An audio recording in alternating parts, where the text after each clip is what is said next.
the option without fear before our enemies. We have sworn an oath to restore Biafra, or we die in the process. There will be no retreat and no surrender. If the option they give to us is to seek our restoration by violence, every living thing living in the zoo will be destroyed. All the animals will be destroyed. It's a promise and a pledge we're making to them. They must understand that we just don't love our country. We are fanatical about Biafra. We will do everything humanly possible to ensure that Biafra comes. It is either the flag of Biafra is raised up or I am lowered into the grave. One of the two must happen. It is better for this heaven and this earth not to exist than for Biafra not to come to pass. We dedicate it into the hands of Chukwu Abiyama, the creator of the heavens and the earth, because only him decreed that we should exist as a race, and only him has the say to decide and to determine if we are to survive or not. We don't rest our hopes in any man. We don't believe that any country can do anything for us. We are going to reaffirm our faith in the supremacy of the creator of the heavens and the earth, Chukwu Abiyama, upon to whom and in whom every glory and honor belongs to. That's why we worship him and nothing else and no other. We worship the one true living God. That is who we worship. That is why we were created. We are not like any other people. We have been chosen by Chukwu Abiyama to serve him. We have been chosen by the creator of the heavens and the earth that we may serve him. That is why in our names it contains every praise imaginable. Every praise imaginable to the Most High is contained within our names, because we are very special people. We are here to reaffirm and reiterate that. We are here to ensure that this very march towards our freedom cannot be hindered. Any obstacle on our way, real or imagined, man or woman, adult or child, anything it is, once you are an impediment to the restoration of the sovereignty of Biafra, you will be destroyed completely and totally, in every way imaginable. We do not forgive. There is no forgiveness in our dictionary. We are here to ensure that the death of 3.5 million people is not forgotten. It is to them that I owe every ounce of loyalty and obligation. They are not here to offer any advice or to ask us to forgive Gowon. They are not here to ask us to forgive Haruna. They are not here to ask us to forgive the Yoruba people and the Wolowo family. The reason why we exist is to ensure that their memory, that they can never ever be forgotten, that their memory will linger on forever, that as long as man walks this earth, this world will remember the 3.5 million people that they killed, men and women that did nothing, children that were innocent. Their only crime is to be blessed by God. That is the only crime they have committed. As those children were being slaughtered, as they were being stabbed to death by a very wicked and cruel world, spearheaded by Awolowo, everybody looked on and did nothing. Instead of them to help us, they ensured that our absolute blockade from land, air, and sea was absolute, that we may die, that the children of God may die. But lo and behold, Chukwu Abiyama determined that we cannot die, that we cannot perish, because we are his own. Despite all our iniquities, despite all our sins, he made us in his image. He gave us that very edict to worship him, and that is what we do every blessed day on this radio station, without fail and without the fear of any human being, talkless of an animal in the zoo. We are here to worship Chukwu Abiyama. Yes. They want to Chukwu Abiyama. I see you, Juliet, Sister Juliet. I see you. I'm on my first today. God bless you. Beautiful evening, Mazi Exodus. Thank you so much. Thank you so much. Thank you so much, my sister. You are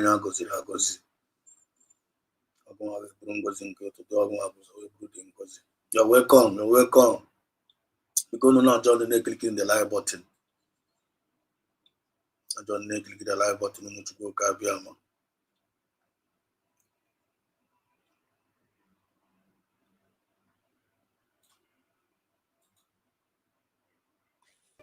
But it was goodbye.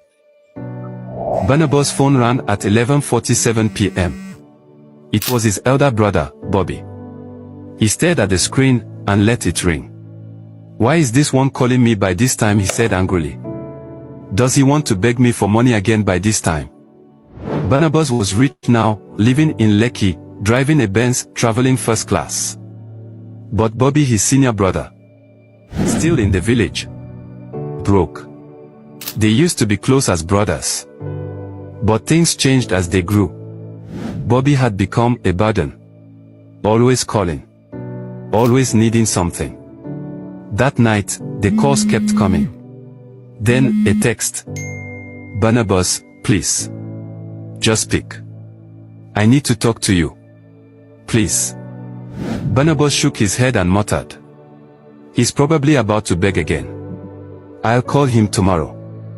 He turned off his phone and went to sleep. The next morning, his phone rang again. But this time it was an unknown number. Hello. Barnabas answered. A quiet voice replied. Is this Mr. Barnabas? I'm sorry, your brother passed away last night. Before he died, he told me to tell you, he wasn't calling for money. He just wanted to hear your voice, one last time. He said you should take care of yourself, that he loves you. Barnabas dropped the phone in tears. His world collapsed. He remembered Bobby carrying him on his back in the rain, also skipping meals so he could eat. Now he'd give all his money, just to hear that voice. One last time. Not every call of a poor man is about money. Sometimes, it's something different. Like and subscribe. And share this to every young child out there so that they can take their brother serious. Comment family is everything so that YouTube can push this video to as many people as possible.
Hey!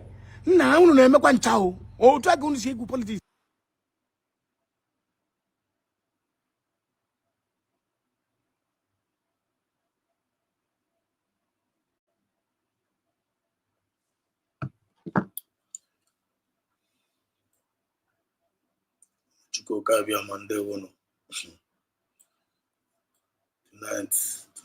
Tonight is gonna be a little bit emotional.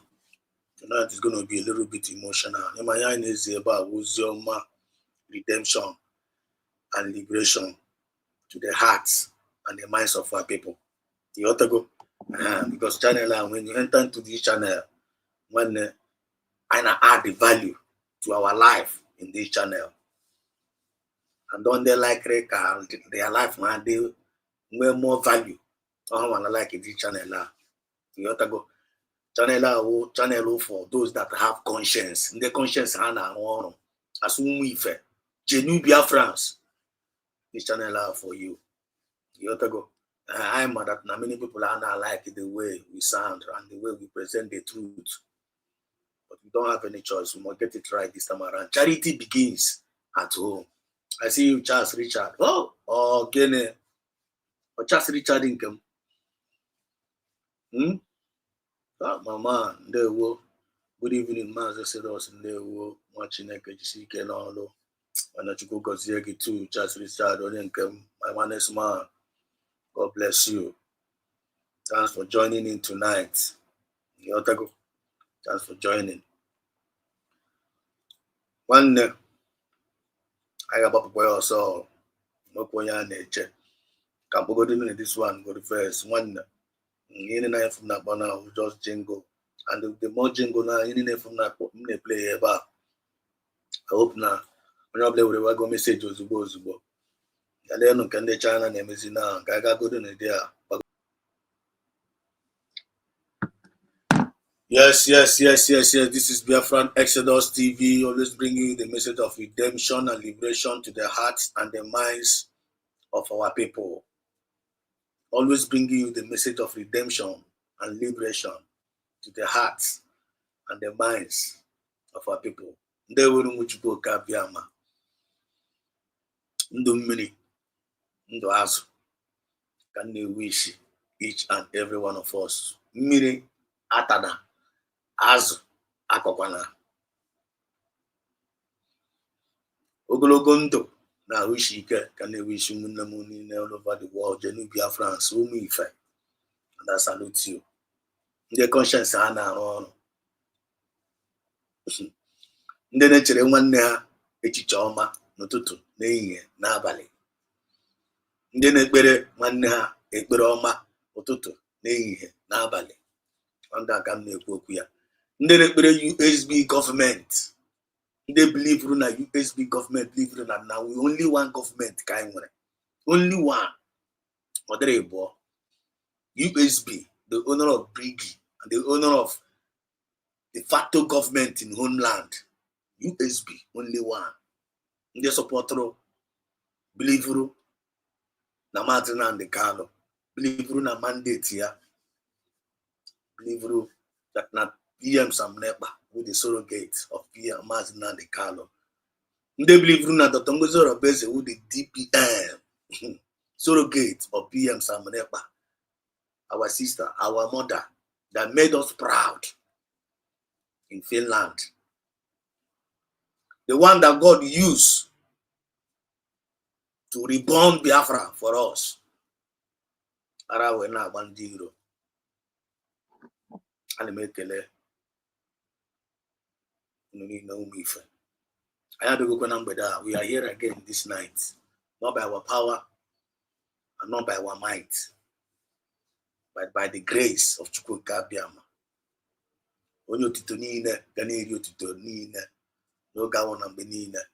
Because without him, there is no way.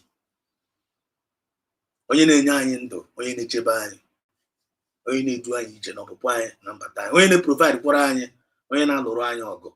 Ekele dịrị Chineke nna nke bi n'eluigwe. Onye ga-eri otito ahụ. Onye ga-eri ya. Onye ga-eri otito. Obi n'igwe ga-eri otito anyị alone ahụ. A fool says in his heart there is no God. Anyone whom I believe that Chineke na na-eme exist. Because onye na-abata anyị na-ekirikiri the like button. And then abata make sure na abata with a genuine mindset and with a humble spirit. Open up your mind. Come with your brain. Don't listen with your ear. Listen with your brain. And I just we need to discuss now. God is going to season our words with wisdom. You season our words with knowledge. You season our spirit with sweetness. You find get drop or something or something encouraging to us and encouraging to you. Or something they may defy our soul. Or something government USB government. However, when I know, and I found that the spirit of Chukwu Kabiama is rising up every day. I have opportunity when I collect and Nelushi, our supreme leader, Mazin and the Carlo. When a miracle went on the Nobachineta, when on Quish for getting to almost 5 years in the DSSCG and he have never given up on us. I neglect Chineke na that the same spirit of Jidea Jidesie Ike when I get to spirit and wake up ya udo na wisi ike and I go for man Elushi Mazina and I go for ma Elushi PM Sam Nepa of which Finland government and when bag is you ought to go and I won't have down somewhere so low like I say can I get the Nigerian by conspiring against their own son who are our own PM. As they can dance at the tune of the Nigerian government, they will always come back in shame. Serve Nigeria and come back in shame. I now go former leadership PM Sam Nepa Navalia. About blame for honor. The spirit of God gonna continue. The spirit of Biafra gonna chebeya. The wings of our nation will always guide and protect, and the nature of our ancestors will always lead him through. He said, and the opportunity when they kelekwa our DPM, Dr. Ngozi Arabeze, the woman that have made us proud. We're going to talk a little bit about him tonight. Unilaya Chikuna they use 191 a very big way of which I got. I get my car. Konobla where you have to go. God have shown his love. God have shown he loves Biafrans. Chineke they go no love Rani. You know the reason why? Chineke they show you go no love Rani wa umuchuko Biama. Number one, God have used this our sister, Dr. Ngozi Arabeze, our mother. Can't only lie and scream here. Chineke they use to go here to achieve a fight. To achieve a fight. Our leader Masina Nikalo. Chineke they use go this our sister, our mother, DPM, our iron lady. Yeah, remember I had a register your mind. I register. I am happy at the on the stigma. On for a yata, they got free H. I didn't know here, and I had a drum. If I name is more spiritual than physical. Or why am I do wine or chipuna do rain? If I name I draw easy, but God will make it easy. God can never use anyone that does not make himself available. Or you make him available. The spirit of Biafra, he uses logo. And when the spirit of Biafra is using you, you make sure you dance to the voice of the spirit of Biafra. And you make sure that you are loyal to the spirit of Biafra. You make sure that you're obedient to the spirit of Biafra. Then the spirit of Biafra will now descend on you in a more operate in a very unique way. And the operation will be very, very smooth and very, very encouraging. And the spirit of the Biafra will be inspiring you. I want to work here. Our message. And our message is for everyone. Our message is for everyone that understand who we are. They understand the true meaning of Biafra. They understand what freedom is all about. They understand the good consciousness and disposing it deserve in a exhibit. I want a message for Nagara. That's the reason why you want to go wine. So be proud of yourself if you are the children of light. Be proud of yourself if you are a genuine Biafran. Be proud of yourself because your lifestyle is filled with season, with salt. Everybody again for an everybody this hour. Eat you turn here. Genuine Biafrans. Win. Genuine Biafrans. Win. Genuine Biafrans. Win. Because all my voice is put off, please help me indicate in the comment section and check the video, whether by the network or the okay. Because sometimes I might be doing this thing. You're going to find every sound this side, the other side, I'm going to clear. So check my voice, man, put off, man. Let me do that. And as you are doing so, God bless you. So God has shown that he loved us so much. One only Mabena Chipuna Frainanya, Umunjanubia France. Manaya today. And I cannot even know the reason why God has shown that he loves us, we Biafrans. Number one, God have used this our sister, our mother in a lion and a scream. Our mother in a lion and a scream. This our sister in a lion and a scream. Afiao, Dr. Ngozi Arabeze, COS, DPM, United States of Biafra, Deputy Prime Minister. I am working in here. Yotago. He's our sister, he's our mother. And he have made us proud. Chineke ne use to show ya no fry nanya. Number one reason, listen. Chineke na use 191 in a back to achieve a fight. A fight of mass and the Kalona fight all this while since say for nobody email. Chineke na use to achieve a fight of mass and the Kalo. And PM Samanepa has fought for. Yana fighting for. To get USB government. Masina Nikalo fighting to get our own government. PS fighting to get our own government. Thank you so much, James Chigozie, for the confirmation. Yes, it's coming out. Thank you so much, my brother. I see you. And you're welcome to the program.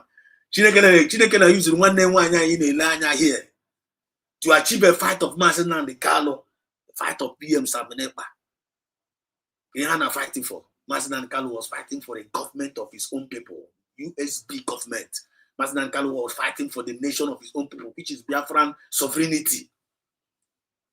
That was what PM Sabenepa was also fighting for. The one you to actualize it for us, we Biafrans. All the Tongozo rebels in and here. And it deserves some credit and it deserves some respect. And if there's any Biafrans that doesn't respect that woman, why in here? Onyaga way cost person. Are you hearing the sound of my voice? Are you reading my lips? If you're a Biafran, knowingly or unknowingly, and you hear about this name, you hear about this Otongozo Rabeze, you know what you have worked for, and we don't have respect for her. Know that you are a cost person. Anybody who doesn't have respect for this our sister in the na scream about, you don't have respect for her. When that person is a cost person, and they go after that cause him when attract, go with touch your generation based on Abraham Jogo for you not to recognize who this woman is. Uzoma Chineke na kindness about. Uzoma Chineke na kindness here. Ana akuya mmiri. And then he is here with a genuine mindset. And a mobia, and I drop wire. Drop wire can not as a record. And I drop wire on a way stigma. On a dika mirror. You can't forget it. On a sinker. Yotago, me freata. He got FH. You may understand today. Because hearing a fake with a right from the beginning of this January. Right? I won't care who here never. I won't care who here never. I okay, we joke you a man that the spirit of Biafra can never lie. The spirit is always truthful and it stands for the test of time. And it twisty, it turn on truth like this, always open. It turn on left hand side, always open. It turn on front, always open. It turn on back, always open. It's like a buyer. It's like a buyer was a buyer, keep a miss a joy. You didn't actually for yourself. And I don't pray for any one of us. Why in a line here? The Tongozo Rabeze, lay I know for more for my. I want to scream ever. I want to scream. Chicken have used her. Number one. Give for this lady repeat here. I know this one repeating it. Maka if you let that here, even though Nantina near na haka drums. But by the message of the spirit of Biafra, sometimes I need to repeat something for us to save lives, for us to save destinies, for us to save you from a mess. I don't know disposing a mind appreciate. Anyone is you knows your man. Disposing a mind appreciate. One what you go to also big click a like button. What you go also get corona waka. What you go also get a corona forma or door easy. Because the also may find easy about one when a sponsor. I want the jack and sponsor wine. I buy a chapa for the day as a family man to get from Noketa. I buy a chap for my family. Also chap for the day. We go more deeper data. Map up about more panya nabali. Sometimes that's you goes your ma. I had like Van Vamua.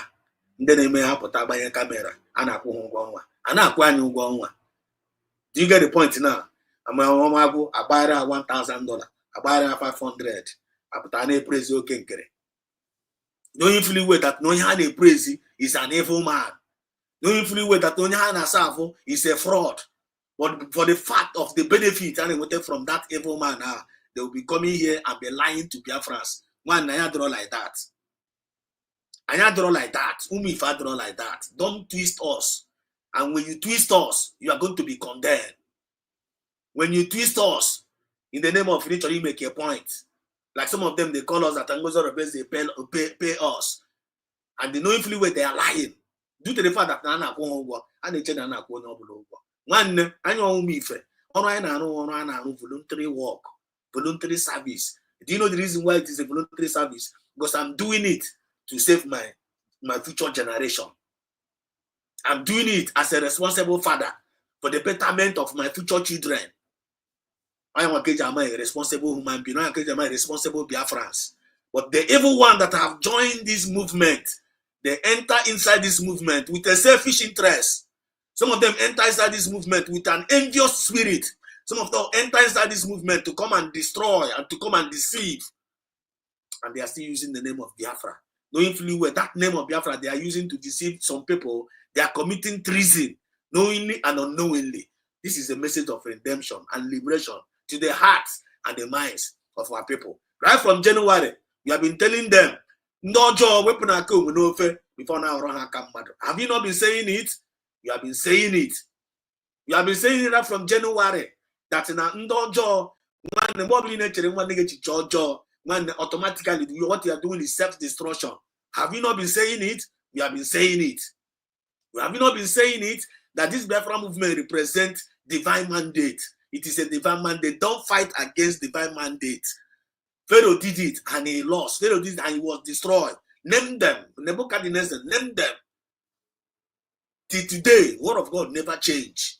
You can't fight a divine mandate. Biafra is a divine mandate. From January. When you fight against it, you are going to be destroyed. You watch every day, this jingle of the voice of Master Nandikalo. In every program of the that jingle now is all you want with the mandate. I don't want with the truth. That is the truth. And what is that truth? Biafra is the divine mandate. When you fight against it, you are going to be destroyed. And those God using to propagate the gospel, to make sure that everything na go from, when you work against them, you are going to be disgraced. Have you not been saying it? You have been saying it.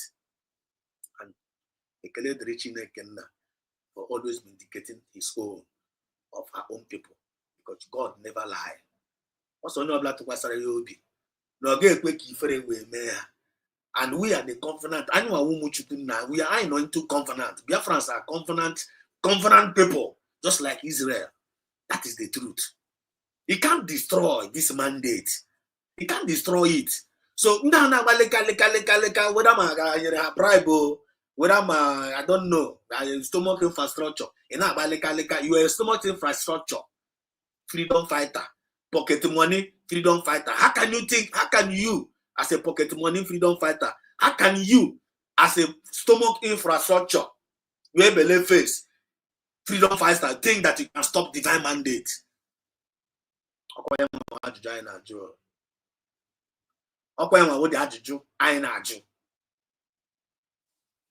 I said that Nwanza riju afọ yon echerechi aka ọkpọ. Ndị ba that na ọgbọsọ agbakuru ọgụ ama na ọgụ ọnwụ. Nwanne number 1 akam no this woman this our sister in the God have used her to show we Biafra that not frying anya. Number 1, I repeat again, God uses her to achieve a fight of mass in Nanikalum PM Samenepa that they have been fighting for. What our 2 great leaders now fighting for? They have been fighting for the USB government, the nation of our own, which is USB. Can I use it that we may achieve. Always. Number 2, God has used her to prove to the zoo.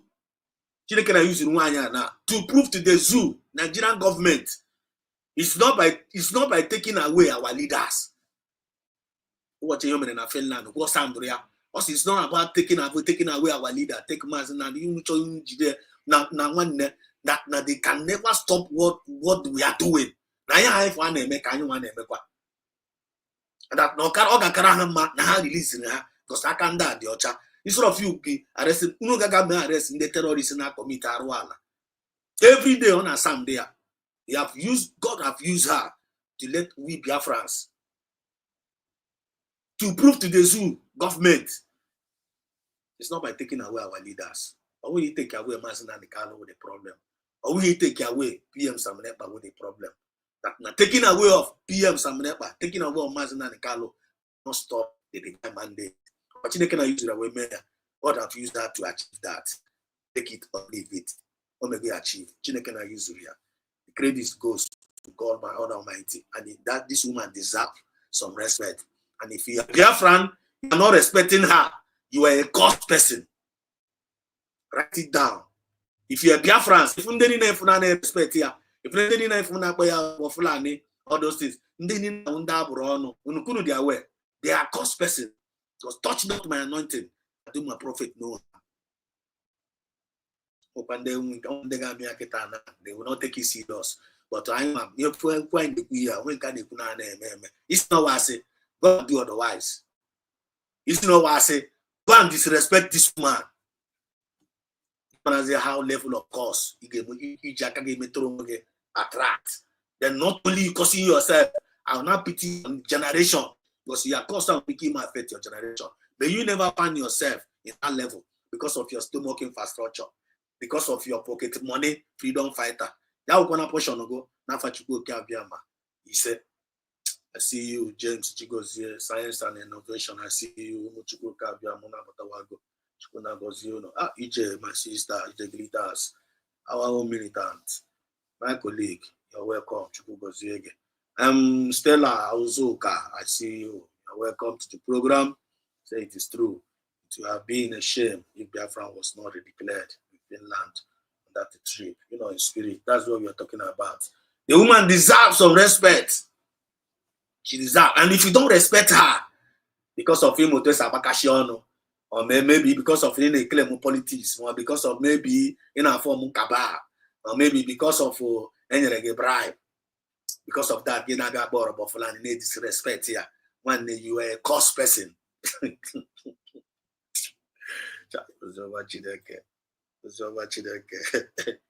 Number 3, listen.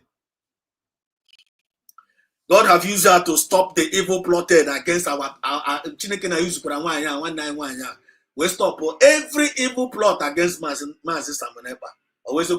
Every evil plot I plan maka PM Samunepa. Chineke na use the Tongeza Rabese we quench all of them.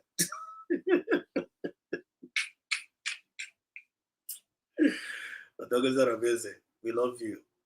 I love everyone there. We love you. In the God one. We not the disappoint. One another DNA. One another they feed me. James Chigozie, they feed me. EJ Glitters, they feed me. Sela Uzuka, they feed me, right? Ubife, I'm not here. Yet I go. I'm not there. I'm not connected. The spirit one day. Yet I go. Chineke na use 191 in and here. Chineke na use ya. Yet I go. We're pushing stop all the evil plan in the fallback in the Nigeria government, but the DOS join combine to bring to destroy PM Samunepa. She can use why we're in all of them useless. One woman.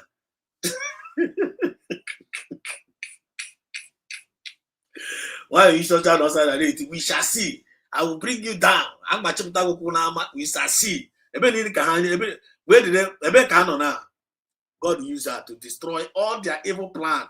I went against PM Samunepa. That's to let you know that Chineke na Franya Biafra Sanya. That's the those we use the wine and we're not. She deserves some respect, and all the glory goes back to God. Number 4, God used her to keep our hope alive.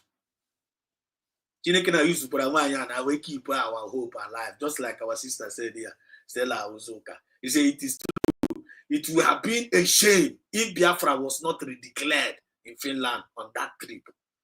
When they were in Finland, me and you know they talk about Biafra today. So God used her.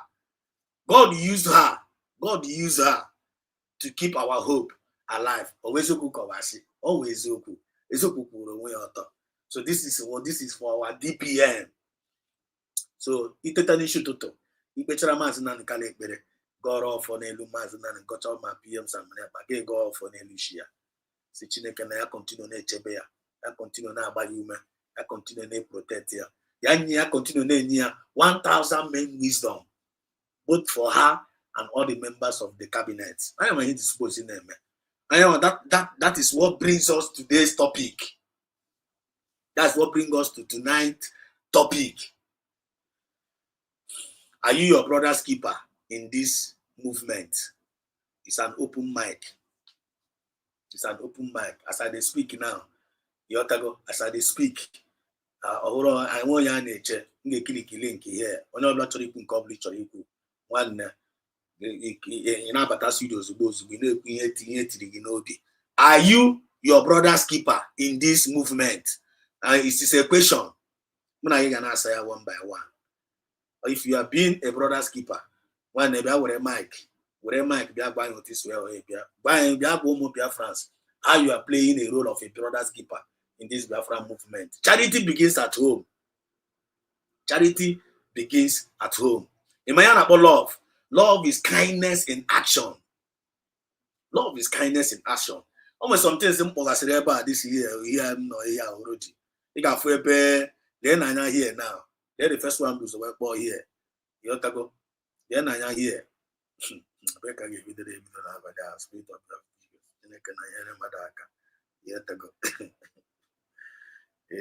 Now here. Camera monka.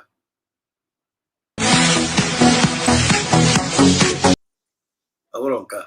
Now here. Ebe. Ebe this man no.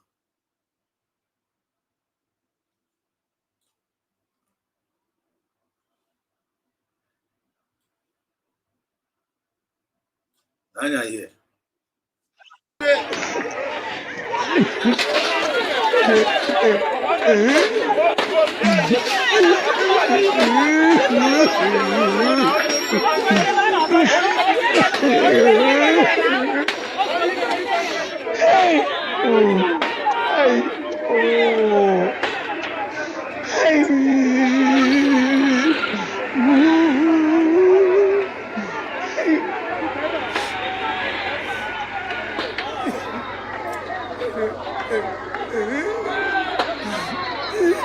I can't have it. Carry that phone, come on. Carry that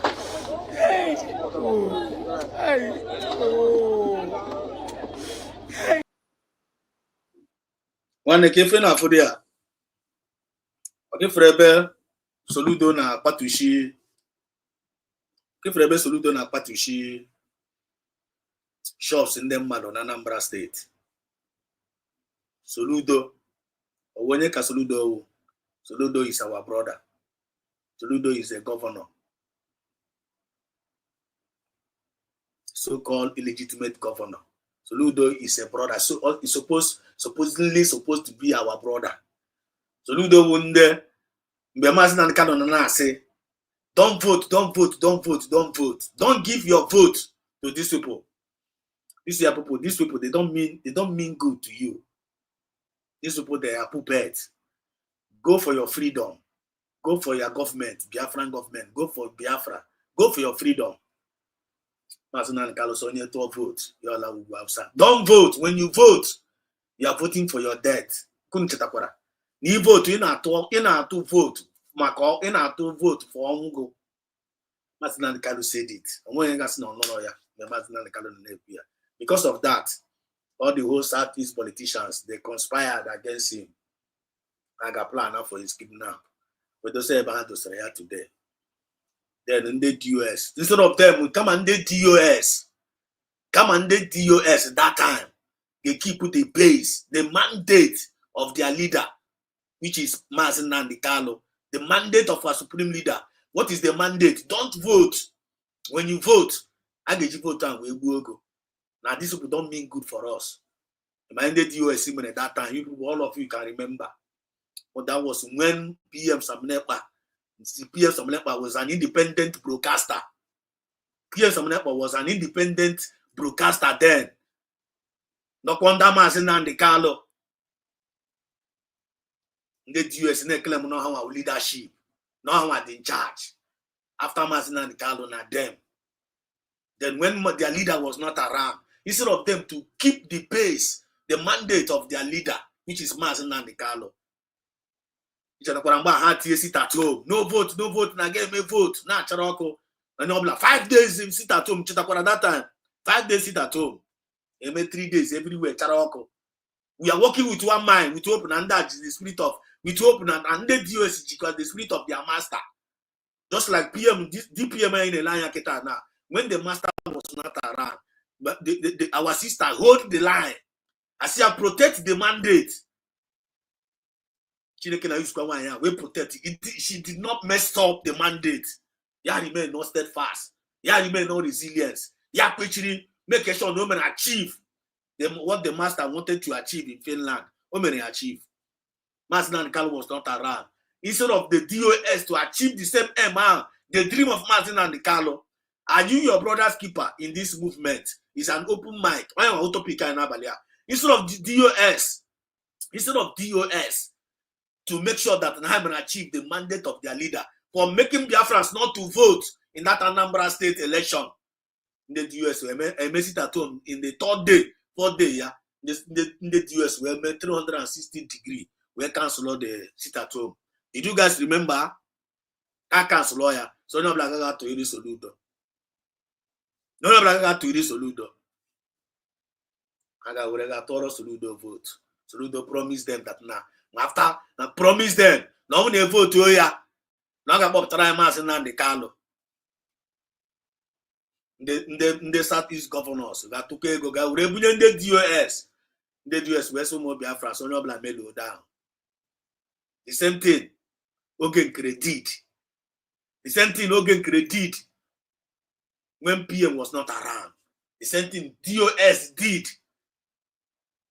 The same thing DOS did when Mazen Kano was not around. But Mazen PM Samanepa stood firm. Ya continue the mandate of his master. He check a room, PM Gaba take his charge. Young make sure that na through election na Biafra land. Even in the presidential election, he achieved it.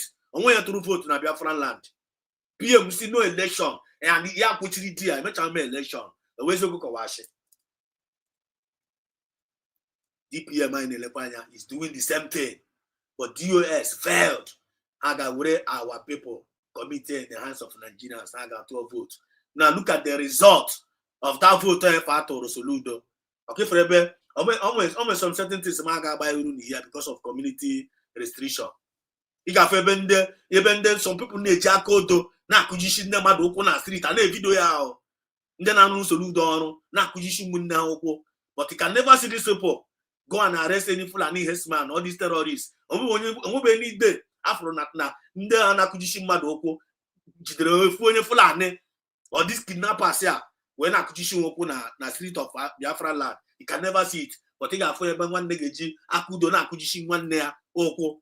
That was the result of that vote at Soludo that particular year.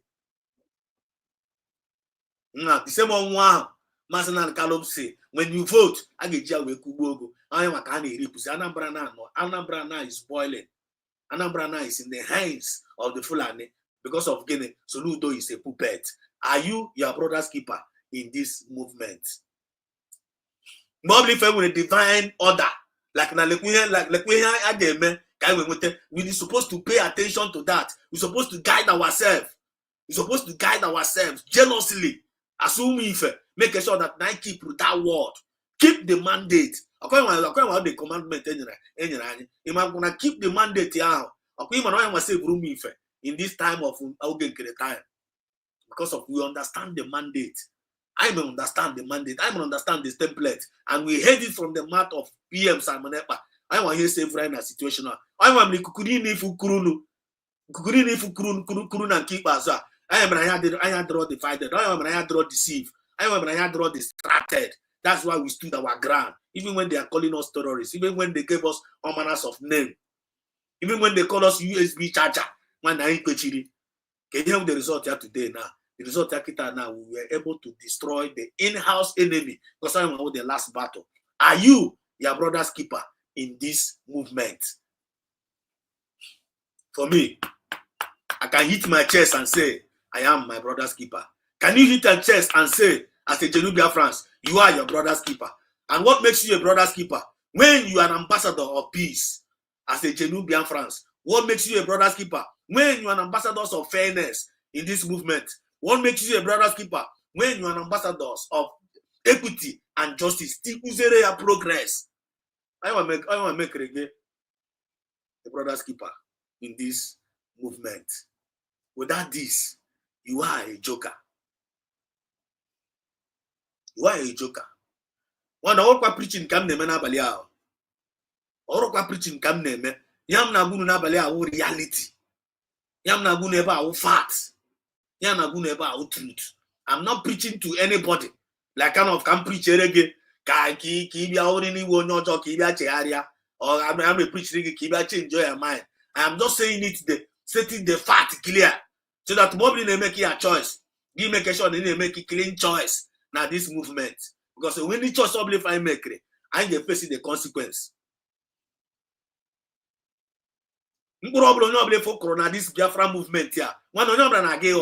He cannot cheat me, I cannot cheat you. Some people are because of I am doing it. One day you are deceiving yourself. Nobody in this movement, you are doing it for yourself.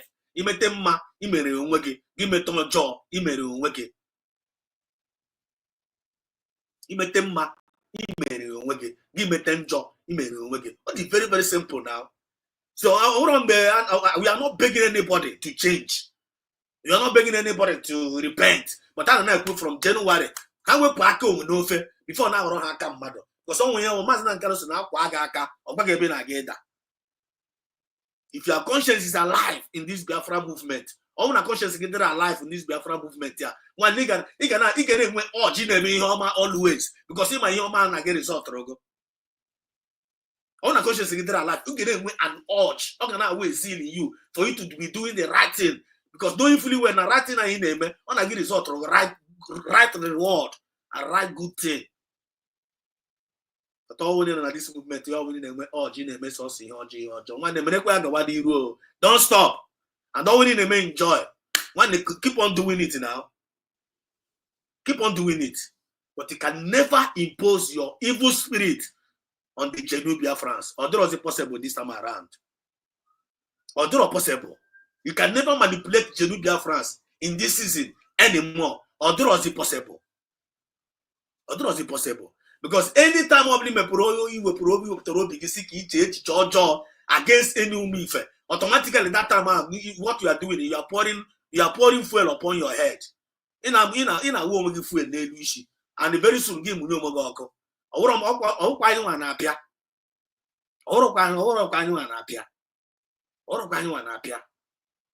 Spirit of Biafra na piage. Conscience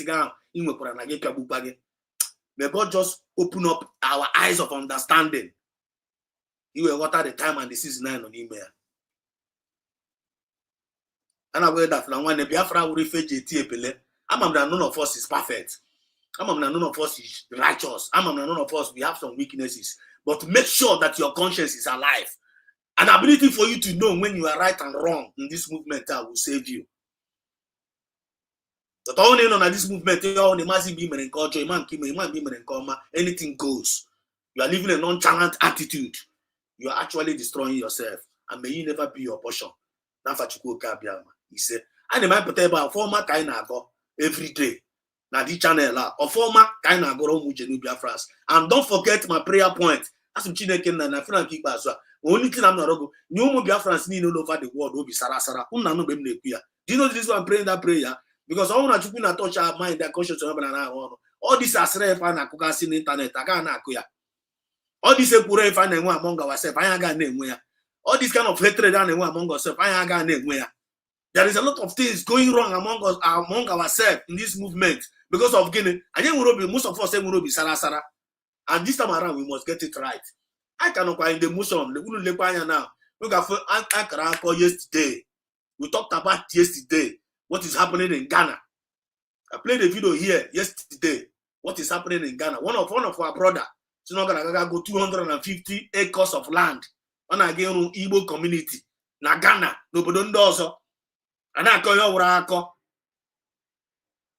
Are you your brother's keeper in this movement? It's an open mic.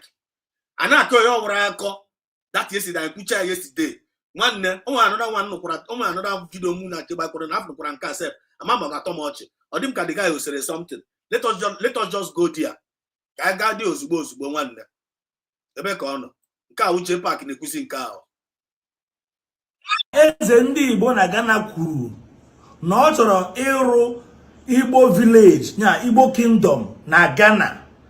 Kedu ife ịma ị ga-ekwu na ya nwa? Ọ ya ga n'ihu rụọ ya bụ Igbo village na Ghana nya bụ obodo onye ọzọ. Ko ya begini, ko ya bubata that kingdom. One day, touch not my anointing, Biafra TV. I forgot your comments. And the comment attracted me. Attracted to this comment. Lanya, he said, please, my brother, continue to preach about this coming election so that our people will not go and vote. Thanks, and God bless you. One day, Ilanya Kitana, if I remember, Masinani Kalu told us not to vote. When you vote, you are voting for we are voting for your own. You are voting for your grave. Okuria. That one now, Okuria. One day, onye na-achọghị ịnụ ya, ya nụkwana ya. Okay, no, again. Because of that, the US was not able to maintain that mandate by not allowing our people, but they sold out. They sold out. They sold out because of Guinea stomach infrastructure, because of Guinea Iyokochicho. It has in a reach their destiny. DOS name is gone and gone forever, and they have attracted cost upon themselves. That's okay. They didn't play that role. They failed out, and then we go attract their own cause on all the area. Thank God we are not part of them. Now, this Soludo that governor. Okay, for Soludo, all the whole promises on your when go fulfill. It didn't bring out Mazina and Carlo. Secondly, it didn't turn Anambra State to Dubai. Because Okorenko turn Anambra State to Dubai. It didn't turn Anambra State to Dubai. Dotio was not going to go Anambra Omechan the Dotty. And the worst part of it, yeah, with that kudo, yes, and them mother, not pushing them mother, na Anambra State. And I put the shop with them mother. And I got to see our people neighbor. And where's any person to remedy them? The only voice that is speaking for them, like I how I conspire TN and DSS custody. But Jehovah, that look around me go. Because I am Jine Queen Akitana, Soludo na Hakuna Kurunkea, on Hakonea. What the everything Soludo name, Mporo Konako, I'll give me Chapa the Mporo. I'll give me Chapa the Mporo. We found that's Biafra, Biafra said for Anna, and a tower for Anambra State. One, some of them by not listening to the divine voice, by not listening to the divine mandate, don't vote. So the time election can now, as this election is coming again, excuse me, as this election is coming again, the election can now. They don't want to listen to that voice of Mazin and the Ghana. They listen to Pankefa the Bukwana. I took one actually to vote based on the Paradise. Based on Ekwana Hampa again. One, then open Dumbai with a pack and to tackle one another. Do you get my point now? Or the very, very simple. So let's continue playing what I'm playing. Na Libo. Nkonya kita na na-ekwu now. Then I put this guy yesterday. Tonight, all the my voice on and learn I can't see feel and I need to express myself. You have to go. Lena kind yesterday I will put a video ebony bona na Bible snow is in Igbo na Ghana. Actually Igbo community, actually Igbo kingdom na Ghana. Na Ghana. You have never got Igbo kingdom na your own place. Charity begins at home. And now give Igbo kingdom na whole Ghana. What are you trying to do? I know you're not connecting to the dot. We are not connecting dots. But when I'm the Nigerian government, Fulani government, actually use one Igbo now, Kaga cause our people in Ghana a very big problem. Because you are trying to dominate another person's kingdom. And if forever, if we don't get Ghana, I don't show you concern. Don't be out of money and actually. Now I speak to this people. They are actually my drumba. I am as in the Nigerian government, and I'm not causing with this. So-called a flavor for Niba na Korea, none against 250 kingdom na Ghana. On a take turn to Igbo kingdom. I am assuming the plan and amazing arrangement. Another Ruga. Actually, use one Igbo, give form another Ruga na Ghana.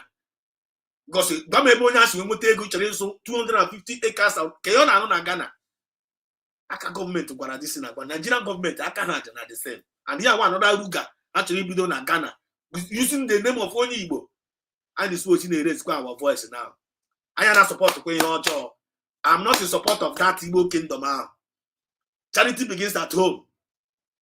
Charity only learn about okay. I can state every point about very, very clear. Let's state every record. Very, very straight here. When you feel you may appreciate, but God sees our heart. And I use Uzoma with a genuine mindset and with a humble spirit. Omokonya for us, Omokonya nochiri, and when I get nochirani.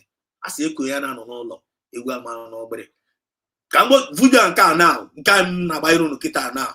Gezen no Tenu Ganusi get Torri Biati now. I come my message interfere again, just listen.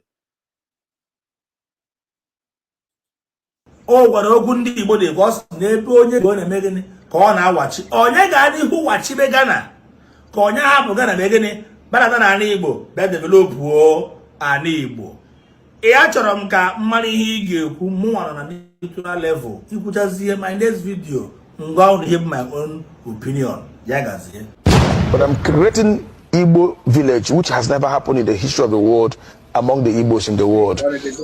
As I'm talking to you, I've acquired 50 acres of land, that is 250 plus of land along the Flower Road, that is at Old Ningo area. But along that road, it's right on the road. I acquired 250 plus of land. My reason of acquiring this land is to build Igbo village in Ghana. I call it Amandi Igbo in Ghana. We'll build a village where we're gonna build the palace of Igbo there, a huge palace. We'll build Igbo town hall there with about 2,000 capacity chairs and 100 rooms guest house.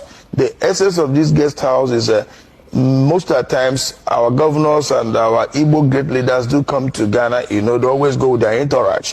If they come to Ghana, their entourage will see where they will lodge for free of charge, maybe for a day or two. Most of their what is the reaction, J-Pack? I condemn the man on visits, it doesn't take more than 48 hours or 24 hours. They stay there free of charge and they know that, yes, this is what they have benefited from the Igbos living in Ghana. Again, our people that have accommodation problem and all that will come get there at least for 2 or 3 days before they can get a out of the country, or those that come into the country in one way or the other will have accommodation of 100 rooms guest house. We will also, in the palace of the Igbo, we also have apartment there for special guests like governors and ministers, and in future I know that we the Igbos will provide president in Nigeria, and I know that the president that will rule Nigeria. One you know this message, you know share button. Not to say this message. Not to say this message. One message I will message save life here. Something is about to happen. Something is cooking. Something is none in more. Come on, condemn this guy in a call here. Come on, condemn this guy in a call here. This guy in a call here on national television. No, the Undekana need an Anuya. Ndekana Anuya. This guy, Ghana citizen Anuya. This guy in a call. One Naka, we don't support. I hope I want to this guy here for a call.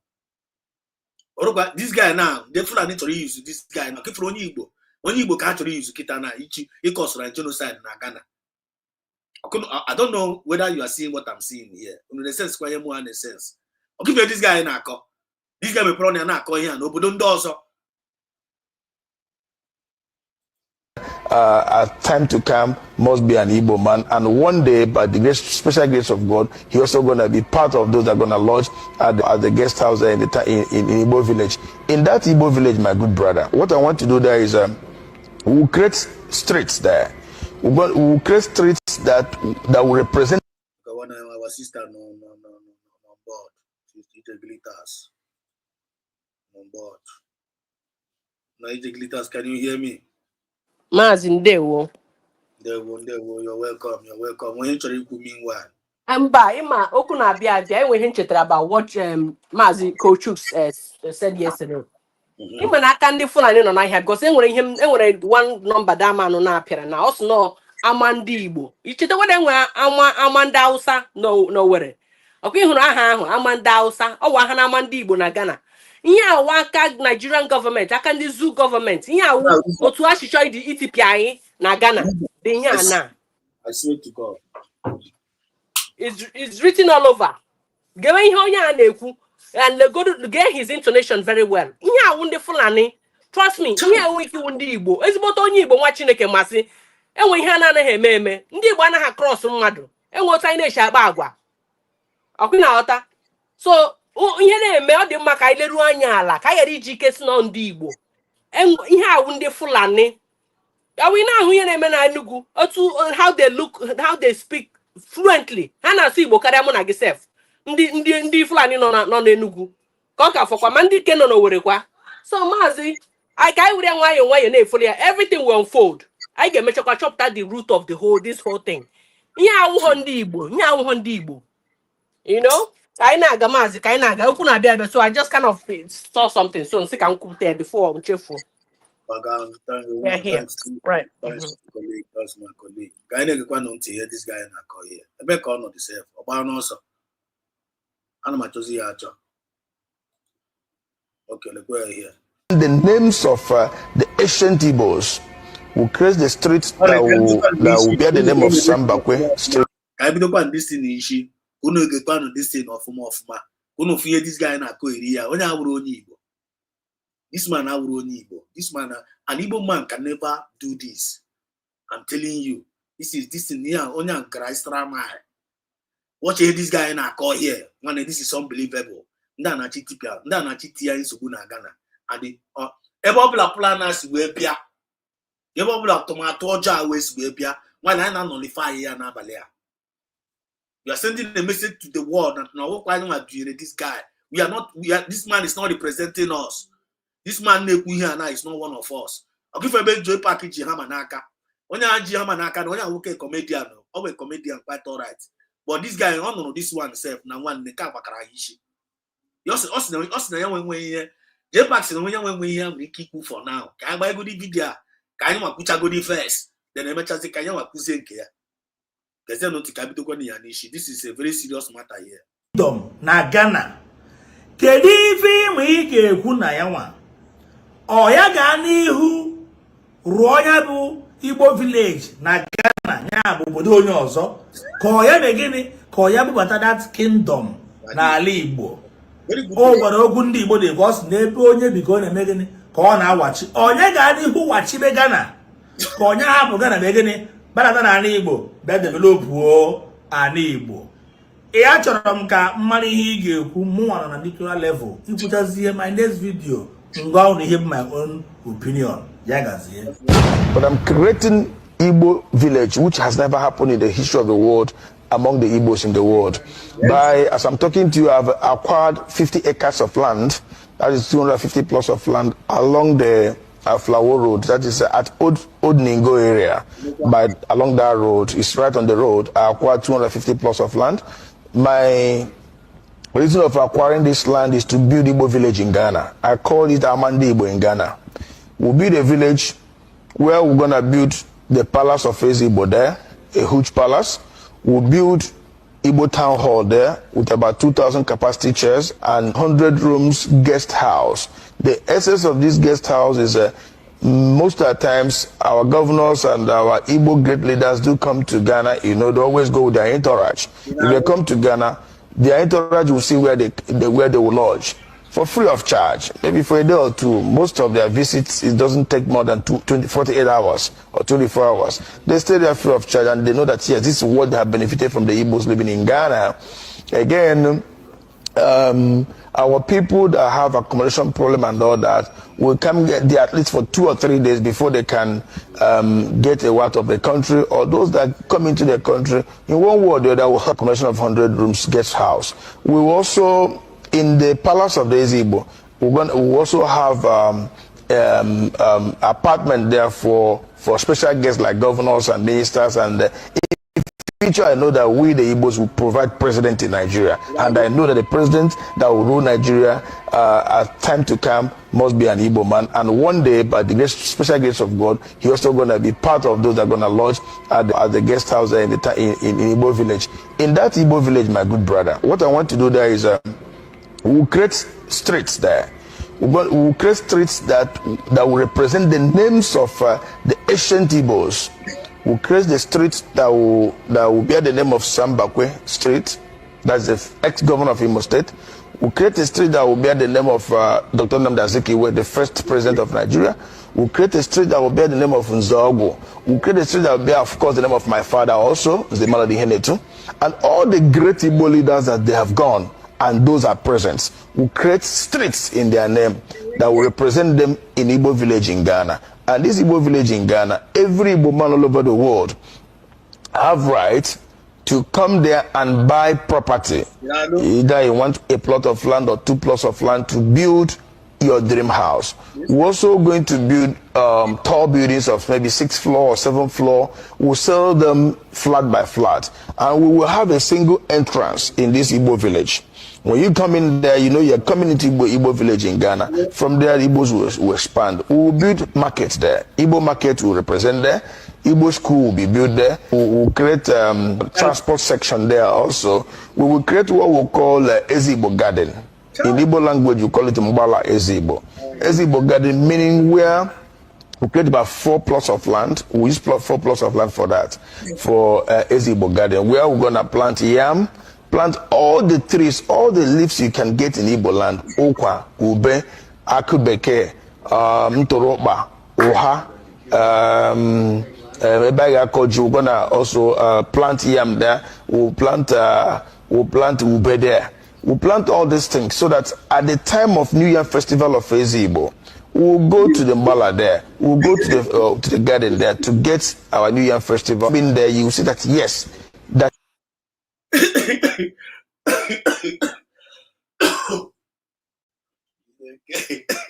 No matter what, bless you, Chuku. This again. What's this one? The shock.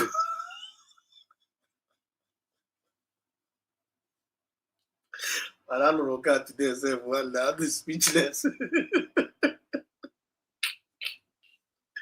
In the greet us, we also try hard and I work well. Like I see about, I see that side they have to go. Mas, the whole thing, it's very annoying because nke wezoku na nwoke a dị so stupid that onye ga na bịa na obodo gị wa ala Igbo bịa na akụ ụmụ ihe ndị a bịa na akụ ụmụ all this you want to mention kita ị ga like ya. So what makes you think it's okay for you to Ghana n'obodo ndị ọzọ? Ị gaa n'ụlọ nna gị ebe ị nwere ala, ebe nwere ala enyere gị your forefathers, ebe ị nwere oke ala nke gị, ị ga ki ya there. Ozi na be mmadụ. Oya wuru Igbo, oya wee fura dị nwanne, oya na kwe ori tika. Ụmụafọ Igbo. Ụmụafọ Igbo nwanne. Oya ọbụla tiwekwe mkpu na ahụ. Oya ọbụla nwere social media. Iwere channel gị mara na ewu ụmụafọ Igbo. Nwanne gbanye channel gị tiwekwe mkpu na bụwakwa ndị ụwa na akụ na-atọrọkwara distil ụra amụrụ edisman ụwa. Oya ọbụla tiwekwe mkpu na aka ya nọ ya ihe onye metere ha were isi ha buru ya ha nọ there. Ndị Igbo nọ there kwesịrị refuse ya. Ndị Igbo kwesịrị nọ there. They supposed to recuse themselves. Aka ya nọkwa ya, we are not part of this. We are not among this. We don't know what this is all about. Ha meshi ọnụ ha mmiri ga-eri ndị na ya soro rie ha nwa. I'm telling you. So they need to speak up because ị ga-ahapụ ala nna gị ma o si onye Igbo n'eziokwu hapụ ọhịa na-erishishi na mberezi nna gị sefu. Hapụcha ọhịa niile unu nwere gị gawa n'ala mmadụ gị clear ya. Ghana wu ọhịa mmiri gị hapụrụ ala nna gị gazie de gị clear ha hapụzi eke gị nwa gazi ibetechazi echi ha sị gị Igbo must go gị gbarazi aka lawa.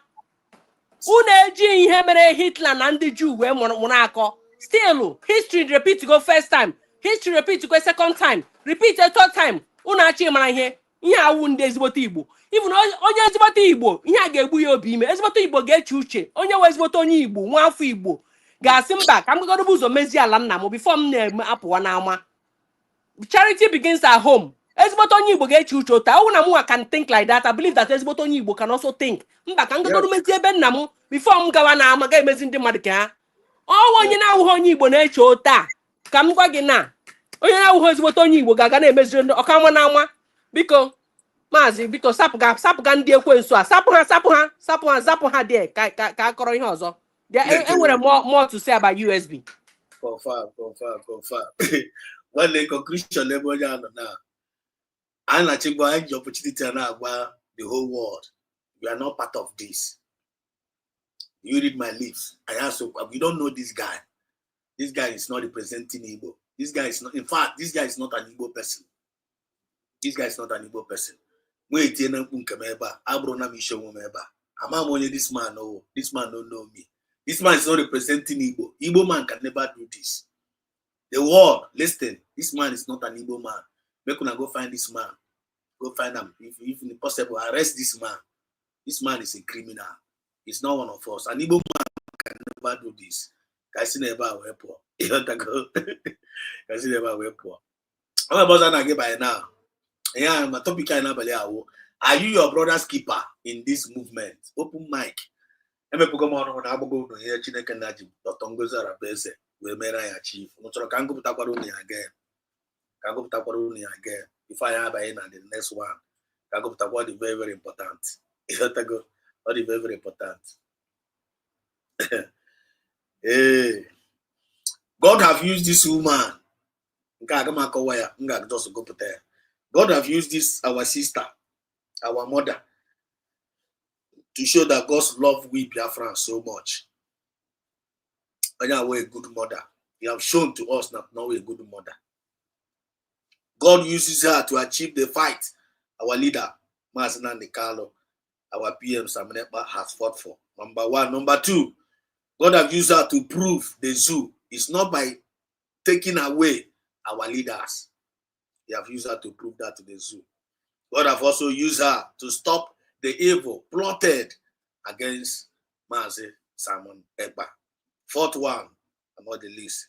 God uses, fourth one and the last. God uses her to keep our hope alive. Dr. Ngozi Arabeze. You have to go. Always good, always good, always a brother's keeper call. Always a brother's keeper. Or a nation keeper. And it has been tested and justified. I will keep on praying for her. This spirit for possessor now, he has now been a blessing to us. And every Biafrans all over the world need to respect this woman. And if you don't respect her, you are a cursed person. I hear it, we are cleared on that one. Then we have talked about this Ghana nonsense Fulani man claiming that to be an Igbo. He's not an Igbo person. And we are not part of what he's doing. We are not in support of what he's doing. This guy is not representing us, and we are not representing him. If you can't, people can arrest him. Go and arrest him. Oh no, these are men in South Africa. By this time around South Africa, South Africa. So they want to use this man to destroy Igbos in Ghana, and every evil plan we turn it against them, and they send them back to the sender. Every Genubian France in Ghana need to speak up now. If you have a channel, speak up now. Because that's another plan for us, and it no go work. But if I need to destroy Yakita now, all the evil plan now will be destroyed. But if you keep quiet, it's going to be dangerous, which we have already lamented. Then I know we hear them in China now. Then I know.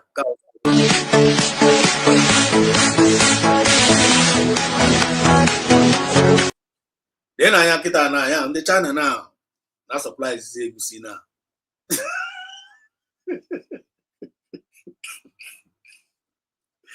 The China now. That supply is Egusi now to Nigeria. Egusi in Kanye Wakwa. One arrow no wow. Arrow is happening. That's why yesterday we talked about the need for us to support this government so that we will achieve our sovereignty. The need, I need, yeah. Because I want to tell this Biafra fully actualized. And this is why I'm laughing over this now. And me just neutralize a lot of things. Because the time now we work. I don't take shit and I don't give shit. You take out I home now some party. But I can make a chicken and keep as God imagine for more than a change. And we need to apply wisdom. I need to apply wisdom. This is why I'm in church now. This is church from Nachi. And me when they quench a lot. You have to go. That you want they question at cheap that bitterness and at konya now. Man neutralize here with touch. And always testimony call to me. And I like it. That is something come like this, give me hypertension for no reason. That can never be our portion. God have now given us another new title of handling our enemies. Are you your brother's keeper in this movement? I'm going to hear to be the good brother's keeper. And don't make no come out there. Make sure you continue to be an ambassador of peace. Make sure you continue to be an ambassador of fairness. equity and justice. I'm making the mistake. Never making them mad. You see that the injustice is happening there. Speak out. When they speak out, make sure you destroy that injustice. I want an ambassador. That what makes you an ambassador. If I'm communicating here, let me know in the comment section. Then I get an China now supplies egusi. Look at everybody sana na egusi na package here and then send there to Africa. So Chineke na maziani ti na egusi na ebubatara anyị. I don't mind they discipline they hate I hate it and actually wipe away. Yeah, dispose. I know dispose with the exporter of egusi money here now we all suppose na China and technology na China na agriculture. Oh waro. Igbos, we Biafra, we must wake up. We must wake up. We must wake up. What is in this video? I don't know what Chaya. They need the glitters all when you get in. I we see can they chinko now. The Bubatazi and supply is a see. The chinkona losing any in and agriculture. Why you the glitter? Do you have anything to add to this? Mazi, the thing, umuhenda na abuacha mo be liking, but I have to start somewhere. This man na akpo yana onya na aruko na Obasa Tinubu who president. Remember when we one voice note to leak one time. How could agenda hang with for Igbo? How they will bring out the all these people name Ogu, Nerogu, this all those small chemists. Chetima, yes. They will shut it down, and then you can do Yoruba advice how they will increase only Igbo now 2 million. Only Yoruba now, he was actually giving advice against Igbo now. They don't need Igbo people anymore. This is a very large agenda. The scheme is not here. The scheme buribu. Imagine the China name. Here would go egusio. Here chemical. Na. Ndị China anaghị produce cocoa. Eme ha sị na ha opụta go Ovaltine. Ha na opụta go Bonvita. Ihe ụmụnye na chemicals, cancer upon cancer, ma mmanụ nni. Ihe na ihe aje bushisha, ihe auche way of trying to terminate ndị ọla ndị Igbo. Egusi ọwa nwa ndị shini wepụta egusi. Ọwa nwa na-eji eri ni karịa. So ma stop anyị nwa. Cripple economic wise, and then request this thing eriwu. Danger kwa health issues yeni na kachiche we say yeni agenda ndi Fulani nwere ndi Igbo mana the kind of agenda ndi Fulani nwere all the wide range all over ihe abra na one hall pa against ndi Igbo but ndi Igbo ana ekwu ya ha na efish baka ha na ahuta the magnitude of ihe ndi Fulani nwere in stock for ndi Igbo ihe ojo ndi Fulani nwere in stock for ndi Igbo ana ekwu ya ha chena hate speech mo gini legodu onye China print ga-egusi ọla ndị China na-ebi obibi ndị China ama ha how fake people they are fake amamotu ha shipụta elu ụwa even China person itself were fake individual ihe niile ha na-produce fake rice unu na-edu no sheda rice ihe ahụ akụrụ ha weta flour ha mix ihe ndị ga-emise ha akụọ ya ka rice cashew nut the same thing ha na-print ya print man India, even peanuts, they print hana cook these things ako. You know that is a flavor. You check know what it is. It's not what it is. It's not what they tell you it is. Ubuaz kwana here. Hey, I go my way. No one deal with egusine luzilu. No one that church abasal and keep bazamaziku wagulam. You gotta be extremely careful, oh. Unu ga wacha panya. What's on anunala? Bianu together, Biamana Hunu na-eme Igbo race. If not, unu agụkwala o. If not, ndị Igbo agụkwala o. Pụtakwanụ bịa support on USV government now. Ka iti aka wee nweta onwe anyị together to keep our race going. If not, they meant to terminate all of us. Ị gaghị agbalaгаlikwe ya nke akwụkwọ ha ebumego anụ m ụlọ na Dubai. Enwe m ụlọ na USA. Mbakwa o. Ebe ọbụla ị nọ ha ga-achụ gị. Otu ha chachụarị ndị Jew ka ha ga-eche achụarị gị because ha chọhụ ka enwe mkpụrụ onye n'ime gị ga-eme exist. They want to eradicate all of you, all of us actually. Mazi enwe mochi nwere ikwu the thing ọ na-enye m nsogbu n'ahụ like ihe oriri m ọnụ is huge. You have a huge scheme against us. I don't know. Or this year we took on a go. This night there was the first announcement that tonight may be a little bit emotional. You have to go. But also my redemption kind is here, and we are creating awareness. And information is power. You have to go. Information is power, because if you are not revealing this, if you are not revealing some of these things, you have to go. And we saw this kind of information and we keep it to ourselves. We are not doing good. You have to go. So we saying it out here, we are doing a good job. You understand what I mean? And we're not supposed to be saying it. We are not supposed to be saying it at the same time feeling bad about it. You understand what I mean? We are saying it because we are delivering a message. Because when you are delivering it and you become like kind of emotional or like kind of becoming feeling bad or feeling I am aware back and we are not going to give it to them. You understand what I mean? So our people, you can now see actually here that China shipped the egusi to Africa. China now is now shipping the egusi.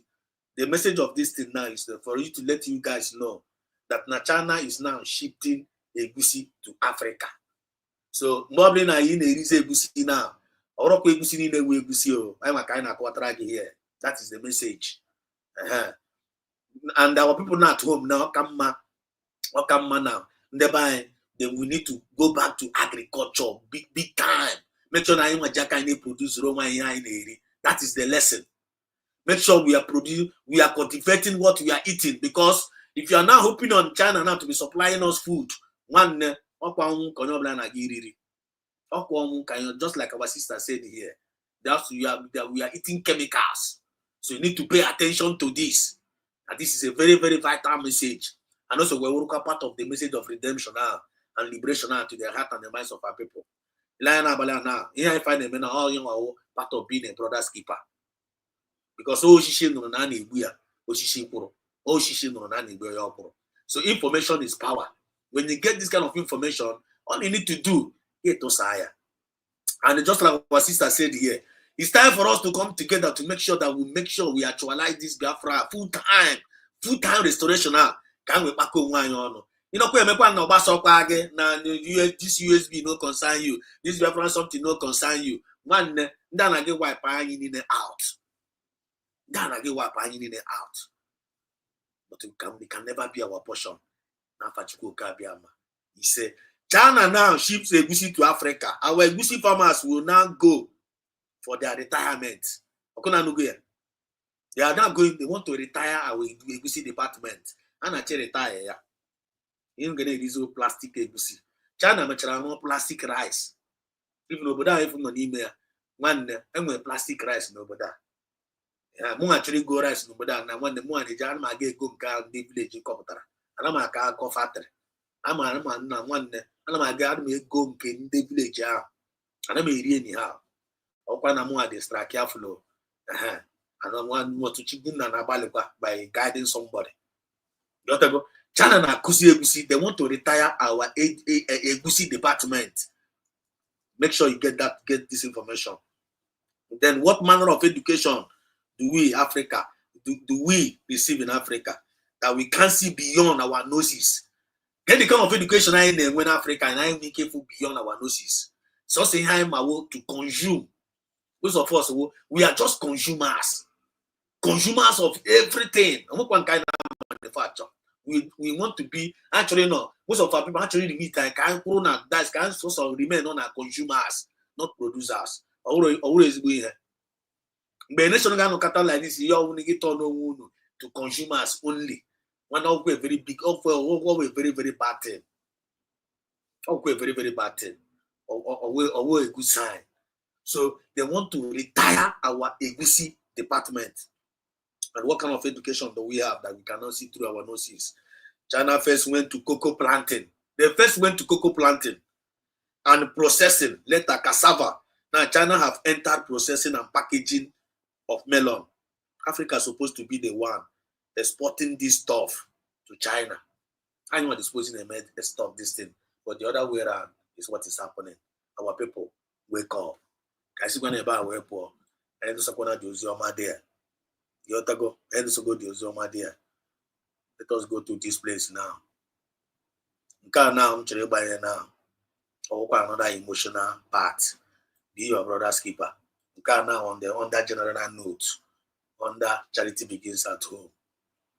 If you have a family and you are in Biafra, you have a family, and it happens to be that in abroad, some of us got through in abroad. I know that some of us carry a lot of loads in abroad. I do a lot of heavy loads. We take care of you as a foreigner. I put for greener pastures. Some of us, some of them, they are only demanding. When they due to them, they don't want to be helping anymore because they feel that they have helped a lot. Some of them measure, some of them change their mindset. They do good and this is bad. People conscience are now they know when they say choosing is because of getting Abraham and they buying. But we walk in two way around. We ain't trying to buy here now. I know we go then you connect the dots. Oh no, we get me start from this storyline. You start it. Oh no, we get me start from this. You start. Let me see what is this. But it was goodbye. Barnabas' phone rang at 11:47 p.m. It was his elder brother, Bobby. He stared at the screen and let it ring. Why is this one calling me by this time, he said angrily. Does he want to beg me for money again by this time? Barnabas was rich now, living in Lekki, driving a Benz, traveling first class. But Bobby, his senior brother, still in the village, broke. They used to be close as brothers. But things changed as they grew. Bobby had become a burden. Always calling. Always needing something. That night, the calls kept coming. Then, a text. Barnabas, please. Just speak. I need to talk to you. Please. Barnabas shook his head and muttered. He's probably about to beg again. I'll call him tomorrow. He turned off his phone and went to sleep. The next morning, his phone rang again. But this time it was an unknown number. Hello. Barnabas answered. A quiet voice replied. Is this Mr. Barnabas? I'm sorry, your brother passed away last night. Before he died, he told me to tell you. He wasn't calling for money. He just wanted to hear your voice. One last time. He said you should take care of yourself, that he loves you. Barnabas dropped the phone in tears. His world collapsed. He remembered Bobby carrying him on his back in the rain, also skipping meals so he could eat. Now he'd give all his money. Just to hear that voice. One last time. Not every call of a poor man is about money. Sometimes, it's something different. Like and subscribe. And share this to every young child out there so that they can take their brothers serious. Comment family is everything so that YouTube can push this video to as many people as possible.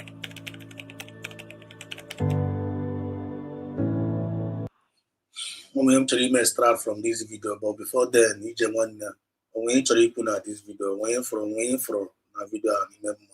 Was it for there? Mazi, imana mo being ima my consciousness is always alert. It's me happen and then when different mindset compared to the non-nulo. More being in the same position on that Bobby or whatever no. It's when I hear and I'm asking one nature and I don't need any my last voice before getting war. Okay? Eba una enyegidere m gị mezie ntinyezie m na nke wuzi na ịkpọzie ma amaghị ha aza gị. Ịkpọzie m na phone amaghị aza gị. That means it must be something of a bitter experience. But all the always okwu na iwe nwanne ọ naghị eru n'ọkpụkpọ ka ogini ma abụli asụ elu ka ogini ya metụkwa onye enweta shekwu ihe ndị Igbo ịmagono. So but honestly, isi mkwe adigodo mbita ihe ha megide this guy ji wee wuruzie monster ozi na okwe na ata because enwego experience isi karịrị ka ahụ. So I am not moved. I'm sorry. So on him chọrọ ịgwa gị. Thank you. It's all right. Uche wa akpọ onye ọbụla nke ya Biafrans all over the world. Onye ọbụla nyakwa nke ya. This extract from this particular video. When I watched this video, a lot of things was on my mind. A lot of things was on my mind, but I think front and I think back. And finally, what I was able to, I want to derive, I want to extract from this particular storyline here. And never until you see that now, ọkụkọ na-echefu onye fere ọdụdụ n'udu mmiri. Ọkụkọ na-echefu onye fere ọdụdụ n'udu mmiri. Because you watch this storyline now, this particular person I quote now, as no senior brother. And this senior brother was the one taking care of this younger one right from day one. What woman has, if we was beyond the be on her shoulder, but the guy was reacting to how good one day on the area. You go, how good one day on that's senior brother on the area. On that general note, like kind of in the Madaka, Negidere Madaka, Negidere Haka to the extent that Ikebuzegi Haka, Nka now, only one near, Ufunia no Funia, and one near one over one no jaw, or one near when one near the opportunity in Haka, he was there for him, which means in coming from my own side, or Kukane Chifu, when you ferry order. What am I trying to tell Biafra here tonight is that now one, if you not find on this Biafra movement, even when we are doing this our Biafra movement now, if there's anybody in this movement, or if there's anybody in your family have played one role or the other positively towards your lifetime, when you are nothing, when you are going through pain, when you are going through struggle, you will add your positive impact in your life, one way or the other, in your home or in this Biafra movement, never you take that person for granted. And there's no amount of help. You get help when you guys not get enough. Because I happen to be one of the reasons here, like in the as I displaced from email. I could go my car before here. Over there from email, I once helped one man with one brother. I'm this guy. Look I can meet here. And I did on. I hope I'm at least I okay, I didn't contented, and I'm always been a contented man. Yotago, Njiri, Igaman Bimchi, Bamejiro, Igaman Namejiro. Always be a self-made man. And I believe in myself and I believe in God. I believe in giving up. I don't believe in receiving. Yotago, I believe in touching life. And all look what I get touch for a man, guy touch amo. But this brother, I met him. Yotago. And this brother, personally like me, all they attracted to me based on the characteristics of fruit namita, and I'm a giver. This guy get himself in a very big mess. And I was living 4 rooms within myself.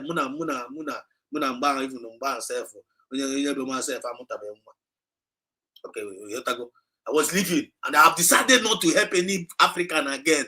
We make go up my mind. To the extent that we decide to go not to.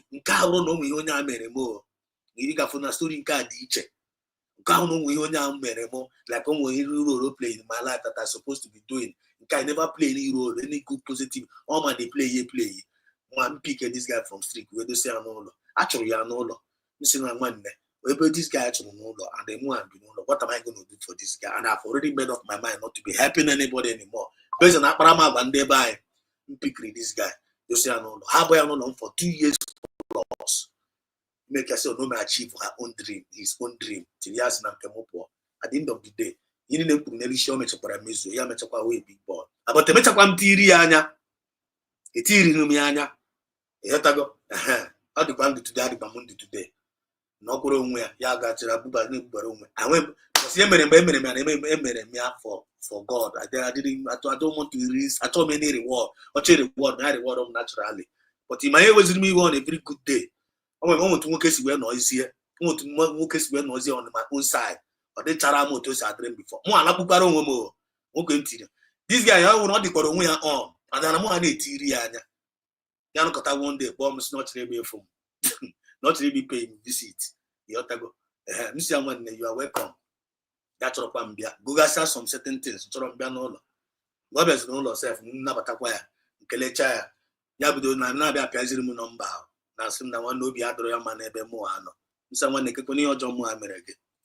They asked him that now one no to na man disposing na onwegokwa church nke ya o onwegokwa church nke ya o si na m disposing na agbaruto n'ụlọ ụka ya na ndị ọzọ na-abịacha na ma na-ekpe abịa na nka m nwa na-agbara ya ọsọ ka emu ha ji na n'obi adụrụ ya mana na bido na-eme ka ọ na-apịasịkwa m nsi nwanne si guy bịa so ịchọ m wee bịa n'ụlọ m na-abịa agba m n'obi adụrụ m mma n'ebe mụ anọ na-ajụkwu ka ihe ọjọọ mụ mere gị si na ma na-abịa na saịdị gị nsi nwanne na ma na-abịa ka na-abịa wụchipụ wit nwanne iwe onye ara gasị ọgụnwa ga-agba m ụlọ aka n'ofe ebe mụ ha ga na nke ebe ka isi wee na-abịa abịa ka ebe ka isi wee na-ewetara m ọdị ọnụ a ntụwazi ya ajụjụ nsi nwanne data ma m pikiri up na street dosago n'ụlọ ha abụọ n'ụlọ go for over 2 years plus nwanne ọgụnwa sị m mere gị datin na ya sị m no ọkọ mụ mere ya so mgbe ahụ ịmatara m asị onye somebody dị na-adịrọ on ya sị na m dị on mgbe ha mere gị ya akwa mere gị na because adị m privilege mere gị ya sị m yes then at the end of the day Chineke na metara mezie gị na gị nọzie mma and since ị nọrọ mma ha ọmụgo ndị dị mkpọrọ ọgụ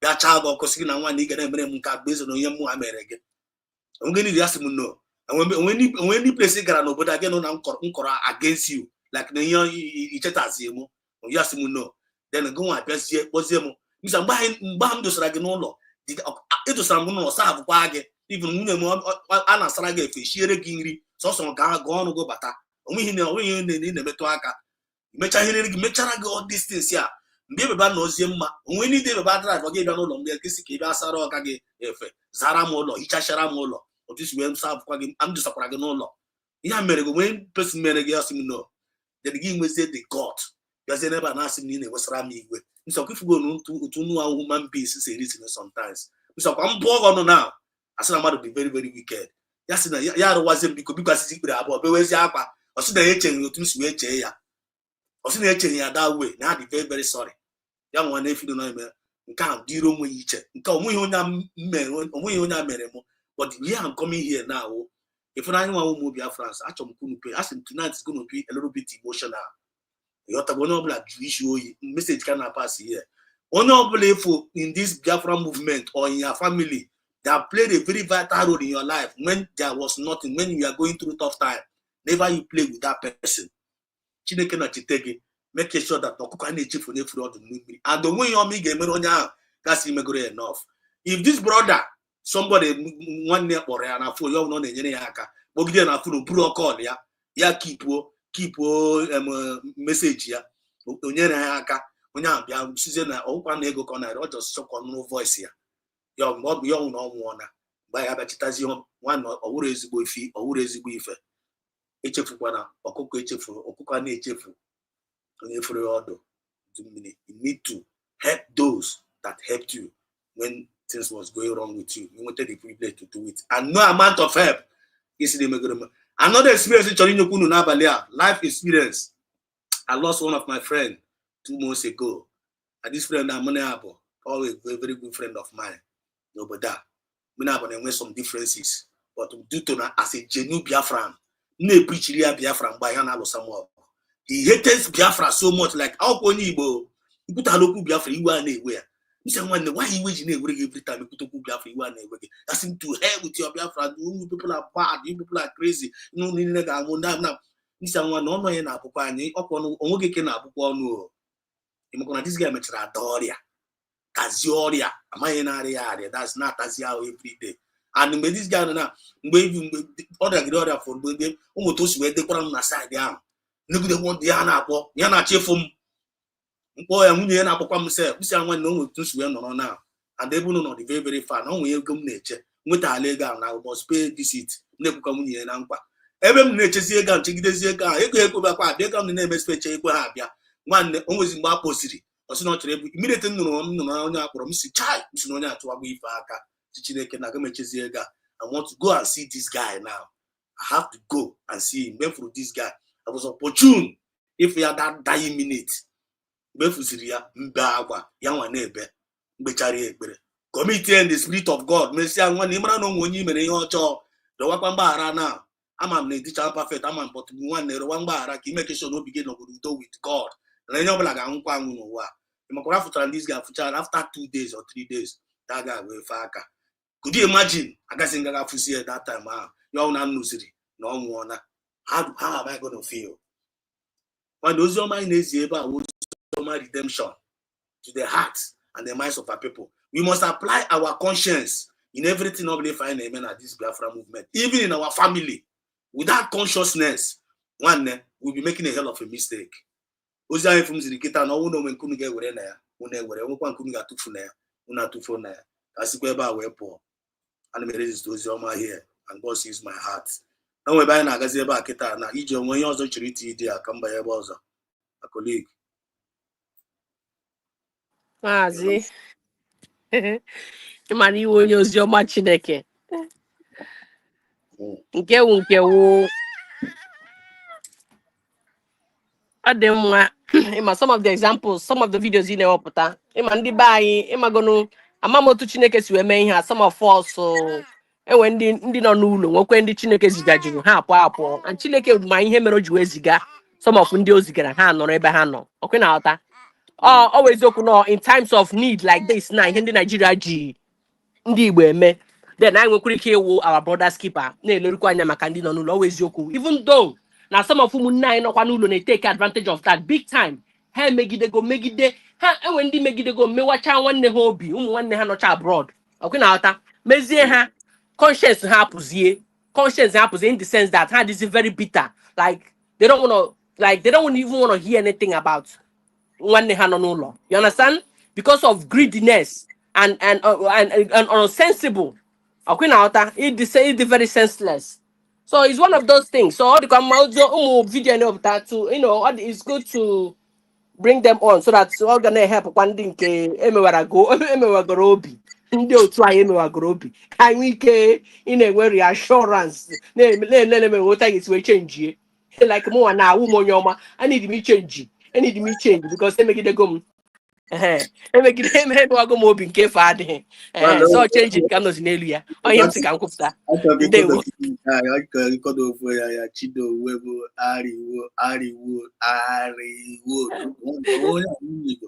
What's that woman that just spoke now? Is the wicked so.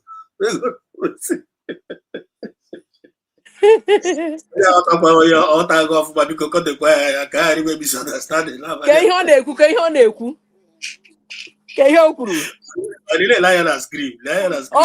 Okay, my brother. Mba Ima, I want human being. Mmadụ ka gị na ya na-edili with ndị nọ n'ụlọ. Yes, I will maybe get picky call. Ndị nọ n'ụlọ nke ikpeazụ a ka m gwakwa gị eziokwu o. Ha kpọọ gị, don't come and tell me na akpọọ gị na ọkwa ka ha bịa kelee gị ji otu i mere. Ihe ha na-akpọrọ gị gụ ọkwa ihe ha ga-anapụta gị ka m gwakwa gị nke eziokwu. Ha nwa na onwe ha conscience ha wee fugo. Ọwa anyị nwa n'ebe a ndị nwere conscience. Ka m gwakwa gị eziokwu. Mana conscience aha anyị nwere ha emewaga gị obi to the extent that we are losing it. Ka m gwazie gị nke eziokwu na most of us we are losing it. Ka m gwa gị onye kwuo ya efe ya adọka. But ụmụ vidiyo na-ewepụta na ilechekwa ya anya asụ nwanne anaghị abụli ya elu ka ọ gịnị iwe nwanne anaghị eru n'ọkpụkpọ. Anyị lechekwa ụmụ vidiyo anya then then maybe that will move us to start to change. Ka m gwakwa gị o ka ndị nọ n'ụlọ na-eme biko gịnị ka ọ na-ede? The woman that just spoke now is a wicked soul and may God have mercy. Ara fepụkwa gị isi. Look at you, wicked soul. Ịma ndị m na-azụ. Look at your mouth, wicked soul. A na-agụ na ihe eziokwu. Ihe mere m bịa m kọwara gị ya ka ihe m na-eme m bịa m kọwara gị. I won't tell you nothing about me. You know nothing. Ọghọtara. I mesizi ka ịkọde ya ịda. Nwanne Chidowe Arigo, you are making a mistake. Don't get that twisted. Onye na-agụgụ ebe a wee very beautiful soul. A very, very beautiful soul. When you know her, you won't allow her go. I'm telling you for free. Oruka Biafra this unite. Also, I'm telling you for free. Chidobem, why are you people ebe a now? Where's but the wife? Onye you wrong wife. If you know her, you won't allow her go. Oh, a very best heart. Beautiful soul. Beautiful heart. So I'm just letting you know, okay? So that I can't make a mistake. Onye batakwara ebe a dizole. Hello? Ị na-anụ ihe m na-ekwu? Ije. Maazị. Ị batara with the 2 channel. Mba. It was the same one, but I think I kind of got kicked out, and I came back in. I don't know. Yeah, somebody came they click, click. Right. I tell you, I got the go with the guy. God there, Hanya. So don't come out and you speak violently and aggressively towards the person. If you don't know, I don't know you. And when Sacramento you come and I go what this program I name. So you don't have no living right to come and say, oh, he's a wicked soul. Oh, go on. You and your generation is a wicked soul. I don't know you. I cannot judge you. If you're judging with what I'm telling you my facts. I'm telling you my story. So keep your mouth shut. I'm the one to tell you. You don't know me. So I'm telling you. And that's my fact. I'm telling you my fact. So you're not going to come and tell me, oh, I'm a wicked soul. You're the one who's wicked soul because you don't know me and you are judging me off of what I just told you. And that is my fact. So keep your mouth shut and listen. And then take the link and come in and speak just like I'm speaking instead of being a coward and staying behind your goddamn name and telling me I'm a wicked soul. So now let's go here now. Look at what is going on here. And this place now, another complicated storyline here. And then camera affair related with the Nigerian story. And that's on can talk about this news now. Can to look on this one. Because I'm gonna extract a lot of things. You're going to educate because information is power. Election is coming out again. They are coming up again now with another new strategy. Whenever you are hearing Igbo, Igbo people can rule Nigeria. Igbo election Igbo people can do it. Just like we are hearing it in Ghana now. Igbo people can rule Nigeria. Here. They want to start with again restructure. Now Tulumbu, if Tulumbu enter again, if Tulumbu can cause restructure in Nigeria in the second term, let Yoruba be on their own, let Hausa be on their own, let Igbo rule. One habidokwana again, oh, habidokwana again. Get on to here now. Look at you here. I'm not ashamed. Okay, look, if President Tinubu succeeds now, 2027, 2031, every Yoruba person in Abuja will be cleaned out of the system. Because you understand. We already started with Fulani. He is doing Yoruba now. Let the Igbos come. We cannot block the Igbos if they put 99% in all positions too. Is that the way we are building the country? Let Yoruba go and rule Yoruba land. Let the North agree on who will rule Northwest. Let the Kanuri rule Northeast. Let the Igbos rule the Southeast. Let the South agree. Then the temperature will come down. I will not want to be running federal election with 200 million naira form because I have to run from Sokoto to Ikotepene. I will campaign as a premier of Western region where people know me and I know them. I know what they want. The Southwest want to bring all Yorubas who are Japan, bring them back to Nigeria. Nigeria is too hostile for the Yorubas now. Nigeria is a poisoned environment for Yoruba because we invested in the Europeans so much and we have lost all the human beings. They are developing other societies. The North will not care less. How many doctors do they have in United States? How many doctors do they have in Europe? These are facts. I'm put on the table now. I don't need to sugarcoat anything at all. We are divided. Let's just accept it. It's no fight. Right, no war. The North will come up on their own. We will respect each other. But this matter of trying to play some games, President Tinubu is better. In fact, if he runs only one time and he brings this temperature down, his name will go down in history. But if he does not do anything in the next 6 months about restructuring, and he goes to use all the money to run election in 2027 and he wins, and then what? The Yoruba should become endangered in the political system because once he leaves, then Nigeria is not safe for Yoruba again. Sorry, let the Igbos come. They have right to come. There are so many issues on this matter. The first foundation to lay is that Nigeria is not a united country, despite all the pretenses. We are not. I see you. I see you there. Your time schedule is quite show you my big brother. South since 1914, it has not changed. The North, at the flip of a switch, they are able to shout northern interest. The Southerners are laid back, hoping that, oh, we are civilized. We don't want to talk about tribalism. Tribalism is at play. We are pretentious about this matter. Look, the North has taken us for a ride for too long. They foisted federal character on Nigeria over 40 years. They fostered quota system over Nigeria over 40 years. Have they benefited from it? Only the tiny clique in the north is holding the whole country to ransom. It's enough time for Nigeria to wake up. We are not together, not plus out. Now they are talking the elite, the few elite in the north. Like if Filibotu is going to be removed from their mouths. That's what they are doing. They are shouting. They are forming a group now. Lead of Northern Democrats. The governor of Bauchi was talking. They won't be able to pay salaries again. They won't be able to do that. Look, the north has damaged Nigeria fundamentally with this attitude. Who are the Nigerians who are now Japan now? They are Southerners. The South invested in education massively in the 50s and the 60s. The products now have been driven out of Nigeria. Can you find the Fulani man in London or in New York practicing medicine, practicing engineering? It's Yoruba, the both Southerners that are marginalized. It's time to call the bluff of the North. Not because we even support what Tinubu is doing, but we have to converse about Nigeria. Nigeria is not, we are pretentious. Let's go to the brass tacks. That's why we are calling for regionalization. The North is separate from the South. That's just the truth. That's just the truth. Unless we are deceiving ourselves. There are many issues about the tax reform. Look, the president is not focusing in the right direction. Just one item alone, inheritance tax. The North has a different perspective on Sharia. The Southwest have different customs. The East have different approach. By trying to do a unitary tax system, when we are all having a different flavor of life, is that not a voyage to nowhere?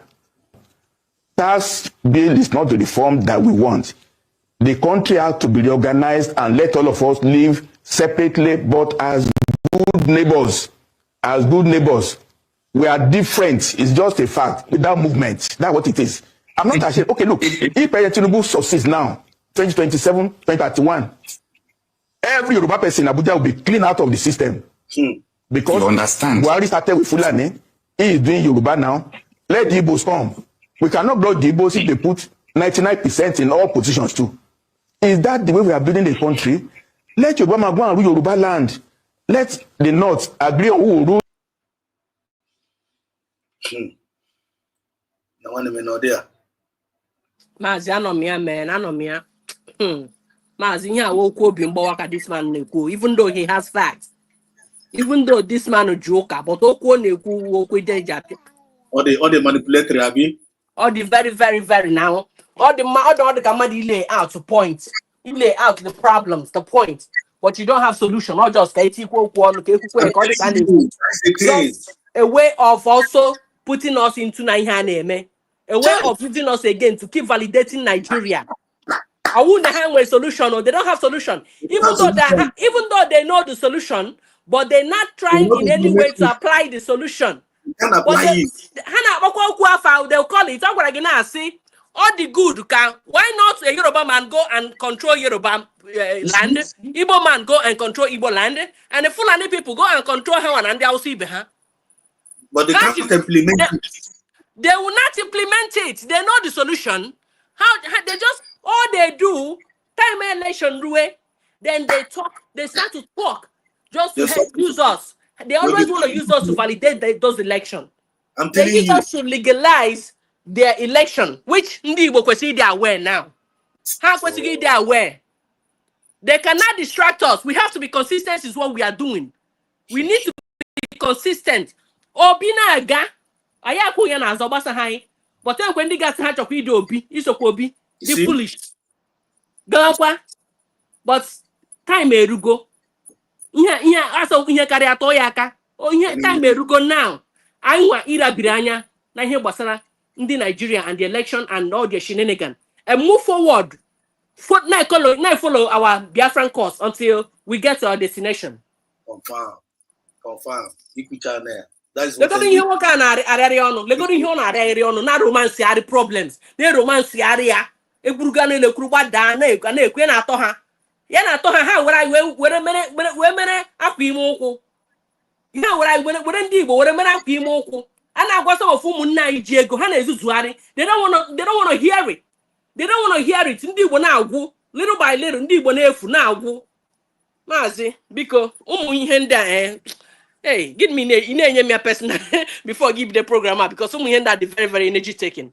Come here, Mazi, because this is too much for me. What you just said now, you just nailed it. Yeah, that is exactly the same way as I saw it years ago, and that's why the reason why I bring it up, because these people are very, very full of manipulation. Whenever it reaches the time of election, this kind of topic apatawa. This kind of topic apatawa.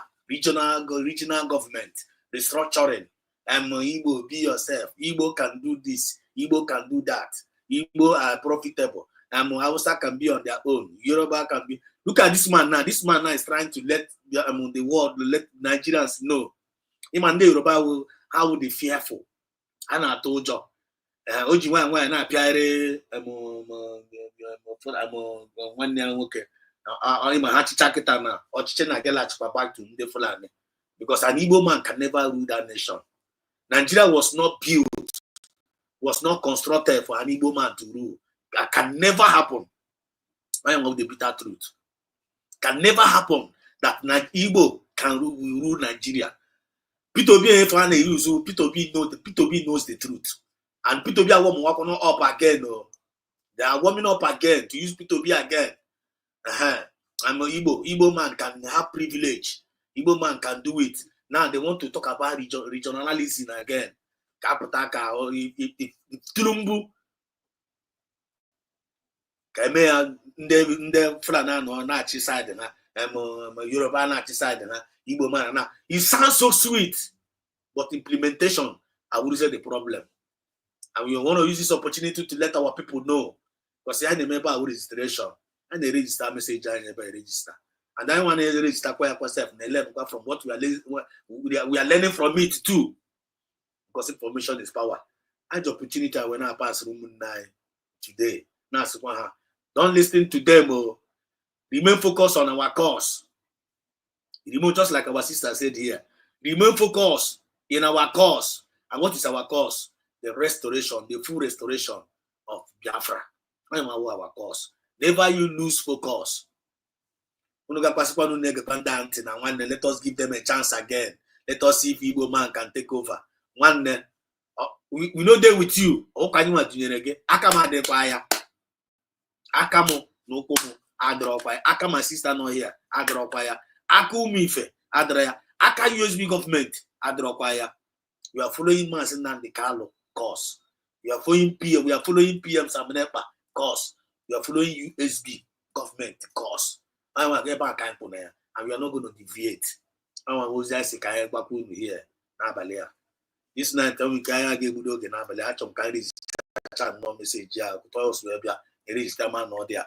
But from the man on when Guinea, man on when Cobra the Quagino on a comment session. If you know when kitchen eating there, we are not monopolizing anything here. They put the link in one or there. Away on a comment session. We can get a type of this zone. One nepotaya back click again. One kitchen equal. You ought to go, oh yeah, let people hear your voice. Pass your message. Man, no one can disagree on bring your superior argument. But don't come here with disrespect. Must come here being disciplined. You ought to go. Now, so doing so, Chukwuka Biama goes you. Guys, one of their web poor. I concluded. Chomka program now, but I go to Aka too much. Go to Aka. You ought to go. The only back it now, got security alert. Informations are gathering. Yeah, security alert are not very, very sensitive. And this is all about guiding your community. Community guidance now is highly needed. The bill has been passed. The last video I'm trying to I conclude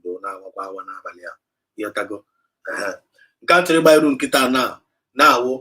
The community guidance and when the pass go the bill, self-defense, or the highly needed now in our communities. Every community now need to gather up and save your community. Don't put your hope on Nigerian army to come and save you. Don't put your hope on Nigerian police to come and save you. Don't put your hope in Soludo security forces. Nda who puppet, nda who enemies, nda who terrorists. Yana get back again. I believe I feel the the Soludo. Those people are our enemies. Communities, rise up now. Choose your own youth. Without select no trust. They're gonna guide the community or the highly needed now. Don't even put all your hope in USB government, because now Biafra Liberation Army is not everywhere at any given time. Communities, rise up. Use your youth. Aludo, Nemea. You got from now from Anioma State. They're not Teba na Kaiwan car around the open Amalia.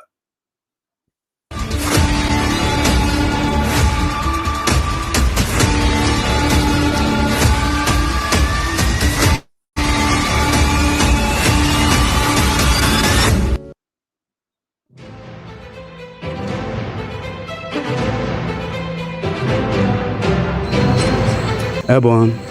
Airborne. This is one of them. We have told you people to leave our land, and you people resist.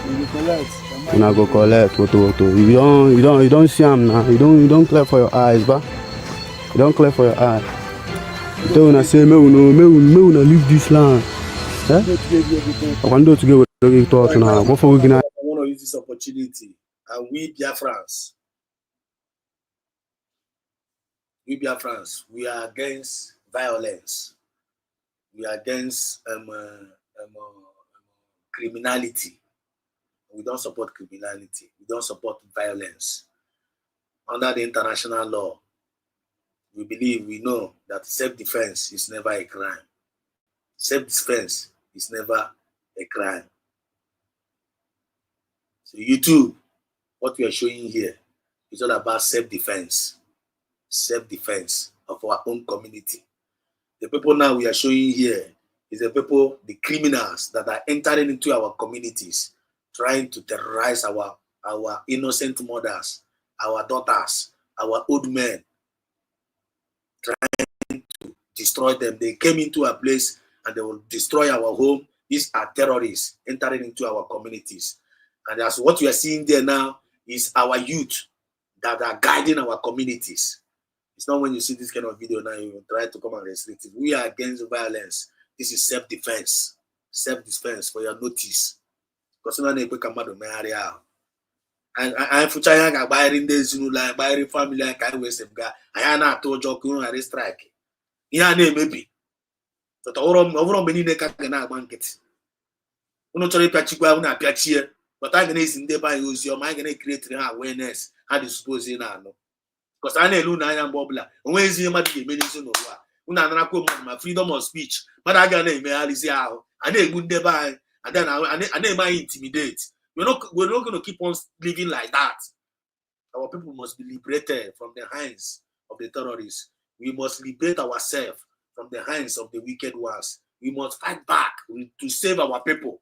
And that's what we are doing. The people of the world must allow us to be. And if people don't refuse to allow us to be, allow us to live, it is not too big to ask. For us, live and let live. Anyone that says that we are not going to live, we must defend our life and defend our people. And that's what we will continue to do until Biafra is fully restored. Today's date is 8th July 2025. This is happening live in Anioma State. This is it, and we will continue to deal with your people. We Biafrans, we are animals. Of course, you know I buy animal now. I buy animal. I believe more. Imagine these terrorists will come into our place. They will come into our community, our peaceful community, harmless community. They will come into our community. They will even come in with their cows and destroy our farm, destroy our plants, even rape our women, and even kill them even in their own farm. And when we try to talk, they will still kill us on top. When we try to show it to the people of the world, they will strike us. Now when they we try to show the people of the world, look at what is happening. They will still bring down, they will try to bring down our pages. Look at them. They come into our communities. They come to steal, to kill, and to destroy. But we, the Biafrans, we have come to give life. and give life more abundantly. People should allow us to breathe and allow us to exist. We cannot ask, we didn't ask too much. All we ask is fairness. And that fairness, we must get it, whether the people of the world like it or not, because we hate injustice. We cannot continue to keep quiet. Our leaders now, our two powerful leaders, our two supreme leaders, they are now in the hands of our enemies. Up till now, they refuse to free them. Up till now, they refuse to free Mazi Nnamdi Kanu. What is the offense of Mazi Nnamdi Kanu? Because he wants to safeguard, he wants to redeem his own people from the hands of the evil ones. Mazi Nnamdi Kanu is not a terrorist. Sam Ekpa is not a terrorist. Sam Ekpa is a freedom fighter. Mazi Nnamdi Kanu is a freedom fighter. But the main terrorists are coming into our land. Look at them here. Some of them are in the north, destroying people, killing people every day. None of them is being arrested. None of them have been sent to court for judgment. But we, the freedom fighters, they are calling us terrorists. This is pure injustice. And opportunity all over the world that are supporting this injustice. All of you can never escape the wrath and the judgment of God. Judgment is coming.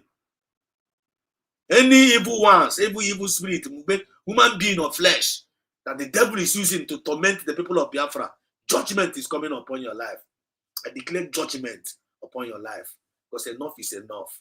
The cry of the people of God have reached heaven, and this is the time of redemption.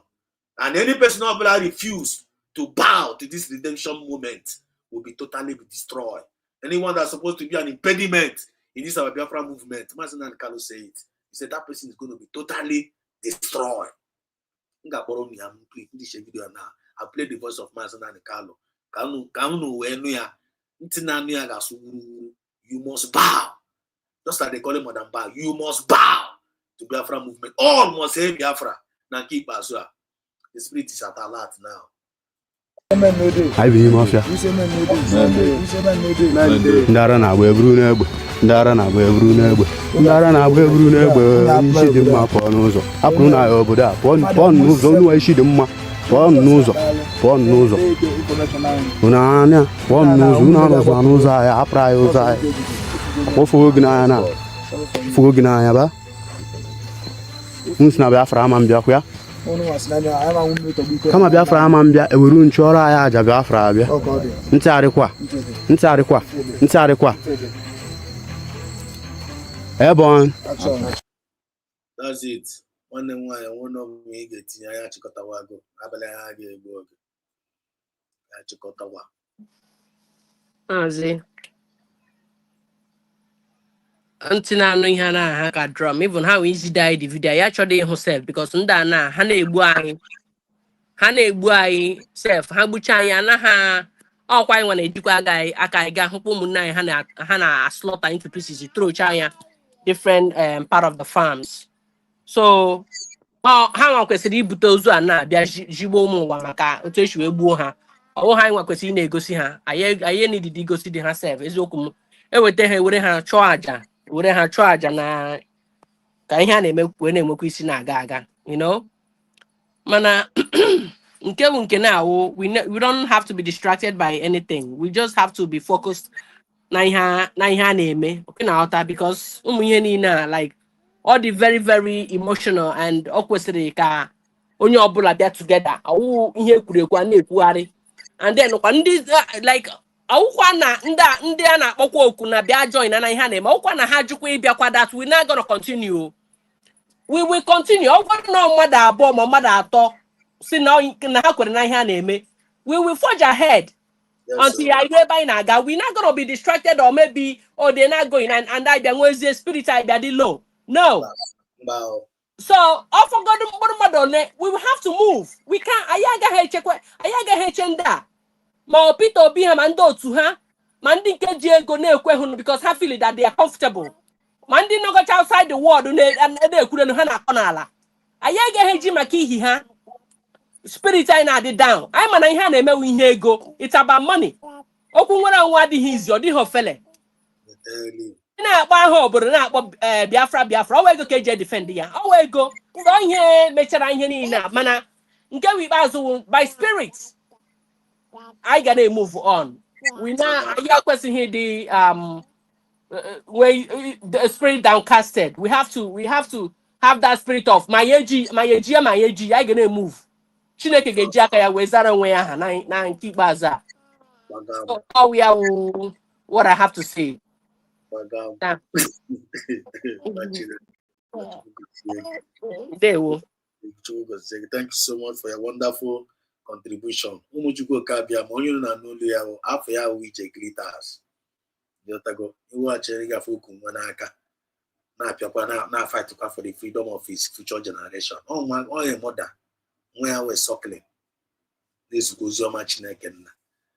Then ilelecha ya otu ife wepụtara na sacrifice time ya na-aga ezi onye ọkụ save future generation na gị ga na-aga echere echiche ọjọọ.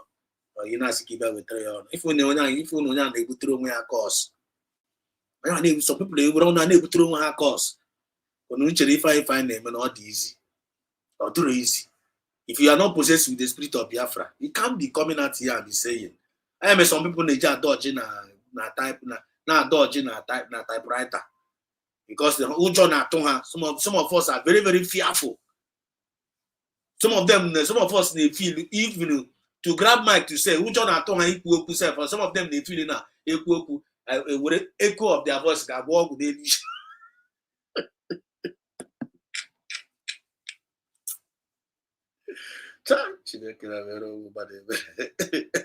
You must be fearless in front of your enemies. One ikwu eziokwu n'ụwa ị ga-anwụ ịtụkwa asị ị ga-anwụ. So when ihe ndị mmadụ na-eme na ha na-save, they want to save your life. Nwanne ị ga-anwụ. Onweghị ga-ebigo n'ụwa forever. Ị na-akwa asị na ị na-atụ ụjọ ka ị ghara ikwu eziokwu ka ghara itipịa gị. Nwanne ikwuru eziokwu n'ụwa ị ga-anwụ gị ịtụ asị n'ụwa gị nwụọ. Ya nwa ga-emechakwa gbuo onye ọgwụ. So ọ ka mma na ibidoro na-akwu eziokwu ahụ. Ị na-anwụ, you know that you die for something reasonable. You die like a brave person, not like a coward. Biafrans, we are not coward, and we can never be. Okay, Zika Fugongo. In Chikotana, we have to go here now. This is from the office of Dr. Rabeze, Deputy Prime Minister. This is from the S handle, our TPM, and we have a very big respect for her. And don't forget, if you don't respect this woman, you are a cursed person. Because what this woman did, how a divine woman call you see the care respect here. And the iron gets upon go straight for the I have run the Finland fishing expedition against Biafrans for the Nigerian government. Finland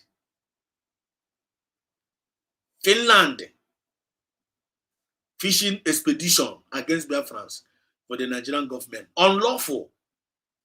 Or DPM Neku.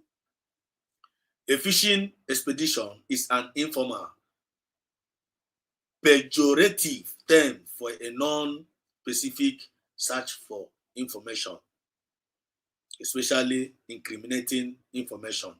It is most frequently organized by policing authorities. This tactics is criticized for potentially invading privacy and wasting judicial resources, raising concern about balancing thorough investigation with procedural fairness.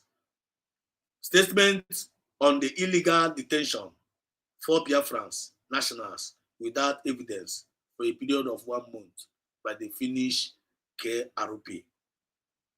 The Finnish KRP have committed a grave human rights violation against 4 Biafrans nationals.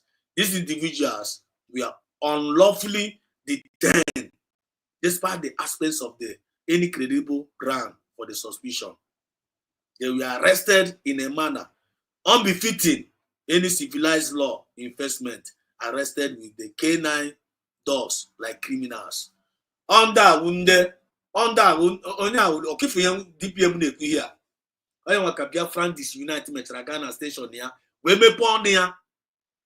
Biafran Disunite wee mepee ọnụ ya wee na-agwa ụmụ Biafrans mgbe somebody called on phone na channel ya si ya na amaghị ihe that stupid stop president of Finland immediately ya ghọrọ the guy n'elu na emekwana mistake a cut of Finland government. Biafra unite, disunite. Now a color ya. Don't ever castigate US Finnish government. Now Finnish government now watch a program ya. That no way you are na I can definish na na Chineke na control man agwam na we work. Achọ me anything no blaga akpaso me iwe. I'm telling you because iwe we like this on a affect my voice. You just greet us because we can hear them here. Give my name naga. Huh? Mazi. We're gonna affect your speech, only your voice. I got try your tone. Your tone will be okay, or your speech. Nah, this is it. Return the woman in trouble. Organized. Right. Biafra Unite lecture Biafra Unite lecture anya. Put out the truth. Biafra Unite me for near na agba mmadụ na channel ya that na she not castigate Finland government. Na aka ha dị ọcha n'ebe PM Sam na-ekpa anọ. Could you imagine that kind of nonsense? Could you imagine that kind of lie? Could you imagine that kind of blackmail?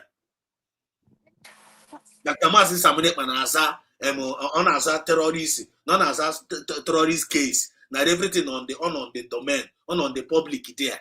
Now they got Finland government, they are just doing their duty. How can Biafra disunite in a preach room of Biafra? I think very, very annoying. They are hearing such. But look at the real details here by our DPM himself. Okay, for those who want to cover this thing. Now, the ill behavior and the attitude in the Finland government, our citizens in Finland, which is a very, very bad thing. But Biafra United is preaching another different thing. Na channel yeah, and I call all the very, very annoying today. Oh dear, because injustice, we hate injustice in our life. Mazi, he was paid for this. He was paid to do this, and he's doing the job. He's actually doing the job very well. Nigerian government, they paid him to do that, and he's doing it well. The gullible individuals who be Biafrans now guide to his channel because he's manipulating their mind. Okay, now that manipulating their mind towards towards Alex Star. You understand? So he knows exactly what he's doing. And when even without Madam Orabeze listing those things, listing the situation, listing the incidents, that for them to be able to make that move upon what Simon Ekpa represents now that country, now that Finland, that guy has served that country since when he was a little kid. He has served that country till he grew up as a man. That alone, of everything override, even though they will go through something, but still, these people went ahead to sign with Nigerian government so that can Simon now, our prime minister, we may exchange, can we keep with it? Our resources to Biafra unites. On an idea, he has an idea. It's not like he doesn't know all these things, but he was paid to do it. This is the job he was paid to do. But that platform to listen to those garbage off the book, off the head. That to go do without Madam Arabeze, Finland government or Finland authority made. That India erego aka soil go automatically. You don't need to be told. So, una go on all these platforms. Don't go to those platforms to go and validate or give them popularity. And then by so doing, una go their brain una turn, una what to believe. But we know what we believe in, and we know where we are headed to. USB, United States of Biafra, that's where we are headed, and we have to defend it at all costs. So, a question here, even one more now the 8 years old. She knows better. Thank you. Now we hear that. Man and them pamadu. Questioning my what is on the ground or what is on board. Kai be here na watching stress now gunu. Biafra Unite is a traitor. He's a saboteur. He's finished. I don't like to talk about him because he's faceless. So I don't know why I'll be stretching my energy talking about somebody who doesn't have a face. I will hear about you, somebody who has some big. I feel like he has a big nose because of the way his voice sounds. Oya ka nga bịa here next stress na-ekwu ala makwa ga aja Biafra unite garbage. Maazị biko continue ebe ị kwụsịrị. Thank you so much for helping me out here. Thank you so much. I know your word. Thank you so much for helping me out there because it's just not feeling a very wonderful gap here. But then or DPM, I continue to say, then the KRP have lost its moral, institutional integrity. It's what is your matching na DPM is in the Finland. Who's in the Finland? Who's in the Nigerian government? And don't make sure you attack your international community. One of the here. So there's no amount of blackmail against this innocent woman who Dr. Arabes that will work out. I meant to say that anybody name respect for this woman is a cause person. Biafra Unite is a cause person. Biafra Unite is cause for her to kind of underrate the activities of DPM, underrate the activities of USB government, for her to to try to ridicule. Biafra Unite, you were a cause person. But very, very soon, you got not there. You got man you Biafra is a spirit.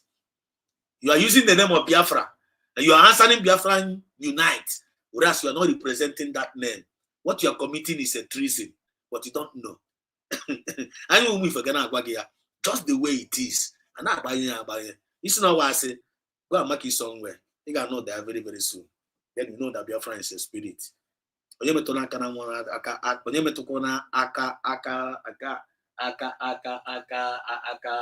Go to Sasuya. Aka lion na nodo. Modendo. KP, it's not KPR, or KRP in the Finland has lost its moral and institutional integrity. Its action must now come under serious scrutiny. This arrest we are carried out without evidence of legitimate, probably cause was still. The KRP reportedly misled the court with the false information in order to secure detention orders. Or DPM, who the person name is supposed to Finland government. But how do you case master the college ready to go defer like this? Oh, DPM now know the honor. DPM is doing a very wonderful job. Tweet here, a single tweet yourself in a weight. Animal omeches position in the Finland and they shaky. The Finland got chat tweet like this.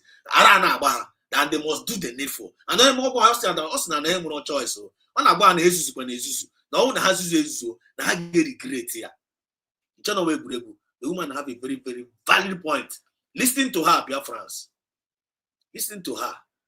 This channel can never deceive you or come and lie to you. And when they say that he paid us, she don't know me, I don't know her.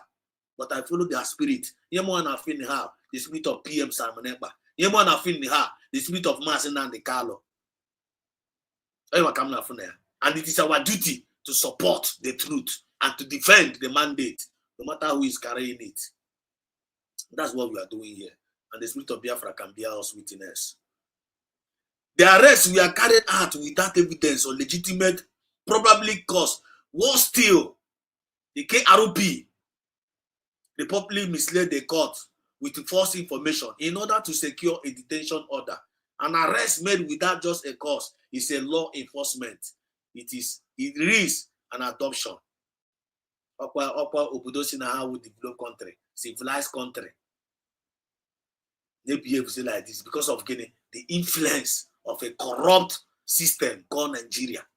Check Nigeria.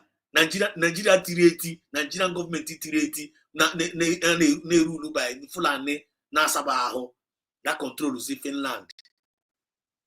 Now when you hear me the Finland though, because of natural gas. We are getting cost for natural gas, yeah. Because of Ukraine now supply natural gas. Then we problem within Russia. Instead of the Finland gas support to Russia, Agana support to Ukraine. Ukraine Agana support to Kitana. Finland, Russia now decided not to be supplying the natural gas now to Europe. They didn't against them. I want we have Finland in Abakriala. And then another place, another nearest safest place I'm in now, Nigeria. All of them now rushing Nigeria. Nigeria will raise here because of Ukraine. Europe with a problem of natural gas. I will raise natural gas and then the whole European country. That is the game. That is the game. Finland now dance to the tune of the terrorists. DPM is here telling them, if you dance to the tune of the terrorists because of natural gas, all of you are going to be shamed. All of you are going to be disgraced. Because somehow the Biafra movement that way divine mandate. What divine mandate? When you walk against it, you are going to be destroyed. And the Mazinan Kalubri and Amoma, the voice here, from voice of Mazinan Nikalo. I don't know why I'm aggressive this night. I don't know why. The spirit, I just don't know why. But I need to follow my spirit. Thank God my colleague around here. Because two good head is better than one. Check here now, the Finland government. Check here, this kind of evil are committed against us in Finland, against our citizens. Could cheer our people. Treat them like an animal. I feel like crying here. This is what you when they win. This is what you when they win here. Like somebody said, almost I ain't not gonna log, but I may pawn here, not call trash. And that's why I cost that. I meant to help Biafra United, no, always cost person, and the cost shall he be. Not for the Zobu, Yakude Shinala. It's no matter of cost. One, Nanaya cost. I'll go and check patrol in Kwawa. During the unjust incarceration, one of our national initiated a hunger strike. In protest, one of our national initiated a hunger protest against the procedural irregularities and abuse. We also have credible reports that threats were made against all Biafrans delegates intending to attend the 2024 Declaration of the Restoration of Biafran Convention in Lighty. According to a Finnish KRP officer, the convention venue would become a detention center and a blatant act of intimidation aimed at suppressing a peaceful gathering and obstructing justice. Notably, the very same evidence that allegedly justified this arrest was later deemed insufficient and the case was dropped. Yet these Biafran citizens were held for a month of under condition akin to solitary confinement. Check Zenia, a developed country or because of Nigeria, because of corruption, because of natural gas. The Finnish Minister of Justice at Lina Mary cannot remain silent while Finland international reputation is being dragged through the mud, which is always Yogo. The people of Finland entrusted her with the responsibility to uphold justice for all under her watch. However, legal irregularities, abuse of power appear to have become the norm.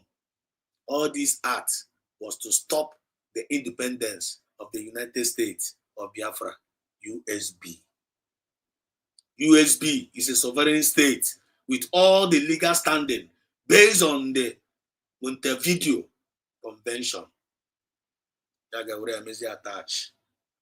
Is attached with African Media TV. Finland, whose democratic civilization has endured over 500 years, have sadly resorted to fishing expedition law, arresting and detaining a suspect first, then searching for evidence to frame them. This is a deeply troubling for the European national known for hosting the conciliation effort, preaching dialogue. Dr. David Nyankore Manstanza, Pan-African Forum Limited and Associate. This is the Minister of Justice of Finland. Okay, for Zioman is Finland. Live and direct from the office of our DPM, Dr. Ngozi Arobeze, my colleague, EJ, leaders. You have a word in regards to this. Mazi. Also the whole world, not just the Europe, also the whole Western world, the whole African nation had it against the Biafra movement. We are fighting a just cause. So even Mbo Setiri and when you got a Pharaoh to let the people of Israel go. So owu ha nwa na-eme ihe anyị na-alụ hapụkwa egbe ọnụ anyị na-agba ahụ hapụkwa egbe ọnụ ma ndị oshi ndị akwụgoro ụgwọ like somebody like Biafra Unite vam ịma mmadụ abụ oge nkere all these IPOB shenanigans rubbish ha na-epetagharị maazị ihe anyị na-emewu ihe mmụọ is spiritual, is more of a spirit. Ọwụ ha anyị nwa na-eme a propel this thing onye ka anyị wulegodu how many people nọ na-ekwu eziokwu ka out of 100% ọnọdụ ka only 5% na-ekwu eziokwu na ihe Biafra the rest of anyị nwe ndị nke anyị kwa they against us to join all the rest of the world fighting against this cause. So it's not us ọwụ anyị nwa na fighting here. This is more of spiritual. So always yoku, we have to speak. We have to spread the awareness. We have to propagate this holy gospel. We have to redeem irredeemable because some of them are irredeemable. That's why you get saying I got just naga. We're not gonna be downcasted in spirit. We have to keep moving. You understand? So here now with the spiritual is more of spirit.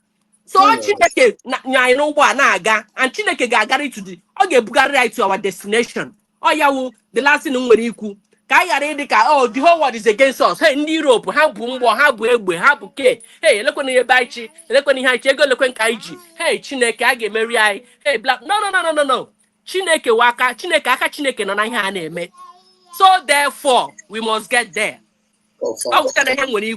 People obi unu shi ike few idea adị na-eme ihe a n'eziokwu na n'ime mmụọ obi shi unu ike ole ị ga-enweta to put on the table whatever it is financial wise or prayer wise biko ka anyị na-eme shi ike let's double it triple it quadruple it that we will get to our destination. Ndewo maazị. Oh, this is awesome. Thank you so much, Ide Glitters. You're always on point. You're going to now under cruise. Under cruise. You're going to come to cruise. Can we come on down my situation now?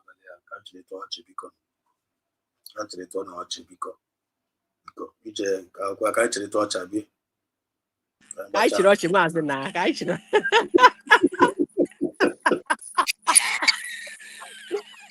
Ihe Tirubo, inkwesị tiri ụwa obi aṅụrị if not oh God. Like I actually thought Ajare onye ara ka mara nke ọ na-akọ n'abalị a. So now Elias is here to get work. We are correct when we say he's compromised. Jake say no. Bam. Let's go there.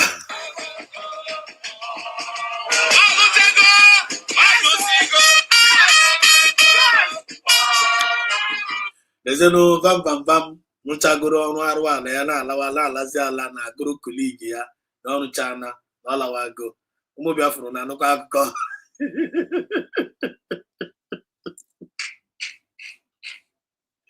bam na agụrụ ndị otu ya na arụ chana na alawago gịnị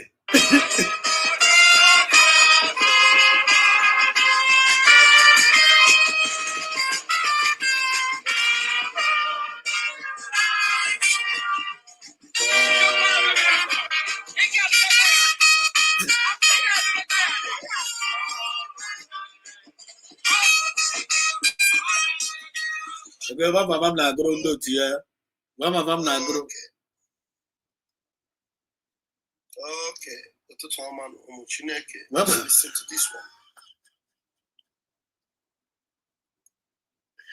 Okay.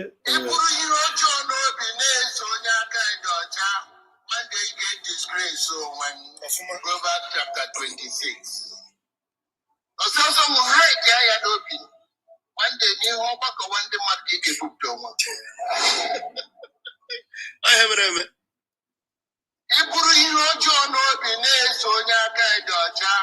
One day, get disgrace. So when open disgrace, chapter. One day, Ije.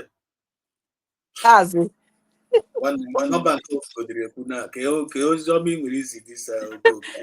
Matt, ihe ahụ the video eji epia number ka ọ ga-akọpụrụ ha bịa. This guy will manipulator. Nwa na-etegizie n'oziọma anyị na-ezi ndị a, this guy na-ezizi oziọma anyị zi. Ka ihe ha ga-agbakwanụ nke a biko. Hapụ ya. Onye nwe onye ozi a. Ha che na they can always ha ma na I just gbachi nkịtị. Biafran people just gbachi ha nkịtị. But they think they can always distract us or manipulate us. Okay, na him na gwa gị maazị. Because ha melechaa agbachi ha nkịtị asịkwa na agba arakwala ha. So they think it's always going to be like that. And I gbachiri nkịtị akwụkwọ na anyị kwere ekwe ụmụ Biafra. Na ha gbachiri nkịtị akwụkwọ na ha kwere. But ọwụ ka anyị na-elekwa ha na-enyokwa ha. But ha etigo ha na kọna ebe anyị tiri ha mana ndị ha wụ. And all the good ihe na-akwa ha ihe awụ ihe ọkwụkwa ihe a Biafra spirit na-akwa ha. Ọkwa ha ya kwọpụta ha bụ ohi ike anyị mara ndị ha wụ tinye ha na kọna ebe ha belong. You understand? So ha zuzugharịwa ọ na-achụ ọwụ vam agwara anyị na anyị sowe oge nkiri na ifo ụlọ back. Ọwụ ya gazie adadị ọra mma ozi ha bịa zie ozi ozi Simon ziri ya ifo ụlọ back. And this particular man na ọ na-send off ọrụsigo ọwụ ya na ha na-arụkọ. So ọ send ya off gịnịzi ka anyị ga-esend ya nwa ọwa anyị ga-esend ya in mba anyị ga-esend kwa ya vam off kwa ya na dị ma arụsigo ọ chere ga manipulate ya he can deceive us. Ọ na-arụpụzi onwe ya arụpụ from mba ha niile nọ n'ofe ụgbọ if n'oge nkere asef oge nkere adị smart he's a stupid man. Ha niile nọ na the same basket ha niile ka a ga-ewere tinye ha na ebe ha belong which is garbage n'ime trash. So ihe ọ na-eme na ọbịa nye anyị obere confession ọ na-ekwuchabe ihe ego na-akwụrụ ha na ihe na-apịtagharị ha ji ụmụ mmadụ n'ọbara niile awụfuru na Biafra land wee na-egwu egwu chena anyị dị stupid vam gbara ọgwụ gị ṅụọ ị nwekwara ụmụazị gbara ọgwụ gị ṅụọ were nwaanyị lakpuru ga azụrụ ike yara criminal unu ndị oshi unu sabo Chiamaka jere ele ya vam maazị biko continue. Hi. Vam from my own side now. Vam onye na-agụrụ egwu a. Vam asking you. Onye ka na-agụrụ egwu a ọrụchana ọlawago. Ọntụ na aka gị dị ọcha ka gịnị. Vam ole ndị nwe onye na-enye meseji adat na iburu ihe ọjọọ n'obi na-eso mmadụ ga-emara na onye ahụ aka ya ga-ebi n'ala. So vam ị na-arụpụzi onwe gị arụpụ from oge nkere. Vam ị na-arụpụzi onwe gị arụpụ from Elias. Vam ị na-emezi onwe gị exclude na gị na ndị agha bụrụ ozi the same. Vam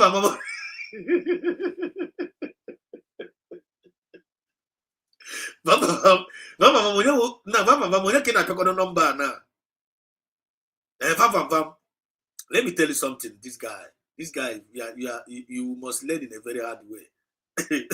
Vam you are not vam awụrụ onye Igbo. This guy awụrụ onye Igbo. I'm telling you. This guy is not an Igbo man. Vam, you're welcome to Igbo world.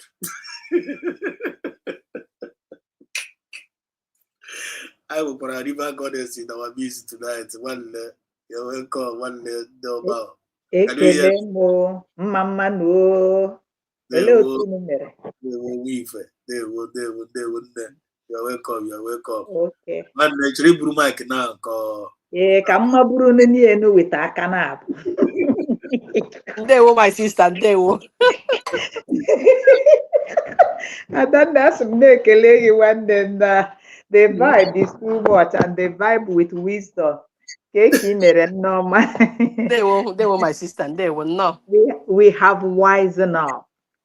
Sorry. We have really wisen up. I came just o nwere onye m chọrọ ịkpọ with na platform ga maazị ka m zigara ya ozi because they said na ha ma too much.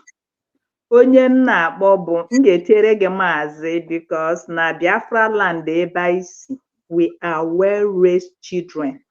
O mgbe edowara anyị dokere edugide anyị Simon ịkpasị ga na-agba akwa edo aka n'ọnụ. But that na anyị nwetụrụ nwa respect. So aga m enye gị nwanne m ka ọ ga-adị ịnụ ya. ka m mara ma ọkwa onye Igbo a ka ị bụ. Onye m na-ezigara ozi bụ Maazị Obi Eze.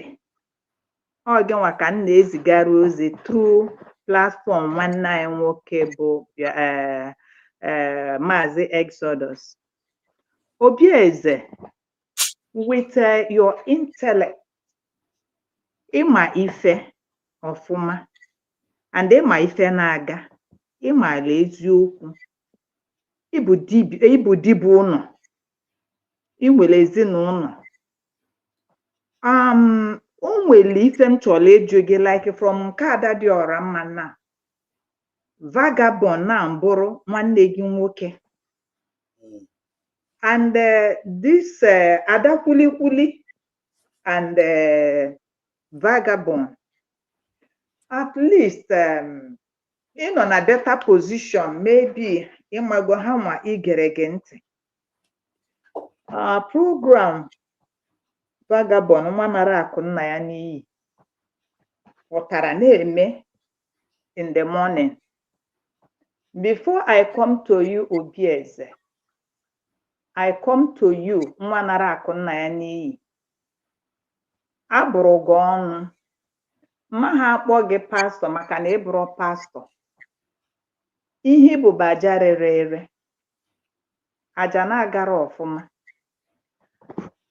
Ọ bụrụ iji akwa wee pụta na public wee mee ife imebi isi, mana enwere ife a na-akpọ boomerang.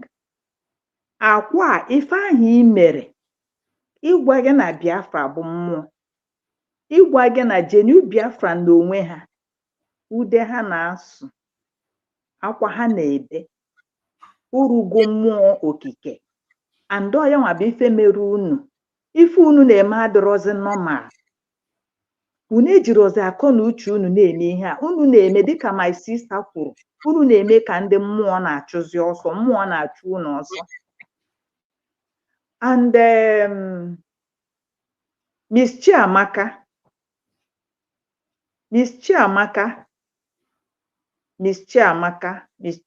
kpọrọ ngwa ugboro one ugboro ịtọ. We are not interested ịbịa ịgwa anyị maka Elias Igroramus.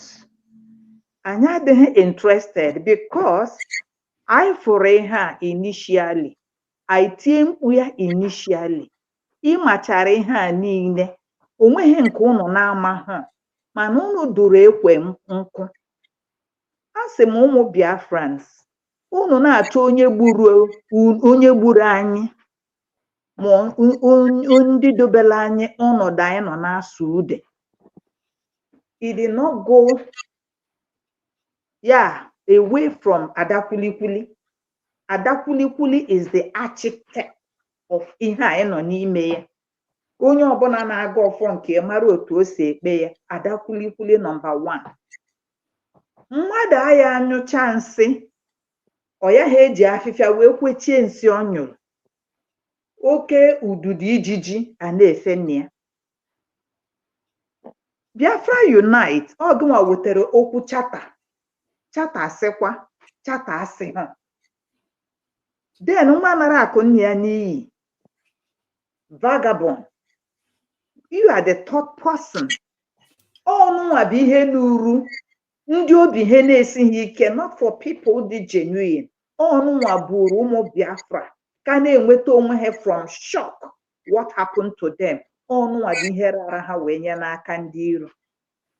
Anyị na-eti mkpu ya, we know all these things, and the funny thing bụ na ụmụnwa ma aja rere ere, you know, according to you. Imagine coming to the public forum or the public space or on your platform telling us that Igroramus Elias no gwara gị, no confided in you, that na your ATM, na your boss, oge nkere alias Abanediegwu Deriko nwa mama, no gwara gị, no an ex-convict ka ọ bụ. So I am an ex-convict. No gwara gị in confidence.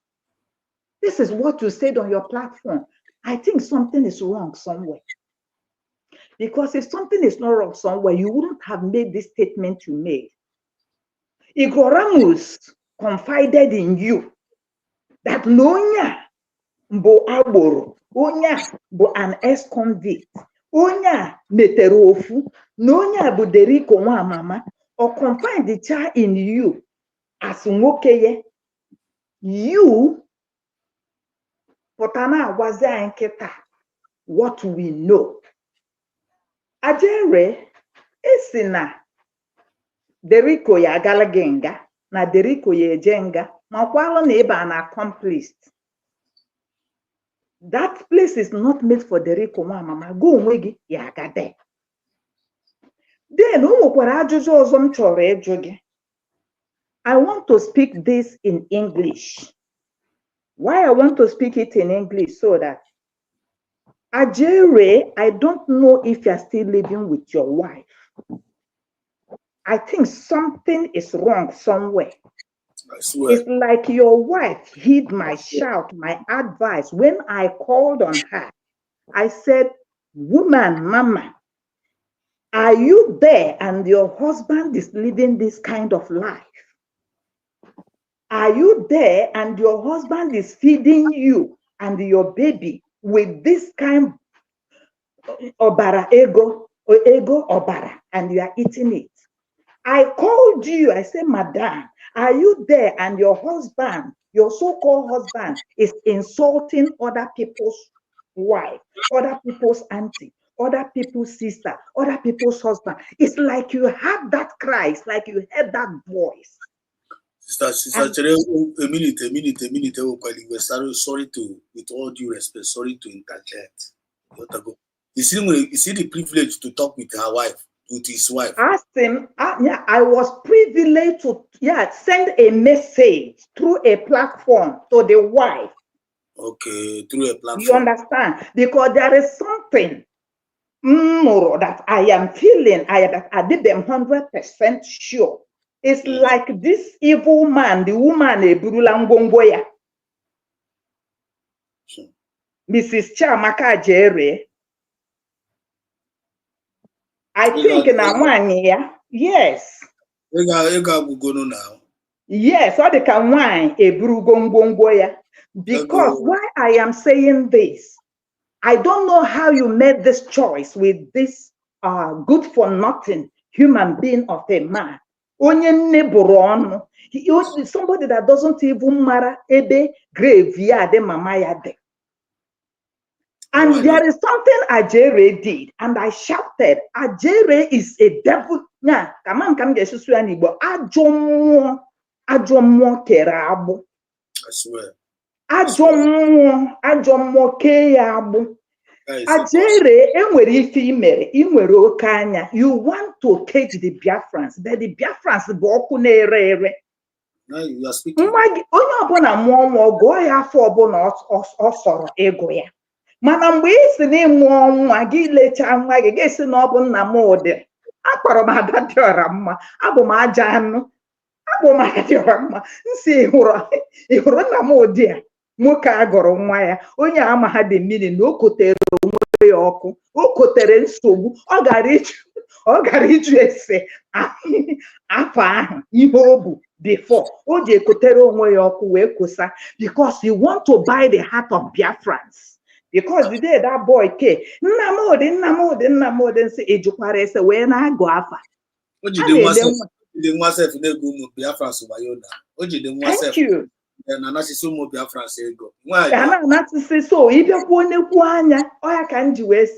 the God of Biafra is alive. Ajere, I use one platform again, and I said it before. I'm privileged to use this platform. Go and look after your health. I've been shouting about this. Onye unu furutukwu n'enu platform ya na-atụ ọnwụ. Because one day onye unu furu bụ enwere one film a na-akpa walking ghost. Ajere adịghị ndụ ebe ahụ otupu. Ajere na-ekwu okwu because ihe nji na-ekwu ya maka mgbe ọ ga-adasu ọkwa ya gburu onwe ya. Ajere, go and look after your head. I've been saying this since last year, 2 years. Since last year. Ihu gị agala one side. Even ọnụ gị sef ị na-ekwu okwu eze ọnụ gị adị ka eze adịghị ya. Rapụ ihe ị na-abịa eshi ọnwụ ebe a na-asị na ị ga-anwụ na Biafra na ọkwa gị nwụọ gị gburu onwe gị because na iru ha anụ ihe Biafra ya egbu. So that is why I come to address you. First of all, hapụ ihe ị na-eshi ọnwụ ime sonye ọnụ one day n'enu tebụl gbatịa because of ihe ị mere. Remember na ị kpọrọ iko nsọ, the holy of the holiest of the iko nsọ, ị kpọrọ ya sị iko nsọ bịa nie ibukwa akwa kunienu onweghị ihe na-ekpọ ha ụmụ bịa nie. So that thing you have called ajaralare or so you have to deal with it. And what I want to use this platform to tell dear friends, we are not interested in what you are telling us, Ajere. Elias is your best friend. You are blocking and unblocking Elias because of the deal you people are doing. Elias Elias is not good to the Biafrans and Elias is not good to the Ambazonians. As a lobbyist, he has lobbied you into problem with Ogenkere. Oh, tell them. So I don't know the kind of lobbyist he is, but lobbyist I think he has lobbied you people very well. So why are you running and say that Ogenkere is going to go to jail? Who's going to jail Ogenkere? Who put Ogenkere there? You are an accomplice. And Obieze Nwannem, thank you for the findings you made. You said that Igor Ramos was born 1996 or what? So Igor Ramos is, yes. Elias, or him good Elias.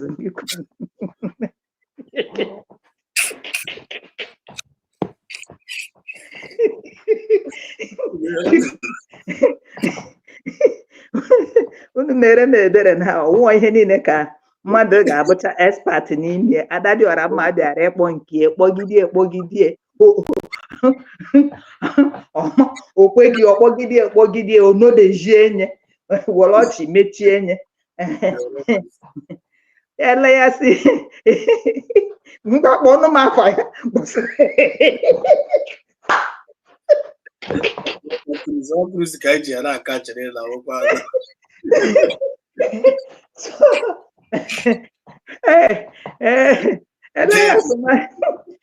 because Ajere said he called him Mazi Elias, that Elias is an Igbo man, that he loves praises. Then who showed Elias those parts? Elias na anọrọ onwe ya na-agagharị na platform, na-agagharị na internet wee fu unu. But you forgot Ajere na ọgụnwa bụ onye na-ere Deriko nwa mama advert. Ọgụnwa sị na ọ bụ auto motor parts, auto mechanic. You did that advert. The same you Ajere bụ onye si na ọ na-ere moto. I could remember the program you did unu si Finland. Igbo na eze onye chọrọ igo moto ya bịawa na nke somebody wee sị onye na-ego moto na nke Deriko nwa mama onye ahụ ọ na-ego mgbuka ka ọcha.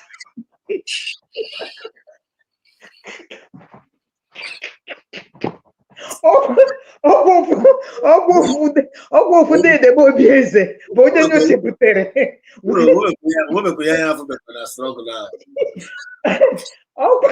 ọkwa nwanne m nwoke obi eze wee onye nyochepụta wee jụọ Ajere esi ya onye ọ sị na ọ bụ ọtọ na-ere moto ọtọ pat ọ nke mgbuka ka ọ na-ere ka nke original. I could remember obi eze isi ọ moto Jesus Christ. Ọ na-asa ajụjụ ịma na ọnụ bambam na-adị ka buka cavity awọ. Ọ na-asa ha na dete na na-asa mbara asọ mmiri a na-adọ ka ọkwụrụ. Osia no am auto dealer and no way football this thing that no way criteria to be the APM that no everybody every Igbo onye obuna na ego moto he is a dealer get choi go moto obi eze say onke mbuka ihe obu moto ihe o na-ere or moto obi eze we dey sapotazia very good question, very good question, and I'm interested in my answer na that. Osahi ya so advert ahụ ọ bịara ime ife aka ka njesi na nwanne m nwoke Obieze oge jụrụ this man ajere ajụjụ a Obieze nwanne m ọgụnwa gara na website mụ na gị na abụ I could remember wee jeje dig out this Deriko nwa mama Obieze nwanne m the same you o nwere ajụjụ ịjụrụ Ada dị ọra mma na ha machara ihe do taa wee tinye this man. And Obieze nwannem, you are still in that platform because why Obieze nwannem? Because you know the truth. You know how to find things out, and you have found things out by yourself. Obieze, why can't you come out and tell genuine Biafrans this is the right place or the right thing to do, Obieze? You're right. It's a question I am asking you. I am not because like this morning now. Ogunwa weputere nke Igroramus na ije ịga digie ihe na ya wee cheke na ọ ka bụ nwatakịrị nwa 26 years or nwa 29 years ọ kapụtara na university 4 years or 5 years ago so o nwebeghị experience. Obieze nwanne m Ogunwa chọpụtara na Igroramus ji anyị wee na-enwe experience. Ihe a bụ first outing ya with ndị Biafra and ndị Ambazonia. And the ajụjụ ịjụkwara ya vam because you called on his platform this morning. See, ihe a niile ka afọchara. Even imechara, say vam ya kpọọ gị. Vam si na emecha program ọ kpọọ gị for more details. So Obieze nwanne m, why calling vam gị na ịgbawa asịrị gbawa egwusi? Because this is not the right thing we want. Igbo ya kịtụ na agbawa asịrị. Igroramus sekwa. And Obieze nwere ihe kwuru dị very, very important. Maazị Obieze, he said, let Biafrans begin to ask Igroramus questions now. And Obieze nwanne m isi na agba nọ n'akịrịka. Ọkwa ka nji kpọọ that is isuru n'ude. Isi na agwọ nọ n'akịrịka n'ebe Elias Igroramus nọ. Na Biafrans na nsogbu ụdị. Biafrans should start asking isi let Igroramus come to platform unu ka ajụọ ya question and answer. Ọ ihe kwuru Obieze nwanne m wee na-ajụ no question and answer nke dị anya ka ị chọzere ịjụ Igroramus at this time. So you know the truth. Brother Obieze, you know the truth. Brother Obieze, save your people. Brother Obieze, your IQ is hot. You dig out this information. I am asking you with passion. Why are you still on bam? Why are you still telling people to contribute money on the wrong place? Obieze nwanne m, think about it. That's why they say Kampogi mega address that he made all these things understand. He made all these things understand. Why still stay on that platform? Why still stay on that platform? Why you gonna have Ada dị ọra mma nke bụ eziokwu? Maka na ọ bụrụ na ịgwa Ada dị ọra mma nke bụ eziokwu, give Obieze now because you are the king of the jungle. You are the king of those platforms. Ịgwa Ada dị ọra mma now, she will listen. Obieze, ifukwara ihe Ada dị ọra mma na-eme this struggle. Obieze, so this name Ada dị ọra mma na-akpọ gị, na-akpọ mụnwa, na-akpọ everybody. The name Ada dị ọra mma na-akpọ Obieze nwanne m, ọ dị good. Ihe a niile bụ na a na-agbasa ga. Ọ ihe a niile, kedu what are you fighting? Kedu ihe anyị na-anụrụ? Ọ ka bụzikwa struggle nwanne for the personal issue. Obieze nwanne m jugodu Ajere jụọ ya ajụjụ. Ajere sị, look at Ada dị ọra mma sị na ego enyere ihe ya na ego ahụ ha riri no also no bet right ha I swear. Oh, you now. That is not oruru ha. Then Obieze nwanne m gụnwa bụ onye na-edig information biko digire nene m nke Biafra Unite. Yes, because we are also seeing it and we understand what he's doing. But the information because Obieze nwanne m ife nji na-akpọ gị bụ this group B now carve out.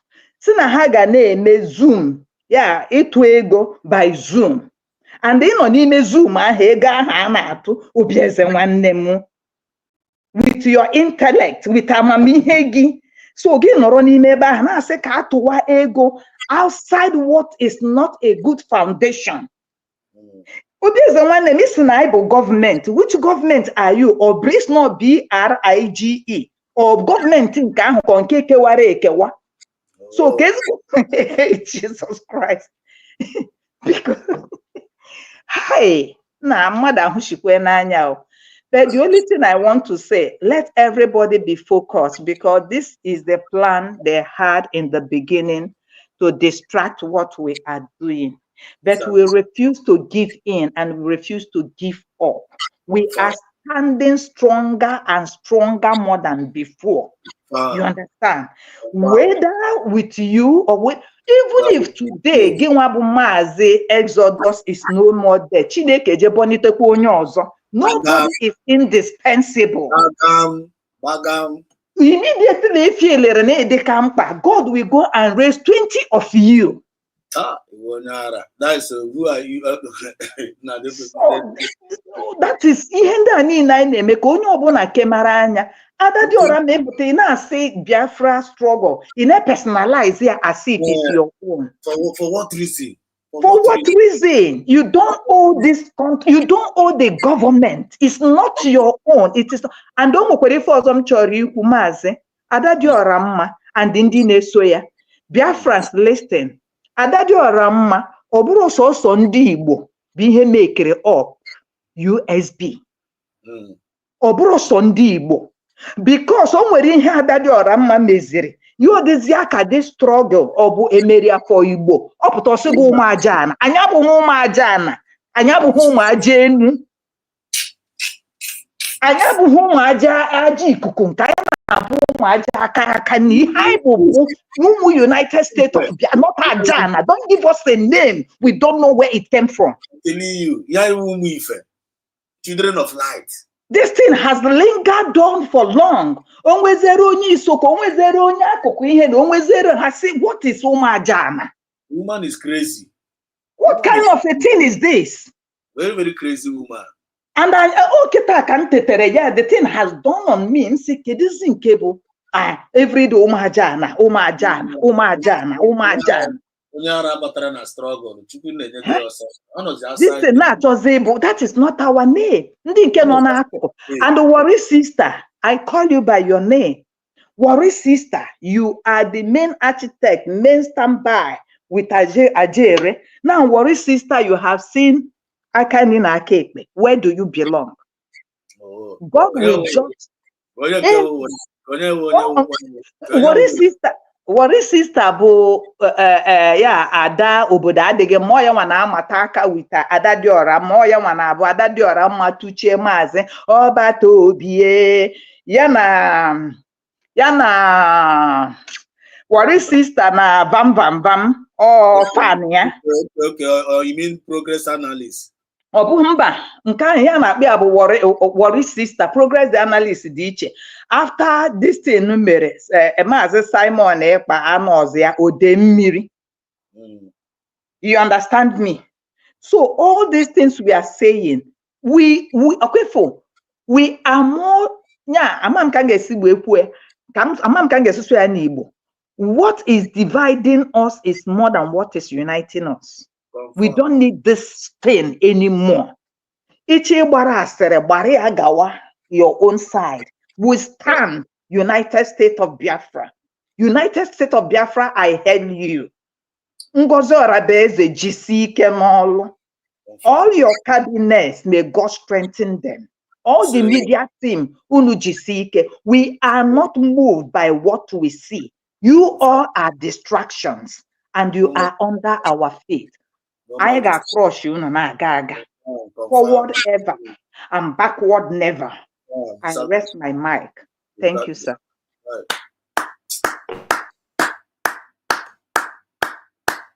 This is excellent. This is wonderful.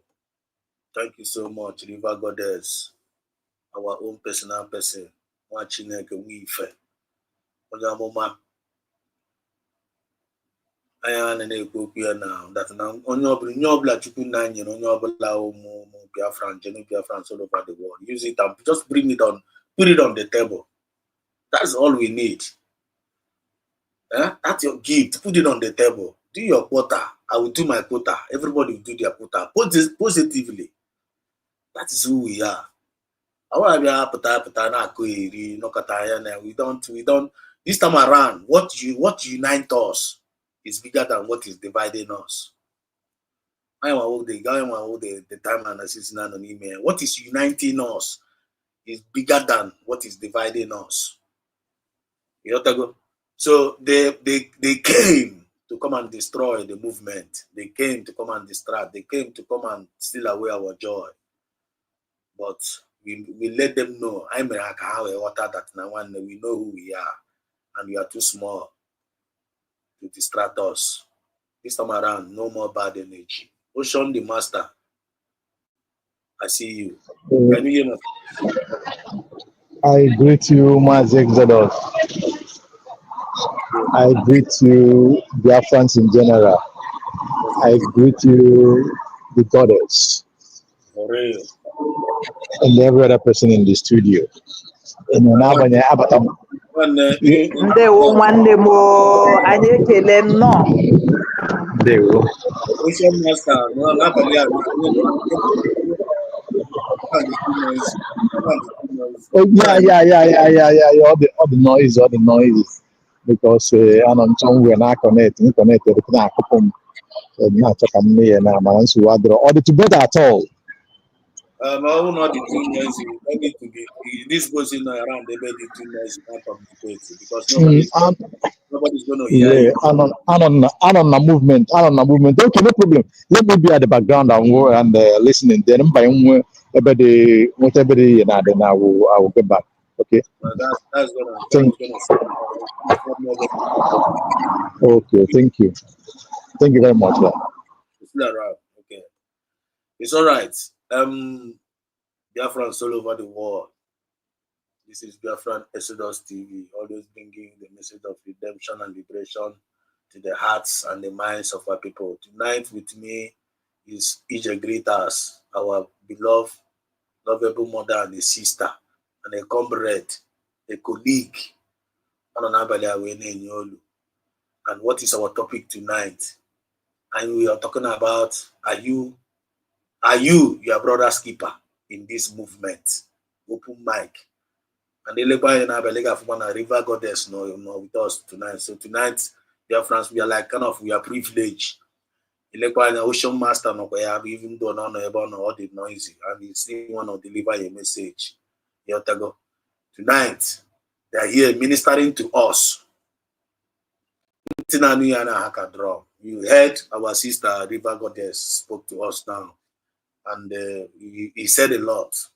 He said a lot, and I know that all of us are paying attention, and you're taking a lot of note of what she's saying, because this our sister anyhow, or somebody now, every bit of his word that he says, he knows exactly what he's talking about. And the Chineke and the user when I pass around a very vital information and keep as well, based on the time and the 69 with the wine. And he has been doing a very marvelous job in delivering great messages to we Biafrans. All her messages is all about encouragement and for us to do it the right way and to get the right result. That is the spirit. That is the spirit. For me, I call them Umife, children of light. Genu Biafrans. And if you don't have this kind of spirit in you, as a Biafran, as a genuine Namu, I don't know who you are. River Goddess, I don't know if I'm making a point here. If you can hear my voice, are you Glitters? I'm my colleague. I don't know what I'm saying here. Are you Yeah, guys? you are making the right point, sir. You're on Go point. on. You're on point, Mazi. You're on point. Okay. Because if anybody have the right to disagree with me, and for me, one thing I know is that I say best of the same feather flows together. Or they call the bossa, or they call the egoro. People of likely manners, they work together. I see in likely manners when River Goddess says something. I'm the same spirit I kind of the same spirit I'm seeing in PM Samenepa, the same spirit I'm seeing in Dotongoza Rabeze, the same spirit I'm seeing in this River Goddess, the same spirit I'm seeing in this my sister Ijoma, and the same spirit I see in this Ocean. This is our brother and Kabatakura here, and many of you not want a comment session. The same spirit I come now you. I am an energy now. That is the reason why I'm an energy now. Come near go now because they say two cannot work together except they agree. I don't know more from nowhere. They don't understand what we believe in. They don't believe in what we believe in. They don't reason the way we reason. They don't talk the way we talk. They don't act the way we act. And we try to monitor their kind of action. We try to monitor who they are. We come to realize that these people are mediocres. One always mediocres now. Now clowns. They are not the unstable people. They are not reliable people. They are shameless people. I came to realize that Nande have no conscience.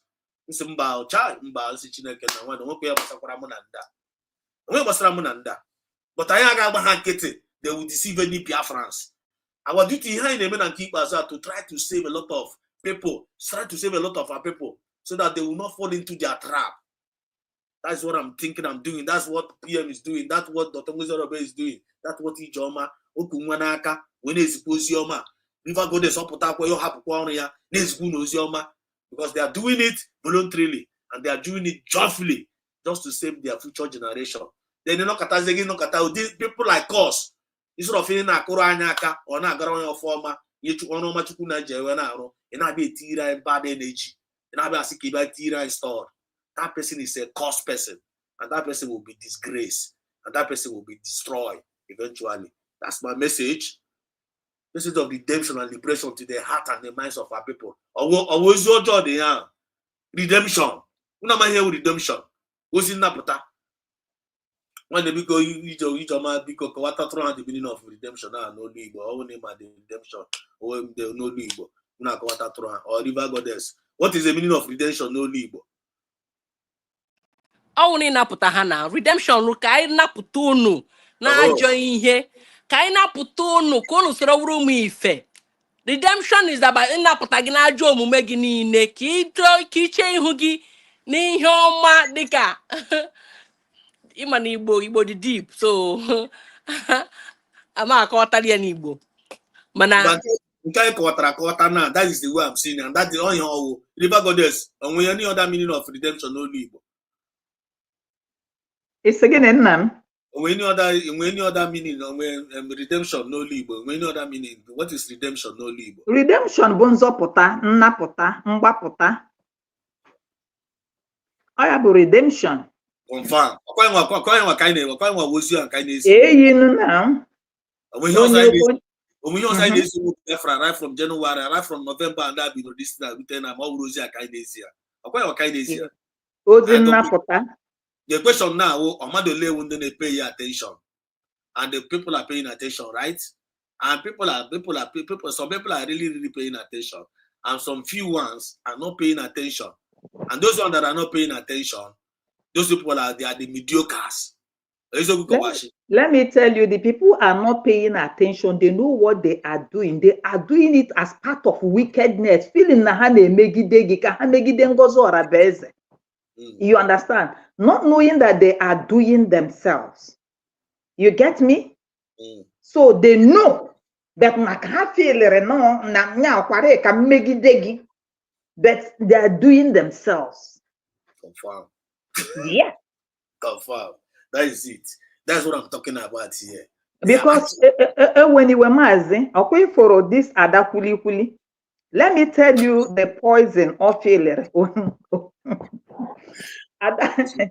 Adakuli is not stable.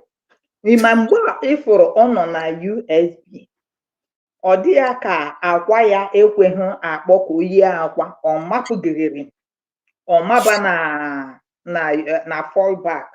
What Ada Kwulikwuli did, Ada ka m gwa gị, the hatred you have for Ngozi Ohabeze, the ọnụma you have for this woman, that is akpọrọmasị ị nwere on this woman, that is ọ ya bụ ife gburu gị. Maka na akpọmasị ahụ ilegha anya n'azụ, ilegha anya n'ihu, ilegha anya n'akụkụ, gị were akpọrọmasị ịkpọrọ ofu onye wee were chọọ iji a wee gbu ọra niile. Ịpụta kịta ị na-asị na igbu ha mmadụ na aka gị adịghị n'ọbara, mana ọbara nke igburu ya indirectly, ignominiously, all the too much for misleading almost half of the people. Iduru ha tinye ha n'onunu. The same hatred anyị nwere, that's why o ji were jee gbaba na fallback ka ya wee megide unu, ka ya mee ka ọ fụọ unu ụfụ, so that otu a ya gbapụrụ na camp A gbaba na camp B ka ya were ya wee metụ unu ife, bete maha that na anya awụgoro obi akpọ. These people you are seeing, we are unshakable. That cancer asị gị were mma gbupụ ya. Maazị Nnamdi Kanu, even at this stage, they say, I cannot negotiate with zoo. It's two things. Kedu onye ọ ga-abụ on that situation? Simon Ekpa say, I cannot negotiate with Finland, with Ifunukwu. It's either na m dị ndụ ọ na m nwụrụ anwụ, nwụkwa na anwụ ije aha dị ọsịsọ, and emegidekwa ihe anụnwa, even if it's one person remaining, this ije ga-enwe isi. It will not die on the way. Thank you, sir. Thank you so much, my beloved sister. You could not go see Ocean Master. Kamaramba, you know, go a little bit conducive. Ocean Master, can you hear me? Canada, still busy. Okay. Well, you take glitter, so we actually because actually come actually my good in bank here. Come on, go because actually Mandona I go there done 3 Lulu. Mazi, go ahead. I know under Orchard now. I know under Kai Tio1 Ubiangori. So now Bogna Gan Huga now Hyokuru and we respond as we go on. 26. One day, you home back one day, market book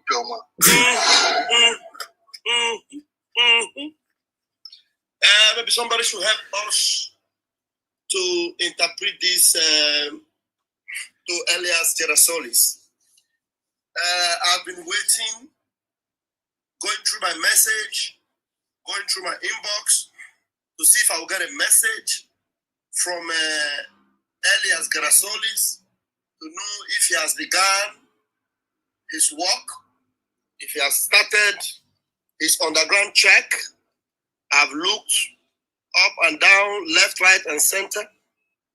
I have not seen a message from him. By this time tomorrow, I'm going to block Elias Gerasolis permanently if I don't get any message from him. Because integrity is when you are fair.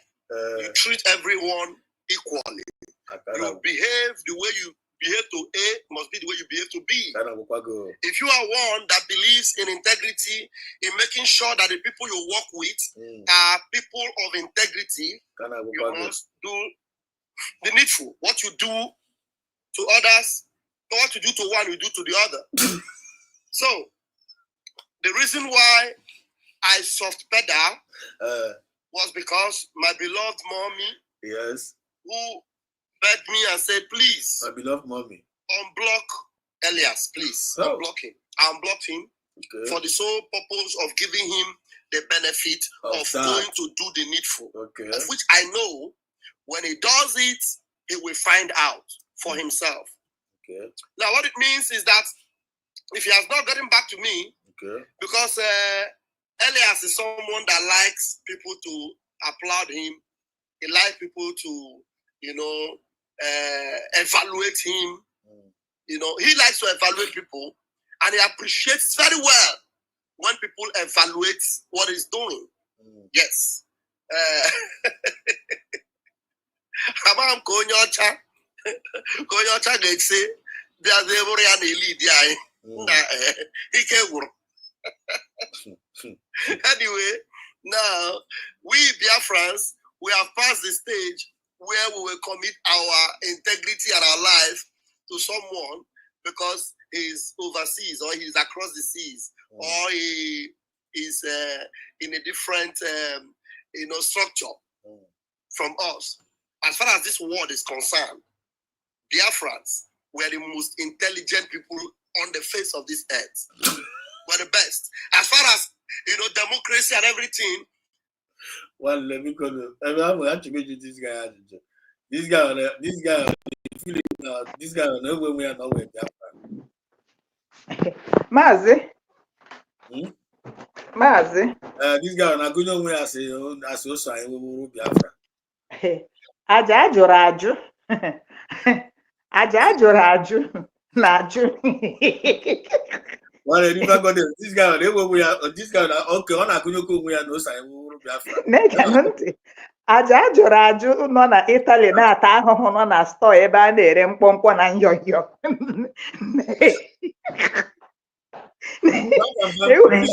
Because you have a very serious question. Can't you do this guy? Bam. Oh, you are calling yourself a Biafra Nabi. Before nkọ, ịnụ ihe ọ jụrụ ya, ịhụ na ahụ adịghị onye a. N'ifu na ahụ adịghị onye ọ jụrụ Igboramus si adapt na ya unblockụrụ ya. Then ka ọ bụrụ na o mewego something, a sị na ya nwa na-akwụ ya nwa bụ ọga Igboramus. And ọ na-enye ya ọdụ ultimatum. Amadị m ihe ọ sị Igboramus ya kwuo.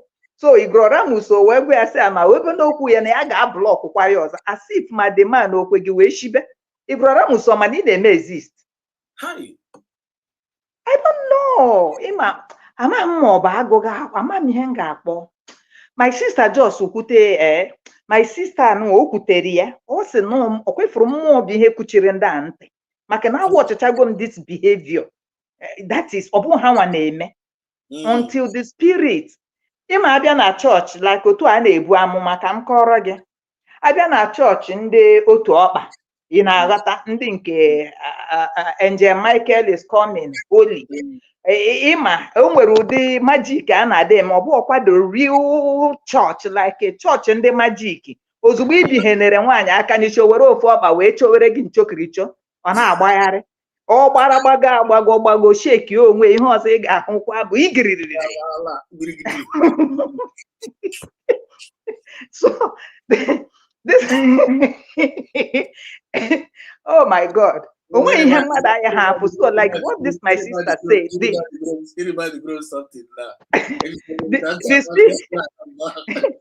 My sister said the spirit of the land bụ ihe na-eme ha anointing, na-spin ha around. Ha na-atọn. And then man ibi ha na anyị bụ ụmụ nwaanyị aka majik ahụ enweta ụdị demonstration anyị na-eme anyị gbari okoso gbari anyị aga one side somebody enwude anya akwụrụ ibikwa ya anya ọzọ anyị efepụzia. No, when they came with the meaning of that acting at that time, sir. It's again. Go to ask about the Kusumba, or to answer to my answer about the Kusum. Oh, yeah, Bono, yeah, magic spell. My sisters and a more Biafra, Jihenor, more Biafra, Bihen spin in her. I what up with them naga. No, Tramebi naga. More Biafra, we had spin in her now, Voho, Manje, now, Voya, Hoboro, Hasheba. Do you think that Ajere know what he's doing? No. Ajere is somebody who is under a hypnotism. That's somebody that is hypnotized by a force. Hama has ihe ha na-eme until mgbe ha mechechere ihe a niile o mgbe o foziri ha n'anya. When they enter inside their house, oh, Ajere ga na-asị, how did I say this thing? Hey, mmakwa mgbe m kwuru ihe a. Asị nọ ihe mmakwa aga m ekwu ihe a. Dị mmụọ ahapụgo ya. Ịghọtaghị ebe m na-aga? Ada kwulikwuli nọrọ emeche nke mmụọ pịacha ya maka mmụọ na-apịa. Okay, let me tell you. That thing Ada kwulikwuli Chukwudi nọ na-ebe akwa na-asị ya Simon Ekpa ọkwa n'ihe niile m lọvụrụ gị i wee kpọọ m Sabu. Play that thing over and over and over. Ịfụ mmụọ nọ at work in that person ka ịgwa m ọ bụ ezigbote mmụọ nọ at work. O wee bawa na ya ga-eme ihe ya ga-eme. When the spirit now left her, ọ nọrọ ike agwụ ya asịkwa na ihe mma kemgbe m ji mee ihe dị otu a. So I am just encouraging the spirit of our land to be at work. Nya ọ chụrụ ha gbaga agbaga, ọ chụrụ ha gbada, ọ ga-achụnyere ha moto, ya chụnyere ha moto, ọ ga-achụnye ha plane, ya chụnye ọkwa n'ime mmiri, ya chụnyewe ya datị ya chụ ha. Because na ife mee ha, onwe ozi onye ga-agwa other people to turn around. You understand? Okay.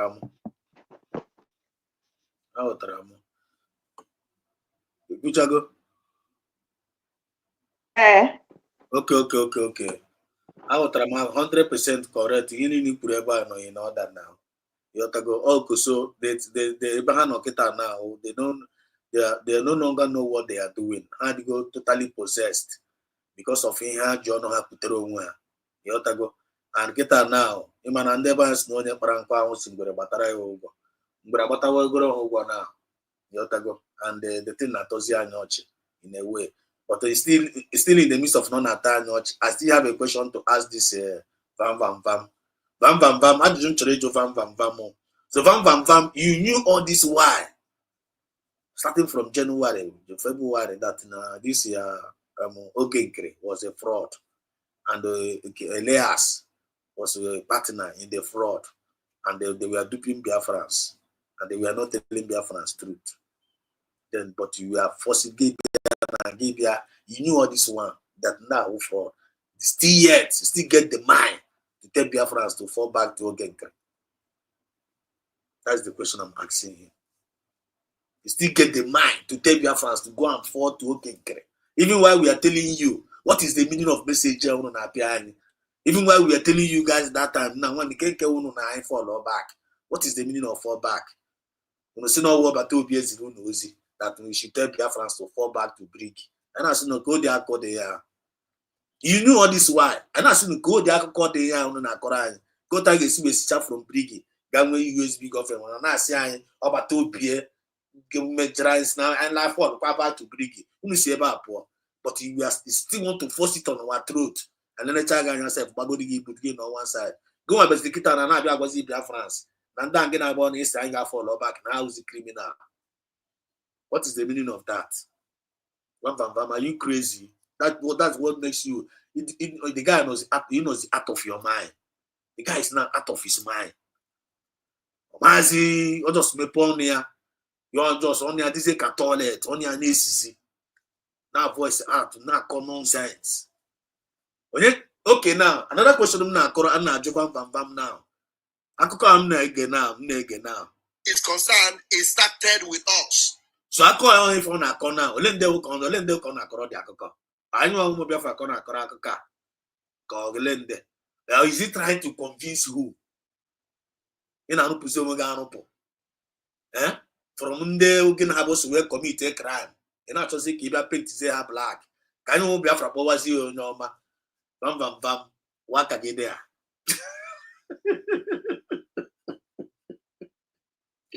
Vam. What again there? What be here for? Oshigo, otu anyị si awa ka ya dị Oshigo. Maazị ọ dị ka ọ dị kpọwa ọ dị ka ọ dị azụrụ sọ ma ndị ọ na-agwa.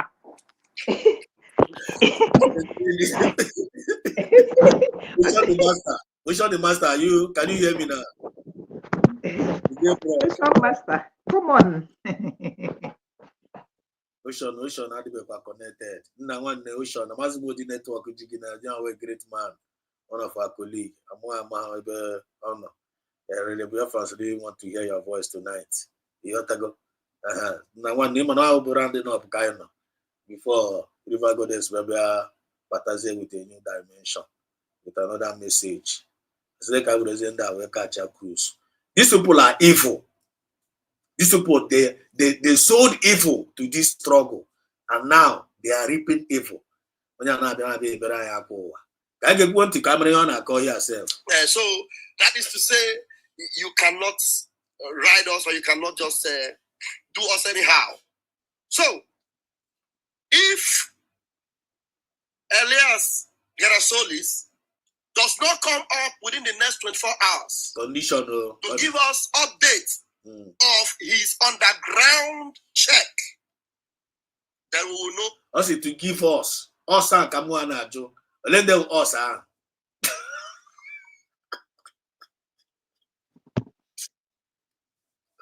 Let them us to give us update. That he is compromised. Because we already have our take. Okay. We already have our take, and then we decided to give benefit of doubt. And if we are not proven either wrong, okay. If we are not proven wrong on the take we have taken, okay, that means we can only be proven right. Sorry. Do you understand? So we are still asking Elias to get to work. Okay. Because if you, except you do not really want Biafra to be a civilized society, a society where there is law and order, justice and equity and fairness, like the United States of America, like the Western countries. Except if you don't. Except if you are looking forward to where Biafra will be, like other countries that have been, exploited by the West, or where Biafra will become slaves forever under the influence of whoever it is. And we're not going to subscribe to that. We're not going to subscribe to that. So the demand is still on the table. The demand is still on the table because we don't want to make it a social media war or something. This is going to be the last time I will bring up this question or this demand for Elias Gerasolis to do the underground check that he knows how to do. Do the underground check and then let us know. Convince us. Tell us that, look, you guys were wrong. Tell us that Isaiah Harrison Anyog, let us prove to us that person, Isaiah Harrison Anyogo, is not Ogechukwu Nkere. Imagine. Or that. The good number this guy in Apia. From the month of February. Or a minute or Kitana this guy to Treona or Guinea. Eyi, ọ kịta ka o tetere n'ụra. Ọ ma ife ọ na-eme because mụ na Obieze bidoro tiwe mkpu a na February. Mgbe Obieze wepụtere background check afụdimkpa afọ ohowe imi ya Deriko Nwamama. Mgbe o wepụtara background check aha ka anyị bido wee tiwe mkpu wee digibe mmụọ which remaining juice nye na platform ya remaining juice broadcast kwuru nke fọrọ. So how is it ọ ga-abịa sị Igro Ramos ya mee background check so background Obieze nwanne m, please call Ajere to order.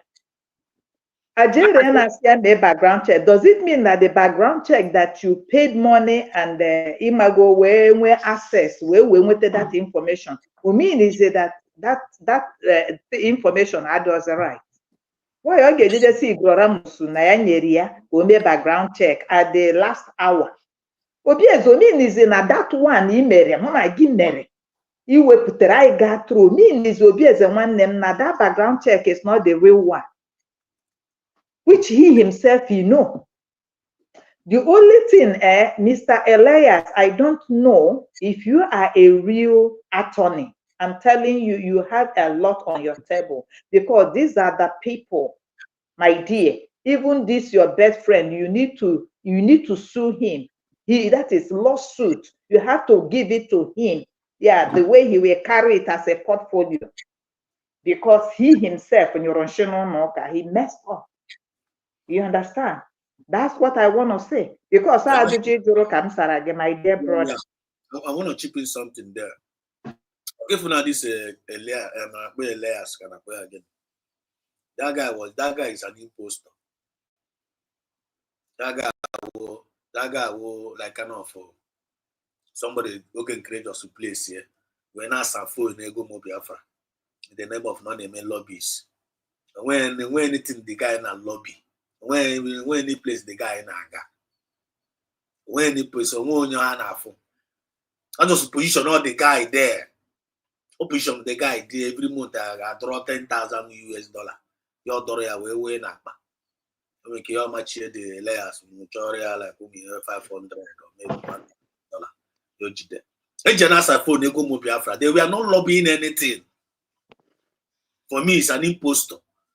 That's the thing I want to chip in there. I want to make you believe on that man. Okay, Maazị, asị m gị na Obieze did a background check on Igboramus alias. Ọkwa m kwuru ya here. Okay. Obieze wee fụ that na Igboramus ka just finish school. O ji ndị USB na-eme IT and you said this. That's the thing. O nwebeghị experience for you to be a lobbyist. How many years experience? And o ji ndị Biafra wee na-eme experience. And if Ababa take between him and Oge Nkere webatara ya. And when you watch Ambazonia, I don't know if they are still using this one. Can you check mgbe ahụ a gara na ihe emere na DC that time as well Maazị Trump in. You understand? Remember n'oyi ahụ ebe tawa dịkwara dị iche. Anyị nwa nọrọ closer inside. Ha nwa nọrọ 100 miles away. Oge Nkere wee make arrangement with Igboramus wee si ndị Nigeria bịara akwa journalist ka press say aka ha mee interview. Nwoke wee chụrụ ha si ebe a wee fụọ. Ọ na-asị anọ ya nwa bụ ATM ihe. Ilotego that interview. Ọkwa ilotere ya? With ndị Abazonia ka ifuru ka that Igboramus as wee sọkọ ndị Abazonia dry. Sọkọ ndị fallback group dry. You understand? So that man go to put ndị Abazonia ego. Ya ka ịghọta gị ebe m na-aga na. And ọ ya nwa bụ ihe ga-emekwa the connection because onye isi Abazonia nọ n'ime. Ị na-aghọta? So ọ maha n'ihe na-eme. So that is it. So but ihe a niile na-eme anyị kene Chukwu that na ọha nwa ji aka ha welu mma na-amapụ onwe fa afọ. You understand? Ọ bụrụ na ngwa gị si gị nwa bụ Maazị Exodus, ngwa gị what transpired between Remi Juice and Ada Kulikuli. You can't believe it. During the time Miss Azuka ịghọtago enwere counter motion ịghọtago ọpụọ. Then this Remi Juice know what Ada Kulikuli is doing. You or Ada Kulikuli to order attack Ada Kulikuli. Ada Kulikuli wee che no ihe imago just a mere joke. Ada Kulikuli wee reply ya remaining juice. Remaining juice wee follow ite. Nya inweta ọfọ atakara. Ọkwa mwa oge m kpọrọ Ada dị ọra mma nsị Ada. I don't know number Remi Juice. Ọkwa mwa sit on this case. Ọkwa wee nyụọ Chineke mee ebere Maazị Simon Ekpa wee come in online. Ihe nji na-ekwu ebu onwebeghị onye Ada Kulikuli enyebeghị problem. Gwa m onye ọbụla na this struggle no a ga-asị na onyebeghị problem. Unu bụ ndị na-esoghị unu gwa m na-asị ya Chukwu gọzie nke a gọzie ọ na-eme ọfụma. Unu gwa m what he has brought on the table. Unu gwa m ife o wepụtara. Ihe ọ nọ bụ counter motion, mmebi, mkposa, destroy, ọ ihe ọ nọ. Now ya na remaining juice na mbozi afụghị nnu na-etinyeghị mmanụ.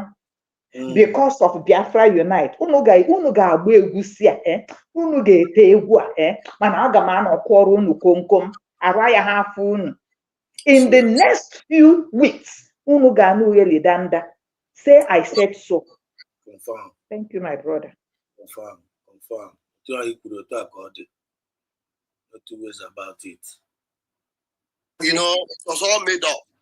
Let us see whether your own background check. Because we have done our own check. We're enjoying Kubasara oge nkiri. Okay. Within her Chamaka Jerry na Saba eri ọnụ. Na Saba Sean anyhow. Danya magwa gị na. Ọwụkwa na ndị anyị nwe ha idea n'oge nkiri with the same person as Isaiah Harrison. Remember, mgbe ime mmadụ abụ shiri nwoke a eze ahụ oshiri ya. Si anyị oge si ya na aha ya wee oge Chukwu nkiri aka Isaiah Anyanwụ. Ha dị aware. Chiamaka jere isi okpuru ya mgbe ahụ ka ọ yishigbuo ya mgbe ahụ ọ naghị anụ ntị ọ nụrụ ya. Ndị ahụ nwere idea. So this is the extension of the sabotage. Ihe a ọ na-eme na-awụ. They have this thing already on file, waiting on this day, waiting to this day to use it against Ogechukwu Nkere. You understand? How they are aware? How the information and how the file on a table, waiting to this day to use it, and that is exactly what they're doing. So it's the extension of the sabotage. You understand? Ada sabokwa ejikwe file on a table, waiting. Na echekwa mgbe ha ga-eyuzukwe ya. Ha niile. So this is what they do. They prepare ahead of time. Ndo ojo ni na. Gina hana ekwoku, they record what you're saying. Gina hana ekwoku, they want to take your video. Gina, these are all intentional. They know what they are doing. So we're not surprised. I'm not even surprised. In here on a petari, I'm giving you one day. Oh, kwa Chiamaka jere ko yana barawa. Nyekura dadi oramma. No nenye ya ihe ko bia ziozi eziri ya. Chiamaka jere gwakwara nwa ya na akpa do no wi hu gongoro. Chena ya mo nyo, what na ya mo nyo. I know in America, you may yana san here I don't know. I would I don't know. I'm on nyo, but I have to go to car for another day. So jide godi ebe ahụ o jide aka akpọpena dị ngwugwu ka anyị wee nwayọ na-aga. Right. So nda jicha all these things. You understand what I'm telling you? Oh, what the same Chiamaka Jeda gwara that's ada no ka mkpọ na ya wa ha but ọwụ ya wa ha. No kwa ya gwara ya.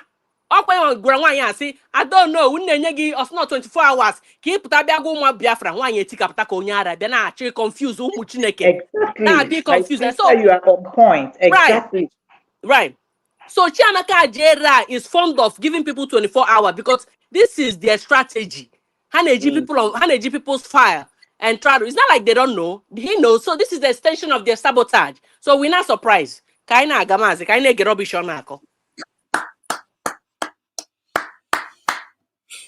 This is awesome.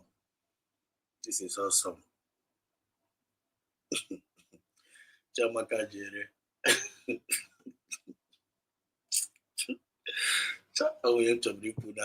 Maazị biko eweniwe my sister biko eweniwe Ajere na-eme program biko na unu na-egodi anya na mkpụrụ ya anya na the two eyes unu na-egodi anya n'anya then unu na-egodi anya n'anya mgbada ya then aka ekpe ya unu na-egodi anya. You tell me what you see.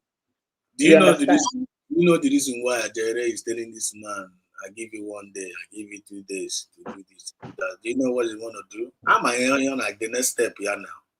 Just like our sister said, money G5s.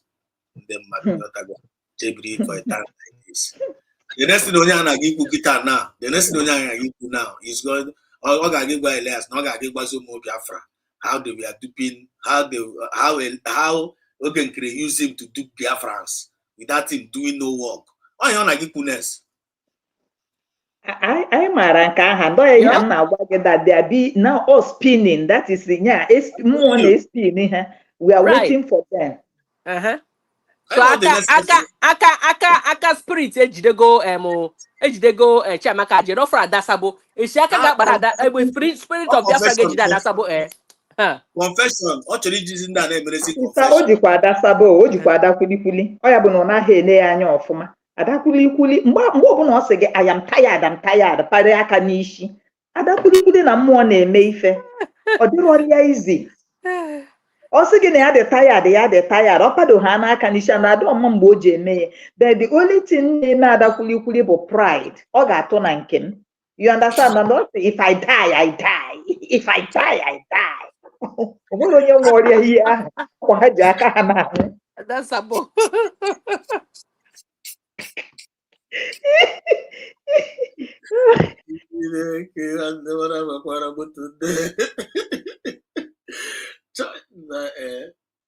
Chineke. Hi. Abia kita na mi ka si na asiri ka na akọ ha. But ihe na-agba ha here are reality. Biafra, for Biafrans to know what is actually happening. This is a reality show. And I hope Biafrans are learning a lot from this. You know, I hope Biafrans are learning. Because this is what teaches this teaches a very big lesson. You know, this guy if an ekwoku and when ekwoku have bam now.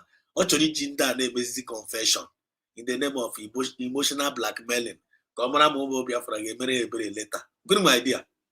Mana ọ bụrụ na Jere chọrọ ịbụ born again, ọ bụrụ na Jere chọrọ ịbụ born again, ya mee restitution.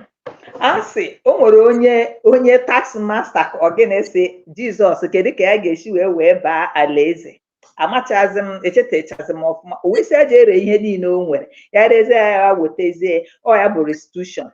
Jere, if you know that what you are saying ya ka ọkwa ego ahụ niile e nyere gị Jere wetie ka etinye na pọs ka enye ụmụazị ka ha wee gote granọt. If you are a man, that's how to do things. Gị na ada kwilikwili iwewe gị calculate those money maka na it's not receipts ya ese ya. So ịmara ego ahụ wepụta oge ezu ya paket granọt or granọt before anyị egewe gị ntị anụ fịa ihu ka jaki ị na-ene iru ya dị nnọọ ka jaki iwe na-ewe anụ mpọma. Imana my sister, ọwụ na ikwu ha na nwaanyị akpọrọ onwe ya ọdọ n'owu ama m onye shiri ọ n'owu ọwụ. Ọwụ na the woman awụ ha onye Ọnịcha, like you said. Nkari si na the woman mụrụ Chiamaka Jere because that woman na Chiamaka they look alike, eh? Or the woman kpọrọ ya n'ọnụ. I don't just get it. You know what I'm saying? Ewu asị na nne ewu na-atọ agbara nwa ya na-ele ya anya n'ọnụ. Ụwa bụ ụwa ịsa mma n'ụwa ga-anọta ụwa asụ onye Igbo mana mụ na ndị dị otu ezukwene n'ụzọ. That's my prayer.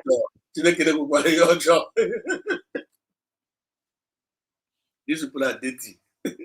These people are very, very disgusting. I'm telling you.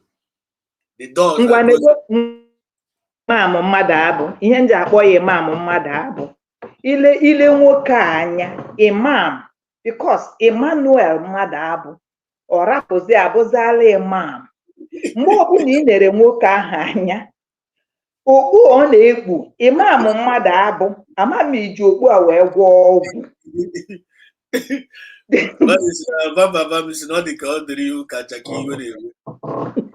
Chekee ya ọkwa ifuru gị ihu jaki iwe nya onye na-ara ide ya apịa ya ụtarị na-edi ntị na-edi ihu otu ọ ga-esi dowe anya na ntị ya wọcha Jere ọ dị ka jaki iwe na-ewe.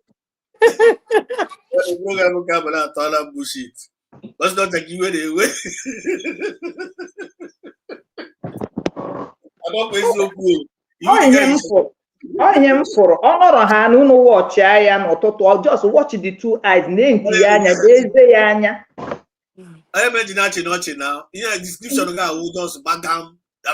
Ị na-ene jaki anya ị nwere ike ịfụ eze enu jaki mana nke a na Jere na-ekwu okwu ị ga-afụ nke enu ahụ mana nke a na-ama mmụọ ọ dakwachara adapụ ebe agba ya eko ka onye tara anụ poison agba jaki onye ọchụ.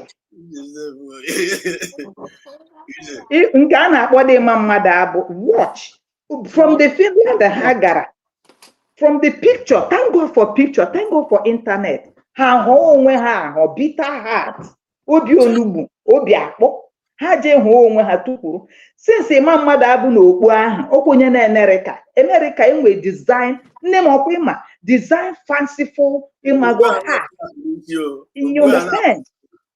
Mana oke ọkpa arụrụ a na ihe m na-akpọ ya bụ mbekwu mmiri mbekwu enu a na-aka ya mma okpuru ha anya ọ dịka mbekwu bụ ụlọ ya n'isi ọ rịpụtazi onu ya onwe ihe dị iche na emam mmadụ abụ na mbekwu bụ ụlọ rịpụtara onu ya ọkwa mbekwu anaghị eneta anya high BP ya egbu. Now when you watch the number the man after APM us when APM is suspended. But no one na-ekwu na ọ dị suspended ịpụ ha na obi na ama ya amasị gị I am not scared, I am not afraid mana nwoke na-anyụ nshi na trouser Even onye na-akpọ ya asị excuse me, call. Nwoke na-ama jiji, why are you telling people you are not scared? You are not, why you are scared? Oge nyuru ihe na-eshi, ori mma ya ọla. Oke ọkpa ụmụazị. Mgbe a na-echi the man APM, ọ na nwe idea that the man aga reside na APM. Mgbe ahụ ọ na-ada, ọ ya nwa, because ife na-ekwu bụ pure. When this thing was started, adakwulikwuli si, o play the voice note o. Ọ gwakwara m sị, mkpọ ya adakwulikwuli ya aza m. Sị, where did you get this from? Ya sị no, Imam mmadụ abụ. Sị, why didn't Imam mmadụ abụ play this thing? Why Imam mmadụ abụ ji wee na-agwa sonisi gị Adadiora ma have you played what? Sị that this thing is a scam. But adakwulikwuli, because she has made up her mind what she wanna do. She didn't listen to me, and she thought that it's gonna lie there. That is, this is wildfire.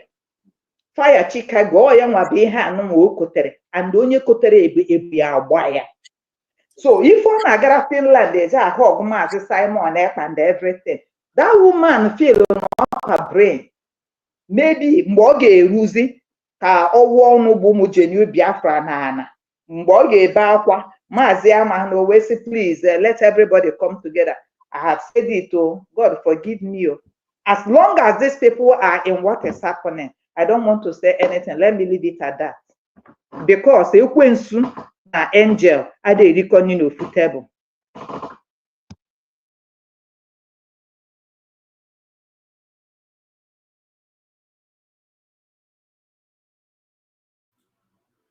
Exactly.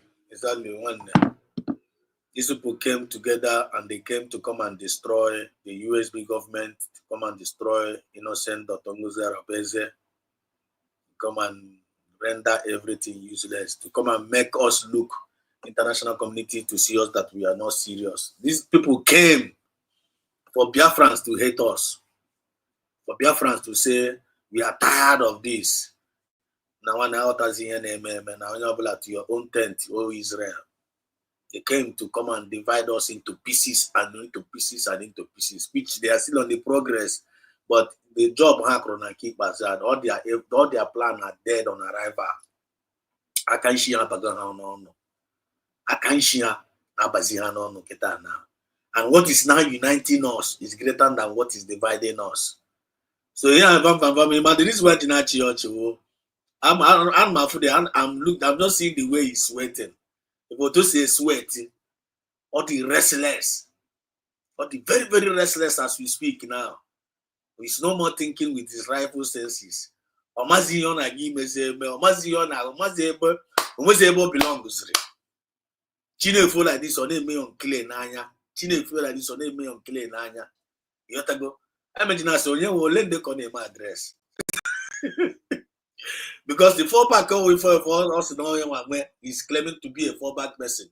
Only to go by the 4-back. I'm not supposed to see that 4-back, obviously. The USB government had not they teamed up to condemn the USB now. He don't know belong to the USB. The 4-back he said that he was defending belongs into the 4-back. So who is he now? Ha follow back to autopilot or ya nwa bụ group ha. Ida aghọta ife a na-ekwu. But thank God this I go to the adjunct. So kita now the answer to the question kita now. How is Hanos in autopilot now for them? Because their president, Biafra disunite, say Hano Yawagabu president of autopilot. So okay. Imagine Biafra disunite. Kamado on a platform, you couldn't wait for him. Biafra disunite, say no Yibo, now one day Finland. That only I accompany head you to that Finland is doing their hey Jesus Christ. Now Finland, they are doing their job. Finland and America main cause of praise the Finland, the person who has Tinyegayon. And these are the people who get weregunu, umuife, wenete. I don't blame you people. Mwekwanyam na tota unu nyebe Biafra disunite ọ na-eri una na-etiere ada kwurikuri ọ na-eri una na-etiere ada aja ajụrụ ajụ ihu donkey na-ewe iwe ihu jaki ha na-eri. It's none of my business because ọ gị bụ onye na-akpata ego ahụ na-etinye na the wrong place. Oh my God. Maazị Mazi. Yeah. Ilanya Chamaka Jerry, he's sweating so hard that on a bed in your program, notice on a bed in your program or on a gay afterwards. Because on a p anyway, sometimes on a usually recently that this guy don't use those kind of words. I'm here ukuya na abia no kuchuku level. Manana, this guy on a person number equality, justice. Also in here, so I'm kind of surprised. Like on a your because on a nazi go kuno, I hear him sound like you a lot these days. So what you know use redemption strategy in a use then Biafra I get way anti. Omabe na spirit abola hike. This guy one idea. You know, one idea. He didn't sow that seed now, so you don't need to preach my message. Go sow in the seed. Yes, sister, how did you decode all this? I raised my thumb up for you. Always very bad psychologist in the Kenya. Psychology, so that is Biafra Mishikita now. When you API manager gonna get because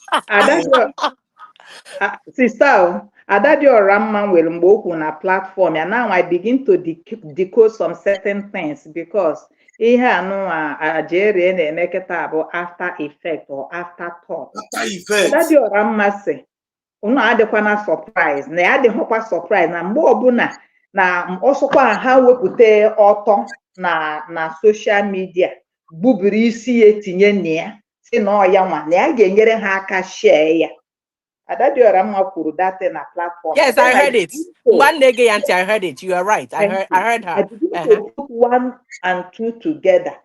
Ọtọ Ada Kurikuri ọ dị na Mbalafajie. Yes, they got it. They got it.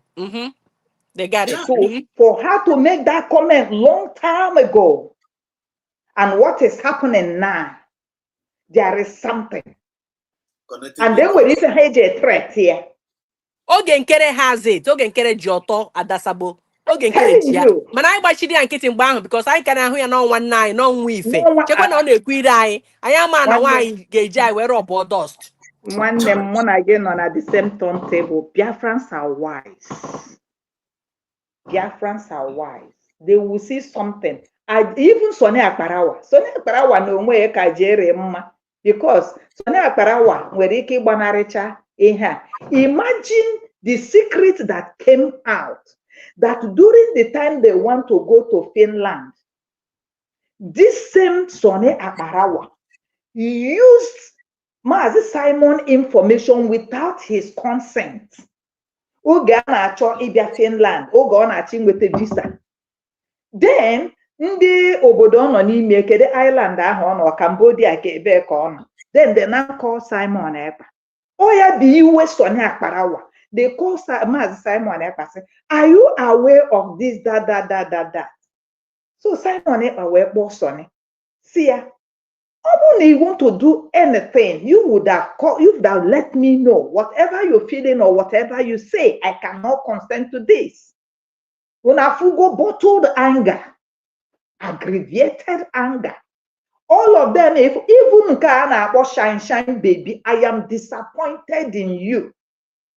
Shine baby, only one of all people, of another Carolina. Only one that you of all people will do this. I can't believe it. Simon Ekpa. What do you people want from that man? I don't know. Simon Ekpa ombediko one ko nwere. Ogeji mbediko na ahụ wee na kedu ihe ọ na-achọ dị? Ndị nọcha na di o, ndị awụcha ndị nọ na di na-achụgharị obere nwa, ndị anọcha na di na-achụgharị obere nwa. Ihe na-ebe ha. And then I begin to understand the fire that guy is. Simon Ekpa ọ ga-adịrịrị gị na mma. Ọ ga-adịrị gị mma na eke n'orie na afọ na nkwọ. Ndị na-achụgọchụ nwa ọkụkọ ma ada nwa ọkụkọ mgbe ngwongwo ọsọ. Ị ga-apụta wee tụrụ ugo wee pụta. Ọ bịara egwu gị ga-egbu onwe ya. Ọ ga-eme ha n'anya. Nwa m ibu dike wee zenarịcha Delilah na ndị otu ha. Because ha chọrọ iframe this our son bụ with ịmago ma ya sisi ịghọtago ihe ife m chọrọ ikwu ịghọtago Right. maybe a frame where up ịma ga-eji ọtọ ọ na-eji ha ọtọ nwatakịrị mmadụ gbachaa nye unu license. It came to finances. Simon Ekpa amaghị ebe ego unu dị ọ naghị emetụ ya aka. Wisdom is profitable. Wisdom is profitable. So Caroline onye gwa na ị ga-apụta na nke adakwulikwuli makwa na gị na adakwulikwuli sere okwu. Yeah, na Carolina, you are hearing this voice. Gịnị sere gị na adakwulikwuli okwu? Ọkwa ma ihe sere gị na okwu. Ọkwa ma ihe the big deal, the big cocoa sere gị na ya na-abụ okwu. Unu na-abụ wee gawa onye agawa ihu onye agawa azụ. Carolina, what made you again to come to Adakwulikwuli's platform to come and say these things you are saying? Remember, all your contact, ihe dị na-ege na Adakwulikwuli mere, ọ dịkwa n'aka ọha ejikwa ya n'aka. So, ị na-ekwukwe ka ị na-ama that your hatred can be so deep for Simon Ekpa like this that ebie na-akpọ ya maazị. Unu hapụzie afọ ugbo ọgbata obi mmụọ na-apụ apụ ikuku mmụọ ihe a bụ struggle. So onye aka anyị bịara ịtụ afa ịtụcha afa ahụ megịnị Simon Ekpa unu were afa unu na-etu unu dobie n'akụkụ ka emebe ife a na-eme iwe na-ewu unu.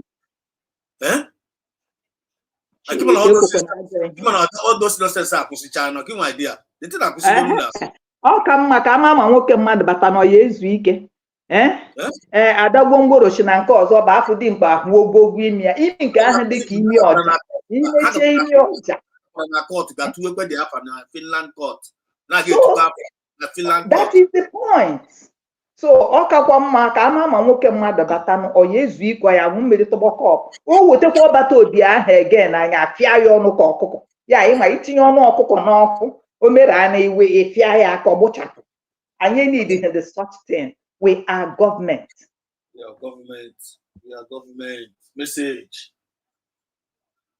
Your message. Thank you so much, my sister. Thank you so much. You are welcome. This guy now call here. This guy is an imbecile, and all this grace go where to the extent that Biafrans are future go IKEA.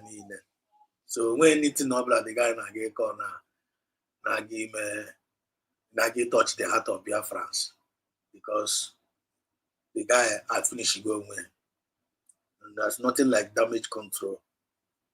There's nothing. Damage control like a savior. So for this guy now, just like our sister said, DJ Glitter said, this guy now I be my message. I'm not busy message on my platform. Now I got because you watch a video, first video for Bravo or from Almoag, isn't that was your man? On your blood nature and 1 nature or nature no John and some mother, no your John again. Uncle Nabra and I appear. Nasty Zonian I person this kind of message here. Or any kind Biafrans need all over the world. I've seen his evil heart.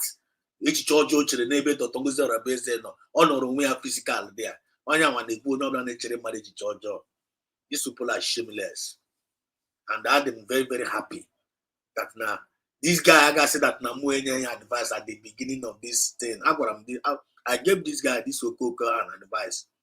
Say now when he failed your duty when he's supposed to play the role of that man of God, because that's a blessing like the peacemakers, for they shall be called the children of God.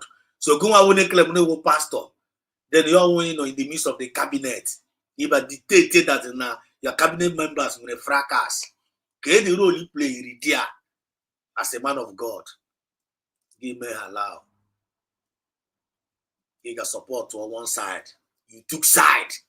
Instead of you to open up your mouth and call Ogenkere and tell Ogenkere now one master or whatever thing, sir or whatever thing. Because I know you have been helping me. I know you have been giving me money. I know you supported my marriage. I know you gave my son money. I know that you have been paying my house rent or whatever thing. Now, but if you not movement on give me now by going to broadcast with Sonia Parawa regarding the men on the ground, like kind of a continuation of fundraising. Then I get to ask against the USB government because I think I got to that the Tongozo Rabes they want to stop fundraising. But that's not 1 week. 1 week holiday. This week I had that twice. Now Dr. Ngoro want to stop fundraising, and the bam, you the truth. Give me allow. For you to, you failed on that duty. You say, it go cost. It has now. This guy Amazon was in issue. This guy now was in order. And then kita no put your by camera. Was in a field. Or no in no law. Or no in no law. When you're not in a field. Just like our sister said, imagine my yana when you can be only the woman and let it go. Don't get the woman, yana the woman and us. Nwa wo jigaga wure nwa motara wure na aga na pomo Biafra ego in the name of no nwa we can get now. The guy now have put himself in a very big mess, because I don't see any reasonable woman that will be living with this sort of a man. The third woman, oh, the third woman, I got no ihe marriage. Walk one thing o mere enyi. I can work with onye nke. Even what this lady that I'm talking now, as you hear this, you will be shocked. I can work with it. Where can be you can happy. So this kind of individuals, this kind of characteristics, we don't need it in Biafra movement. And we don't need it in this our movement. They are not part of us. And thank God for the spirit of separation, separating the chaff from the wheat. These guys are no more inside, they are now outside the gate. They are aware. They are no more with the government, they are now outside the gate. The same woman, when you cause a the characteristics on your camp possess. Biafrans listening. Characteristics in Konyan camp possess. Anywhere that one find herself, he must destroy that particular place. Onye ka ebe obili for Tigrishi, Onkusa. Onye we obili for Ogara. That place, one year in Elanya na one year was cause, 1 year the cause. If not 1 year in the fire about that Rama, it's no Adakuni. Guy if about that Kuni. That woman way cause woman. Because when problem one Angara no Onkusa. Maybe destroyer. That woman who destroyer. Why he may be anything. Why the highly possessed and don't put the spirit of discussion. When I buy it, why cannot stand, cannot stay where even a gaga.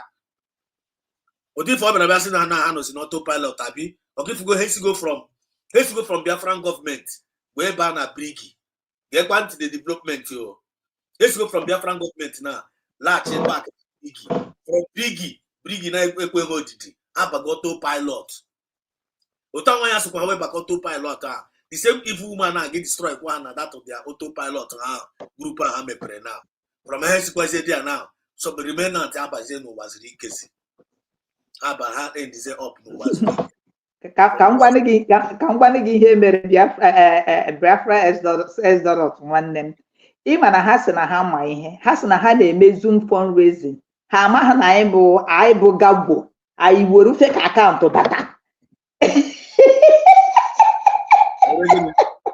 anyị were fake akaụntụ bata na fundraising ya na Zoom ha, you understand, ndị Zoom ndị autopilot ha sị na ha ma ihe nke a na-akpọ ihu jaki ọkpọ ọsị kedu ọkpọ ọ na ndị nya ka ya gị ọgbasa onye nya ngwere nwayọ kụọpa ebe m nọ na nya ihe njikwa onye na dis ka m gwa gị ada kwulikwuli anyị njikwa onye again bụ nke si na ya bụ ada dị Ajere.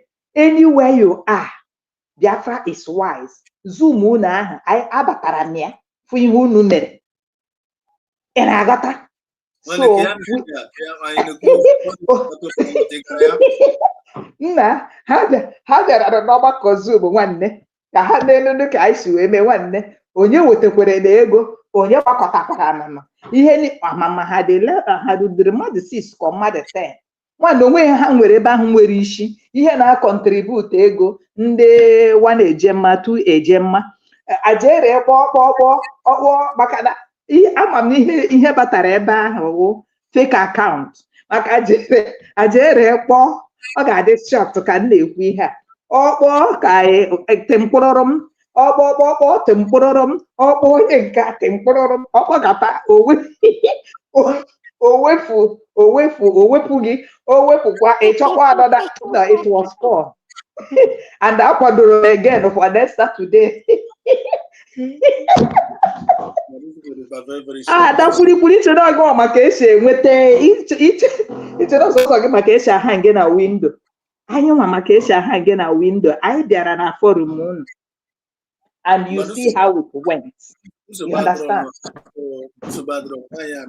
At least leadership so yagagachi and denke ya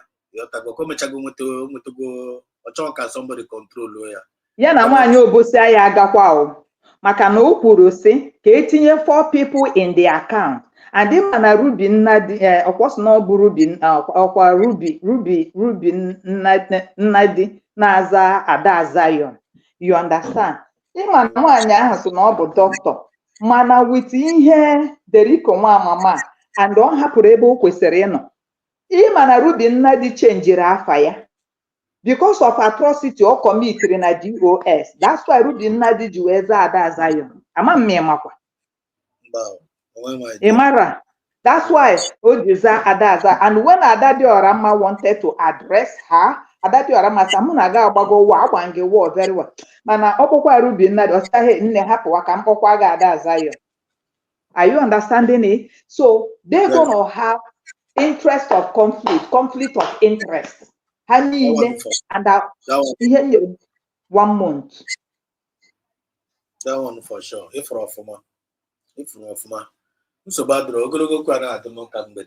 have done it. We have talked to them tonight, and I believe it's good to be our brother's keeper. I am go wine, and nobody's going to deceive us.